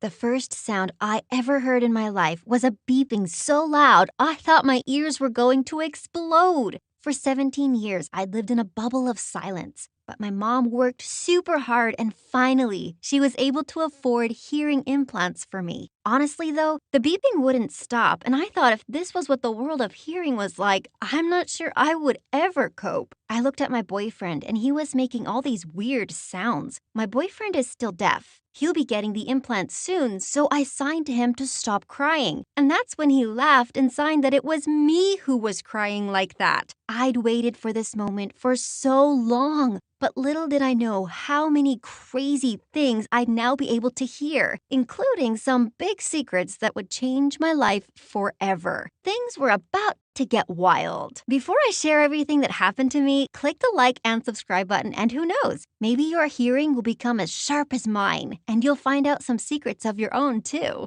I soon stopped crying, and the next thing I noticed was how loud my heart was beating. I mean, I'd seen my heart beat in my chest before, but oh my gosh, it was thumping so loud. My boyfriend ran to find my mom and the doctor, and I just lay there, feeling like I'd landed on another planet. I opened my mouth as I was so curious to hear what my own voice sounded like, and that's when I realized something. I had no idea how to speak. I didn't understand where my mom was, so I opened my phone and started looking through old videos. There was one of me and my dad from the last time I saw him. So I clicked play. I'd obviously never heard his voice before, or anyone's voice for that matter. It was so overwhelming. I actually fainted. And the next moment, my mom and my boyfriend were crouched on the floor next to me. Then a few doctors ran into the room and I felt like a tiny ant that was about to be squashed by giants. Why was everything so loud? I covered my ears and shut my eyes and curled up in a ball. One of the doctors helped me up onto the bed and signed to me that it would take time for me to get used to hearing sounds and voices, and that at first I might not understand what people were saying,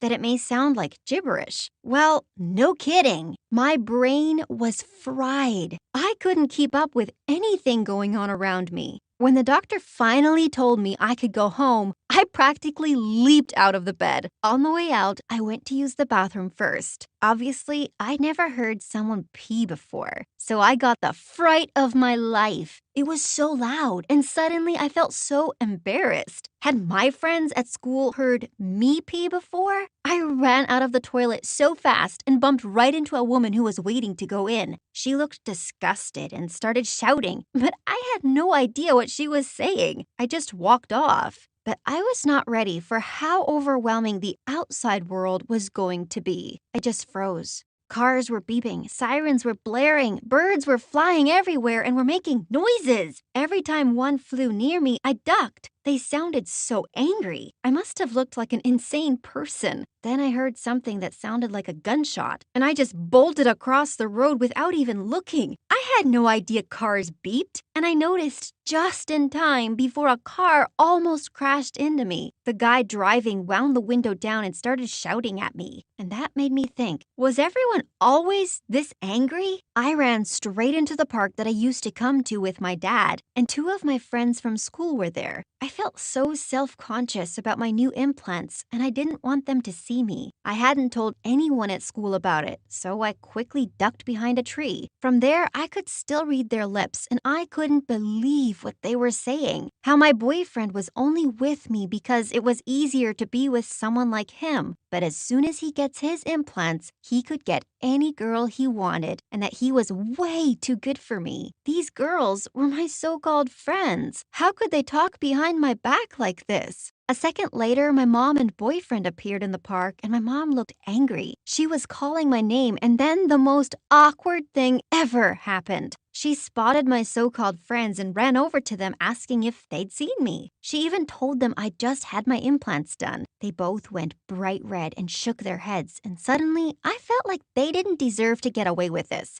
I climbed out from behind the tree, not realizing there were twigs and leaves in my hair, and walked over to them, smirking. I could see them whispering to each other, "Do you think she heard us?" Then my mom just grabbed me and said I needed to stop acting like a child. I looked back at my old friends, and they were laughing. It sounded like the most evil sound ever, and I decided I'd never speak to them again. I had no idea what was coming, and that getting the implants would ruin my life and reveal all our family's dark and dirty secrets. On the way home, I thought I was going to have a panic attack. My mom put the radio on, and I just sat there. I couldn't believe my ears. I was finally hearing music for the first time, and all I could do was think of my dad. Every time he'd take me out in the car, he'd turn the radio on, and then his head would start bopping along, and he'd do all these hilarious dance moves. To a deaf person, he looked insane. But now that I could hear the music, all I wanted was to be in the car with him, dancing like a nutcase too. We finally got home, and I needed to lie down. I got out of the car, and then I spotted Sweetie Pie waiting for me at the window. She's been my dog since I was a kid, and she's the sweetest little thing, hence the name. As we walked up to the house, something wasn't right. I ran back towards the car, feeling scared, and my mom said it was just Sweetie Pie barking. Oh my gosh, it sounded like a monster, like even worse than crying. My mom opened the door, and Sweetie Pie came racing towards me, and I'm not joking, I freaked out. The first night at home was horrible. I looked forward to hearing for so long, but so far it had just been a disaster. I couldn't sleep because everything was so loud. And then late at night, I heard voices.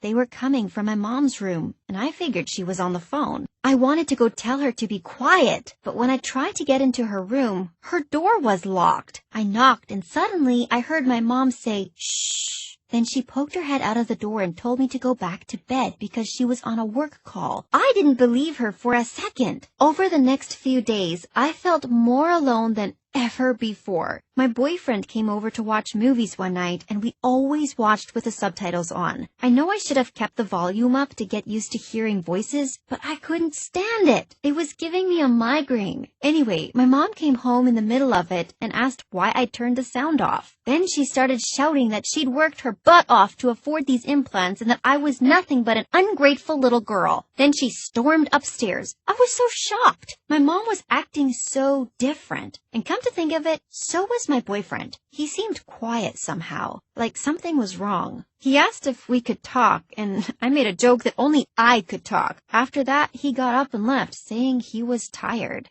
I woke up the next day and decided I would pay my mom back. I didn't want to feel like she could use this against me, so I asked my boyfriend's sister if I could work in the diner with her. She said I could probably do some dishwashing, but she didn't want me serving customers in case I got overwhelmed. I mean, I couldn't argue with her there. At first, everything was going okay. I just had to collect the dirty dishes and wash them. It was simple, really. After a while, I needed to use the bathroom, so I headed out front to find the toilet. That's when I spotted him. It was my boyfriend. How sweet. He must have been waiting for me to finish my shift. I walked up to the glass and was about to surprise him, but realized he wouldn't hear me knock. Then a girl appeared and he gave her a big hug.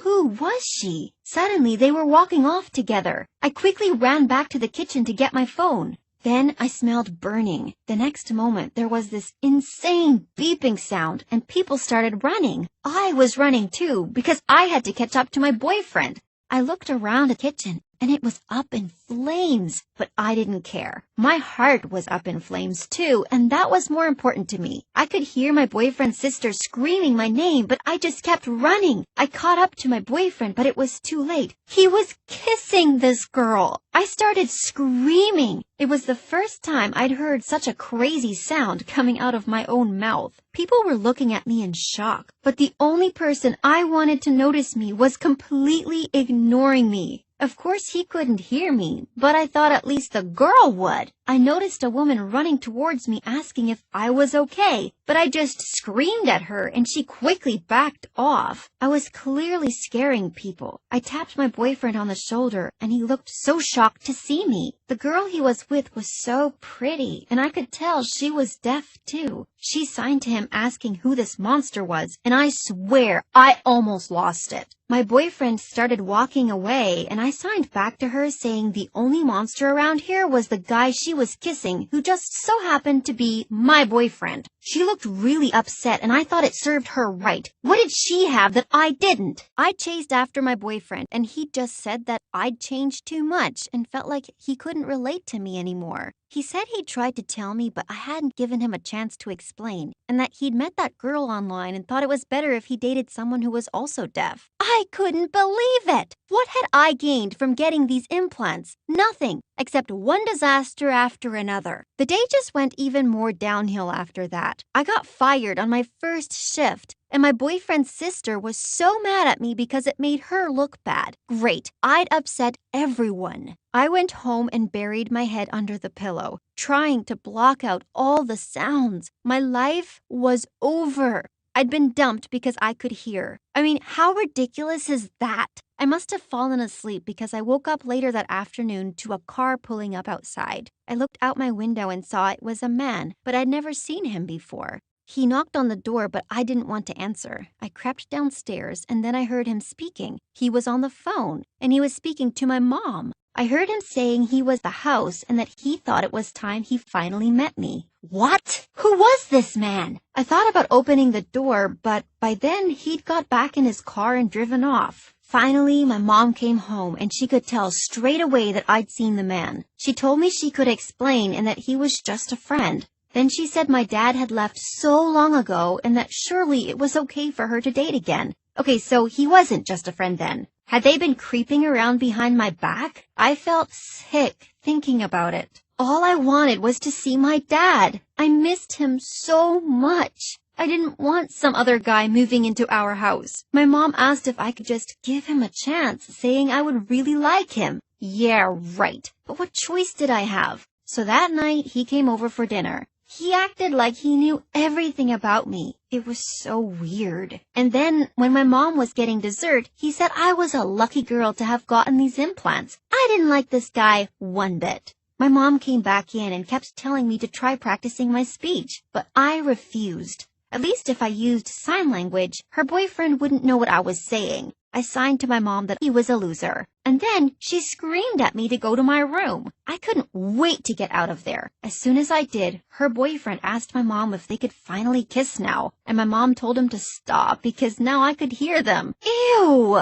I sat on the stairs and wanted to text someone, but I realized I had no one. No one cared about me. I was about to go upstairs when I heard my mom's boyfriend start talking. I could see him through the crack in the door. What he said changed everything. I crept closer to the door so I could see and hear properly. He sounded annoyed and said, "Come on, you have to tell her we've been together for years. You can't hide this from her. And does she seriously believe you paid for her implants? Just tell her it was her dad. Maybe she could even go stay with him for a bit and we could get some alone time." I was stunned. My dad had paid for them, but my dad didn't even speak to me. He left to go live with some woman he'd met, at least that's what my mom had told me. But now I wasn't so sure. I waited for my mom to reply, but she was just quiet. For a second I thought my implants had stopped working, but then I heard a banging on my door. I opened the door and saw her boyfriend standing there, and then he said, "Nova, you have to know the truth. Me and your mom have been together for years. Your dad left when he found out about us, and he's been so desperate to get back into your life that he paid for your implants. There, that's the truth. Now excuse me, I need a smoke." I wanted this man to go away. Who did he think he was? But more than that, what was my mom playing at? She lied to me about everything. Here I was thinking she'd worked so hard to get me implants. But the whole time she'd been out on dates with her boyfriend, and it was my dad who'd been working hard. My mom told her boyfriend to go home, shouting that he'd ruined everything. Then she tried to apologize, but I didn't want to hear it. I didn't want to hear anything. All that had happened to me since getting these implants was that my life had been turned upside down. Sure, I could hear music and the sound of rain and Sweetie Pie's bark, but now I'd heard my friends talking about me behind my back. I'd lost my boyfriend, and now worst of all, my mom was a liar and my dad was actually the good guy. All these years, I'd been made to believe that my dad had run off with another woman when it had actually been my mom. I told my mom to give me my dad's number. All I wanted was to hear his voice. She'd done enough damage so she couldn't fight with me on this. She gave me his number and I called him. I was completely shaking. When he answered, I just started crying. And then he was crying and saying, "Nova, is that you? Oh, Nova, I miss you so much." I tried to speak, but nothing came out. My dad just kept crying, saying, "My baby can hear." It is so good to have my dad back in my life. As for my mom, things are still a bit weird between us, but we'll figure it out. I guess I am glad I finally got to hear, otherwise I might never have found out any of these secrets. But seriously, the world is loud. It's gonna take time to get used to it all, and as for speaking, well, one word at a time for now.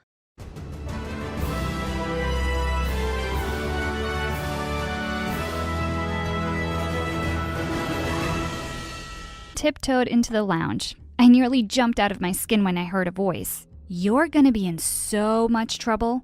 It was my annoying older sister Natalia sitting in a corner and recording a makeup tutorial. "Listen, you can't tell Aunt I came so late. She'll make me do the dishes and laundry for a month. I might keep your secret if you do my math homework for the rest of the school year." Just then, my eyes fell on the mound of honey cakes on the table and my stomach growled. "Don't even think about touching these. Aunt wants to sell them at the farmer's market. We came to live with our miserable Aunt Ursula after our parents passed away in an accident a few years ago, and she treated us like we were her servants. I was really hungry, so I just grabbed one and popped the whole thing into my mouth. Just then, my aunt suddenly showed up and yelled, 'That's it! I'm sick of breaking my back looking after you girls. I'm sending you off to foster care.' We looked at her in horror. Going to foster care meant we'd be sent off to different families. As Aunt stormed off and we heard her making a call, I got a flying shoe on my head. Ow! Oh, I forgot to tell you about my third sister, Tanya. The sleepyhead had been snoring in front of the fireplace, but she was wide awake now and glaring at me. "This is all your fault, Marina. Go tell her you're sorry. I'm not living away from you guys." Natalia and I ran to hug her, and I promised I'd make everything okay. Just then, we heard loud knocking on the door. Aunt came waddling out to open it, and she let out a loud gasp. Standing in the doorway was a huge man with a beard. His voice boomed in the small room. "Did you really think you could send them off and keep taking the money I give you for their care and I wouldn't even know? Girls, pack your things. You're coming with me." "Hi, my name is Marina, and I'm from Russia." My life turned around when Mom's eccentric brother, who I never even knew existed, took away me and my sisters to live in his old mansion. But it gets even crazier from here. Before I continue, click like and subscribe. The next few weeks living with Uncle Ivan was like a dream. He got all three of us into the best school in town right away. A few days later at dinner, while Natalia and I were busy arguing over something, Tanya suddenly said, guys, is Uncle Ivan okay? We looked at him and saw that he sat slumped in his chair. Oh, no. Natalia poked him, but there was no response. I bent down to check his pupils, and just then he yelled, "Do svidaniya!" We all screamed and nearly fell back in shock. He glared at us. Can't a man take a nap in his own house? Uncle Ivan startled us again by suddenly banging his goblet on the table. I've just decided something. I want to give you $1 million. For a few seconds, we stared at him with our mouths open, and then we started hugging each other in delight. To one of you. We froze in our spots. Wait, what? Well, if it's only one of us, of course it should be me. I'm the oldest, and I'm running a business already. You know, my beauty blog.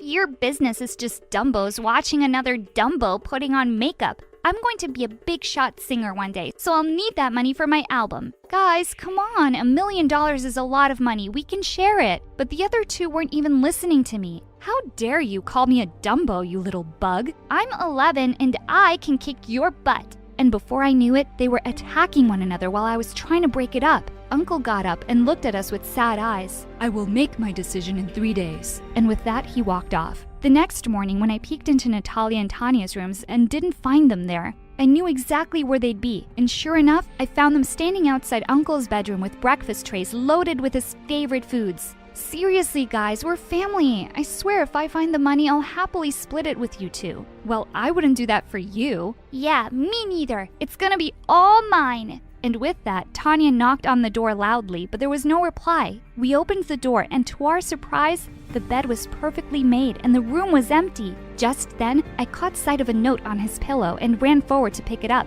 A fat lady with no eyebrows sitting in a frame, smiling strangely at the world. Everyone knows her name. P.S. I had to go somewhere. What on earth is he talking about? The woman he's describing sounds like Aunt Ursula. I'm not going back to her, not even for $1 million. Later that night, when I was in bed, I was still thinking about the strange poem when I suddenly sat up straight. Of course that's what Uncle meant. I quickly put on my nightgown and rushed downstairs. I crept quietly into Uncle's study and switched on my phone's flashlight. I knew I'd seen it here, the Mona Lisa hanging on the wall. I stared at the painting for a while, wondering what I was supposed to do now. Then I took it off the wall and flipped it over. I gasped. Taped to one corner was a small bronze key. I couldn't wait to tell the others. And then suddenly, I felt a hand around my ankle. Ah! I jumped back in fright and fell on the floor. And then someone popped up from behind the couch. Oh, hi, Marina. I thought it was Natalia bringing me food. Oh my God, how could it possibly be? It was Petrov, the hockey team captain at my old school and my biggest crush. What on earth are you doing here? Just then, the door burst open and she walked in with a tray of snacks. She looked shocked to see me, then quickly smiled. Oh, I see you've met my boyfriend. We were really missing each other, so he decided to pay me a visit. I couldn't believe my own sister would do this to me. She knew how much I liked him, and she'd been dating him behind my back. Just then, Tanya came running in, saying she'd heard my screams. She didn't even look surprised to see Petrov. You knew he was here too?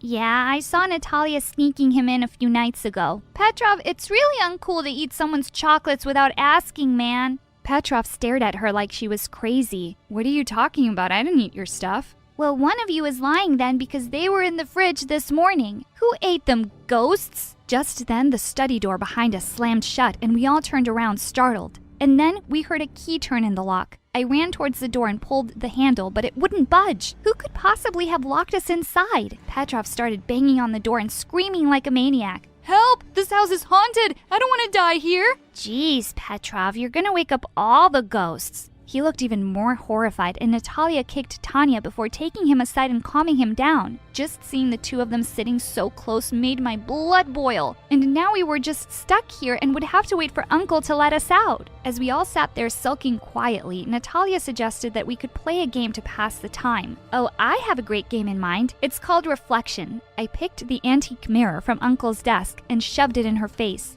Mirror, mirror in my hands, who's the worst sister in all the lands? OMG, loser, get over it. Petrov looked really confused and asked what was going on. Natalia just said, oh, nothing. And then she grabbed him by the collar and started kissing him.